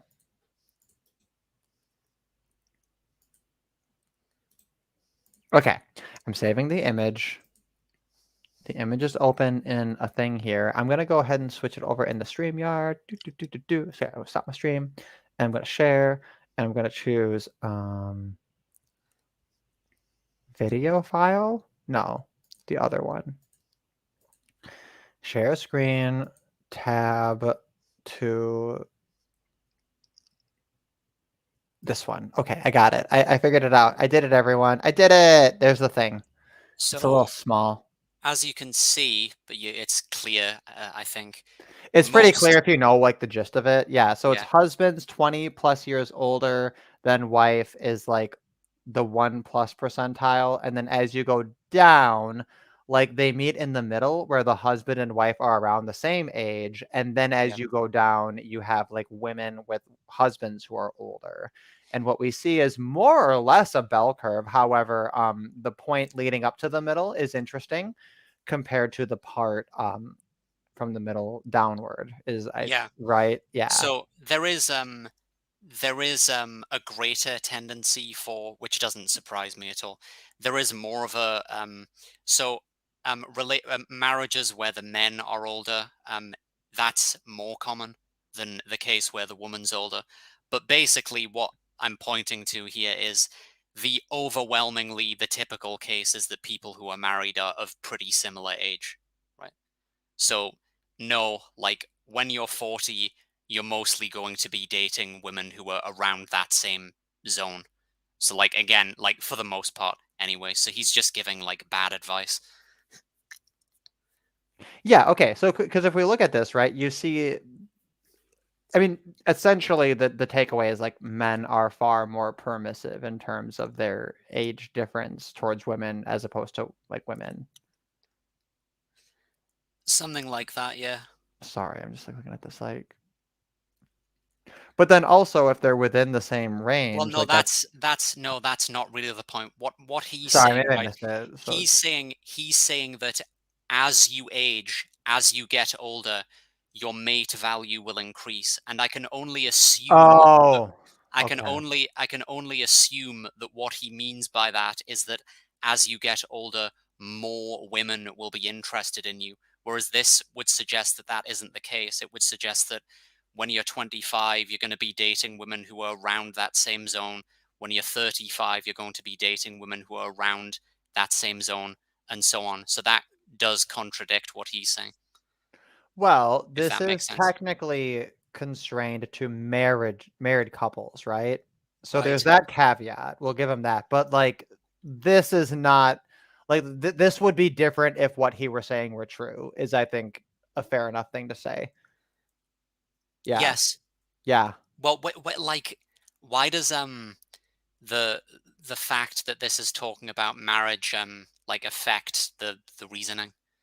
Well, Like, because if people are just like in their 20s and just fucking people for fun and using their apps, like that could just totally not at all map onto this theoretically. Like sure, theoretically, that could be a totally separate market. but even in that case, there's still like overwhelmingly assortative mating for age. Like people who are in college, like they're dating and banging other people in college usually. So like yeah. Yeah. So I mean, and that's the thing too, is like barring any other evidence that suggests something to the contrary, we would expect that these numbers map on to the other numbers. But technically, you could argue, right? Well, these are all just for married couples. So, like, it's just that those are the percentages of ones that became long-term marriages. But in terms of the dating market of short-term people just fucking each other or whatever, which is something that incels are interested in, right? Like they're interested in just getting sexual access, even if it doesn't mean a long-term partner. Whereas women, they have the luxury of the standard, Yeah. So that's kind of the argument. As I think that the distinction is like worth noting, just I in don't case think there's a point of just departure here. I just to don't think be there's any suggestion that there is, though. I But don't think most Evo psych people, like the people who are making the argument he's making, I think what they would say is that in for short-term mating, women care. Well, maybe they'd say that for short-term mating, women care more about looks and whatever. whereas for long-term like marriages and stuff, there'd be well, I imagine that they'd say in a long-term marriage, it's more likely that there'd be a huge discrepancy in terms of age, which would that would support what he's saying, and that's not what you actually see. So Yeah, and that's the thing too, is like if they want to say, because I'm kind of playing devil's advocate, right? If they want to say, well, this is all bullshit because it's all based on married couples, it's like, okay, well, give me your evidence of non-married couples, and a similar thing that is not similar, because there should be some correlation, to say the least, right, between the long term and short term, I guess. And that, what I mean is married versus unmarried. like, what's even like the argument there? Like, sorry if I'm just being dumb, but like I just don't get it. Is the I know. idea I'm that trying to think of like you could make up like for example, like the women, they're looking for men to fuck, and then they're looking for men to marry, and they're not so necessarily the same. And then we're just women going to go out of assume their that's way? different, even though we have absolutely no evidence to the contrary. That's kind of the angle that they'd be starting at. So it's an uphill battle, admittedly. Yeah. So If like, we wanted to reject this table, is what I mean. yeah. So like, I guess it's just because it strikes me, unless I'm being dumb here, again, like you'd have to say these like super majority of women who are like marrying, I think it's usually in the early 30s or late 20s these days is when people get married, and they're marrying men mostly again who are in kind of that same zone. So I guess like what these people would have to say is like women are entering those marriages with men who are like in their same age bracket, but they're not really attracted to them because they really want to be having relationships with men who are older. So like they're deliberately going out of their way to marry men that they aren't attracted to. Like what? Yeah, no, you're right. That there is like a fundamental confounding idea to like finding the counter evidence necessary to disprove this. Mm. And yeah, I guess Yeah. even as a devil's advocate, I'll concede that much. Yeah. All right, we got 5 minutes left on this video. Let's just let him talk. Let him talk to the fucking end of it and see if there's anything worth commenting on, and then we can wrap things up. Okay. Wait, sorry, I have to reshare the thing. Yeah. Don't worry, guys. I'm a pro now. I know I click share screen, and then I click Microsoft Edge tab, and then I click on the thing, and then we got it. And then I have share audio tab, and bam, there we go. I got it. Here we go. But this was an in-house study by Incel Forum. Their users indicated that 82.5% of incels said that they had seriously considered suicide. So that's quite high, 82, yeah. So, it's a lot higher than the percent you said earlier. Really think about when we, it's like double, conversations. triple almost. Not that I think you have at all, Benjamin, but just these are men in real pain. These are men in real pain. Absolutely, yeah. Yeah. The mental health benefits from being in a romantic or sexual relationship are huge, so they can't be kind of dismissed. It's not to be scoffed at. Well, what do you do when you're not doing this? What's an awesome thing that you get to do? Is it just driving around listening to podcasts? Oh, you're going to get me started on my my topic now. Have you ever heard of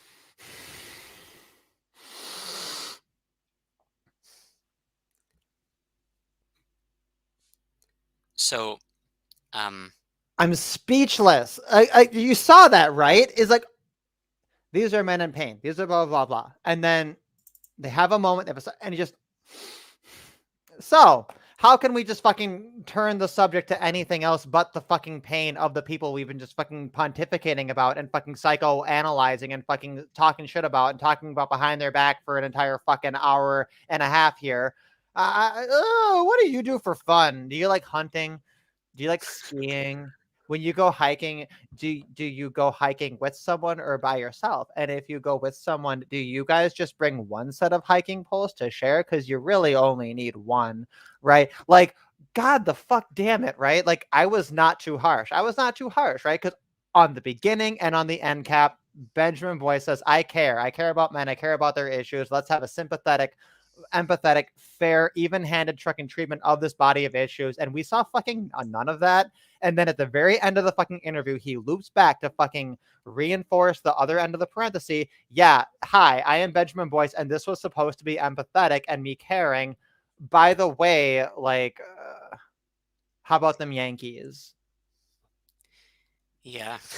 Is that not on? Anyway, we'll give them a minute. I guess we'll see if they don't talk about speaking football? Gaelic or some gay Whoa. shit. Now, does this involve a lot of booze and Really? something that's not football from my point of view? Well, that's a harmful stereotype about us Irish, but it is actually a true stereotype. Gay football teams do drink a lot. No, but these are native Irish games, and they're actually. I wrote an article actually. I'll direct you to it for Ario. Are you familiar with Ario magazine? Oh yeah. Yeah. So Ario is kind of similar to Colette magazine about my native games of Gaelic football, and they're thousands of years old. Like, and they feature prominently in Irish mythology and folklore, and they're more integral to Irish culture than our music or our dance. I don't fuck the Irish. I'm done. Like we're done. Like, yeah, no, let's leave it here. that's it. I just okay. Like Well, that was fun. that was fun. Yeah. I think I feel a lot better because you sent this to me and you said like you're gonna hate this, and I was like, okay. I'm gonna go to sleep Yeah. to it, and I'm gonna set it on a loop so that I'll fall asleep halfway between, and then it's gonna reloop, and then I'll wake up during the second half, and I caught the whole thing, and like it was in my dreams, and I was fucking enraged, and I was just like not healthy for days. We're still Yeah, there. I I'm didn't- thankful though. I'm thankful that I can commiserate with someone To be and honest, anyone in the chat. I didn't think you'd be interested enough to do a full 4.5 hour stream, but No, oh my god, like it drives me fucking insane, right? Because for example, like we mentioned, like okay, it's like stupid to bring out non-incels to talk about incels, right? And it's like when I did my presentation, I was like, wow, like this shit's crazy, and we've been they talking could about also it, and it all they makes could sense, also right? just talk to anybody who's actually educated on the black pill, like yeah. So, Yeah, I mean, I feel like I would have done at least as good of a job. At least I would have been, I don't know, probably a little more hysterical and less digestible or whatever. But like, at least I bring the fucking human element, and like that's what's lacking. I'm sorry, there's not a lack of intellectualism. There's a lack of like humanity. I don't think I have it in spades. I just have it where no one else does. conversations. Conversations. Let's calmly discuss, descriptively what's happening as these ants eat out the skulls of these beagles that we put cosmetics on. We're just having a conversation. And you people who want to come in here saying that it's fucking wrong to just torture animals for no fucking reason because Fauci gave you money, right? Like you're disrupting our conversation, and we need cooler heads to prevail in the culture war. And it's like, no, like sometimes you need someone to say like something's fucked up and something's wrong, and it needs to be addressed with an emotional intensity and a seriousness that shuts down people who are making bad faith fucking retarded arguments about like terrorism, whatever it is, whatever the fucking thing of the day is. I just, the thing that's so infuriating about this is that like Benjamin Boyce isn't stupid. He doesn't have an excuse, and he's not a bad person. He's not an evil person. I like Benjamin Boyce, and I think, great that he's doing his thing in his podcast. I'm really, really happy that he really, really like autistically detailed every single fucking thing that happened at Evergreen, and then repackaged it in a way that was more digestible later for Netflix, and then went on to interview every single tranny. And then the moment he ran out of trannies, he interviewed every single detransitioner. Great. I'm glad he did all those things. That's fine. That's a cool wheelhouse. But if part of that wheelhouse is caring about men and boys, this is not an acceptable fucking interview with an incel person. There's still no indication that his tranny obsession is over. Like he's Oh my just God, there's no end in sight. The tranny train won't fucking stop. He's actually just uploaded an interview with another one. Why? How did he find another one? He found them all already. How did he not run out of trannies? Oh, he knows more trannies than any tranny. He knows more trannies than the Like, if you're a tranny chaser, email Benjamin Boyce right now and say, hey, be my matchmaker, because you interviewed literally every single one of them. Oh, it says The Gender Cope, a D-trans story with Isaac. Who's this? Well, I can't really tell. Okay, so it's a detransitioner. So it's part of the new arc, it's not. Yeah. Just moving forward in a way. Still, though, anyway, it's like part of the same thing. If Benjamin Boyce saw any or all of this, I hope he takes it in good stride, because I'm not trying to say he's like a bad, evil, horrible person. I'm just trying to say like he's a cool person who has set up a thing and like has an opportunity to really speak to what he claims is like a value and a purpose of his podcast. And I think that he should revisit this and reconsider it. And I honestly think that like if I could just like shake them each in the shoulders, him and Costello, and then say, hey, do your interview again in light of like how offended I am as a Karen, they'd have some different things to say, and they might actually feel things out in a way. I mean, obviously they do it better if you just bring Face and LMS on. He'll do it. He'll do it. Just give him some heads up, let him get comfy. He'll do it, and he'd be happy to. And it'd be one of the best fucking shows that he's ever had, like hands down. It'd be hilarious and amazing.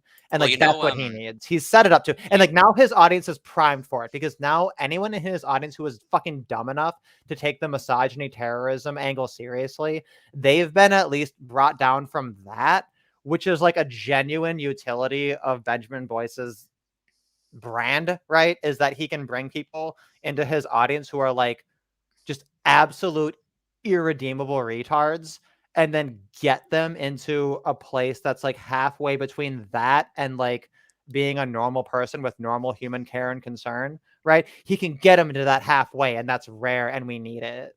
And that's what's so fucking frustrating. I feel as though he would interview Nama Cates, probably, who interviewed. Don't give him the idea. Stop it. Stop it. Don't even give him the fucking idea. Is she a tranny? She could be a tranny. I know she's not, but like she could be. She interviewed Face, and I'm saying he might interview her because she's like a woman with, I guess, mildly contrarian takes. And then I'm just thinking maybe that could be a stepping stone to actually talking to Face himself. Boyce will definitely be more fair than that bitch Nama Cates. Like 1000%, you know? Well, she had a really cordial interview with Face and LMS. In fact, she repackaged it in a way. Like she was a dick. I didn't forget that. She was a dick. Well, she was quite cordial, and she actually sounded as though she was more anxious than he was. Like he was kind of like asserting his opinion and being quite confident and all that. Like he had lots to say. It was really interesting, like a good introduction to his shtick.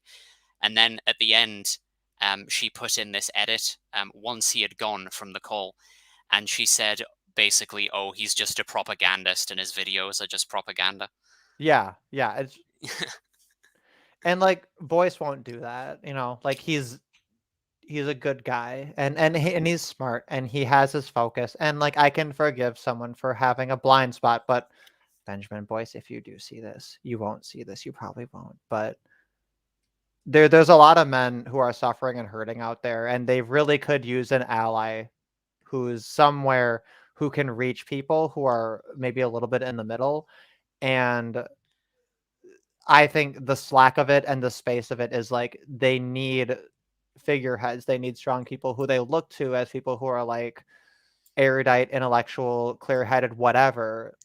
People who have conversations, right? They need someone to calmly state that men are people worthy of care and concern in their own right, and that we need to treat incels not like a fucking group to like be vivisected and destroyed and like just like analyzed in this way and torn apart in this like horribly just like I think completely non-charitable way. Like if you did this to any other support group on the internet and then judge them based on the worst of their people, like you'd come to the same fucking conclusions. And like to me, like I don't want to go full fucking body language. I'm not fucking bomb girls body language. They're all body language people are assholes, right? But like I'm watching this and I'm just like, I don't know. I'm not the most emotionally intelligent person on the world, but like I 0% believe either of them give a shit.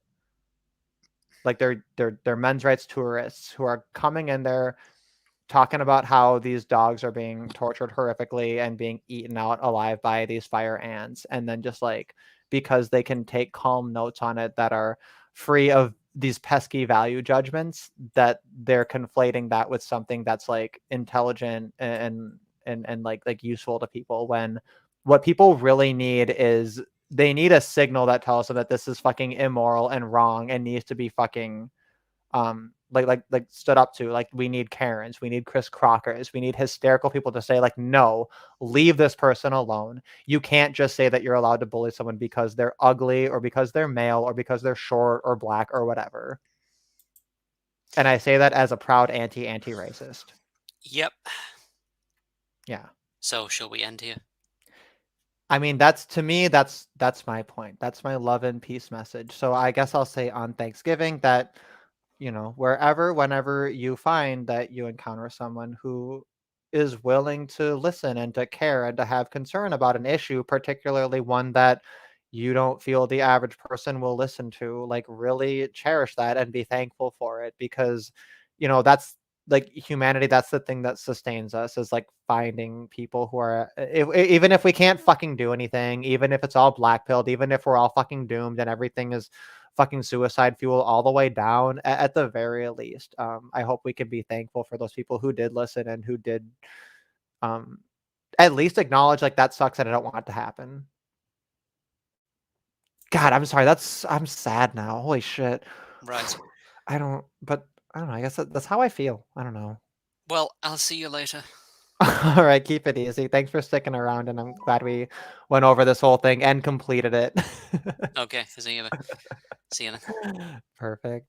Okay, and then yeah, so thanks to everyone for coming by here. I'm gonna close out this stream here because I need to take a nap and kind of refresh myself before I'm gonna do my proper family thing, I think.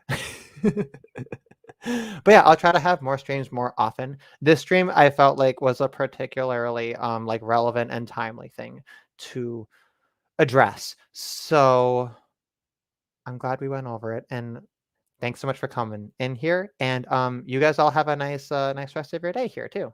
Thanks. Bye.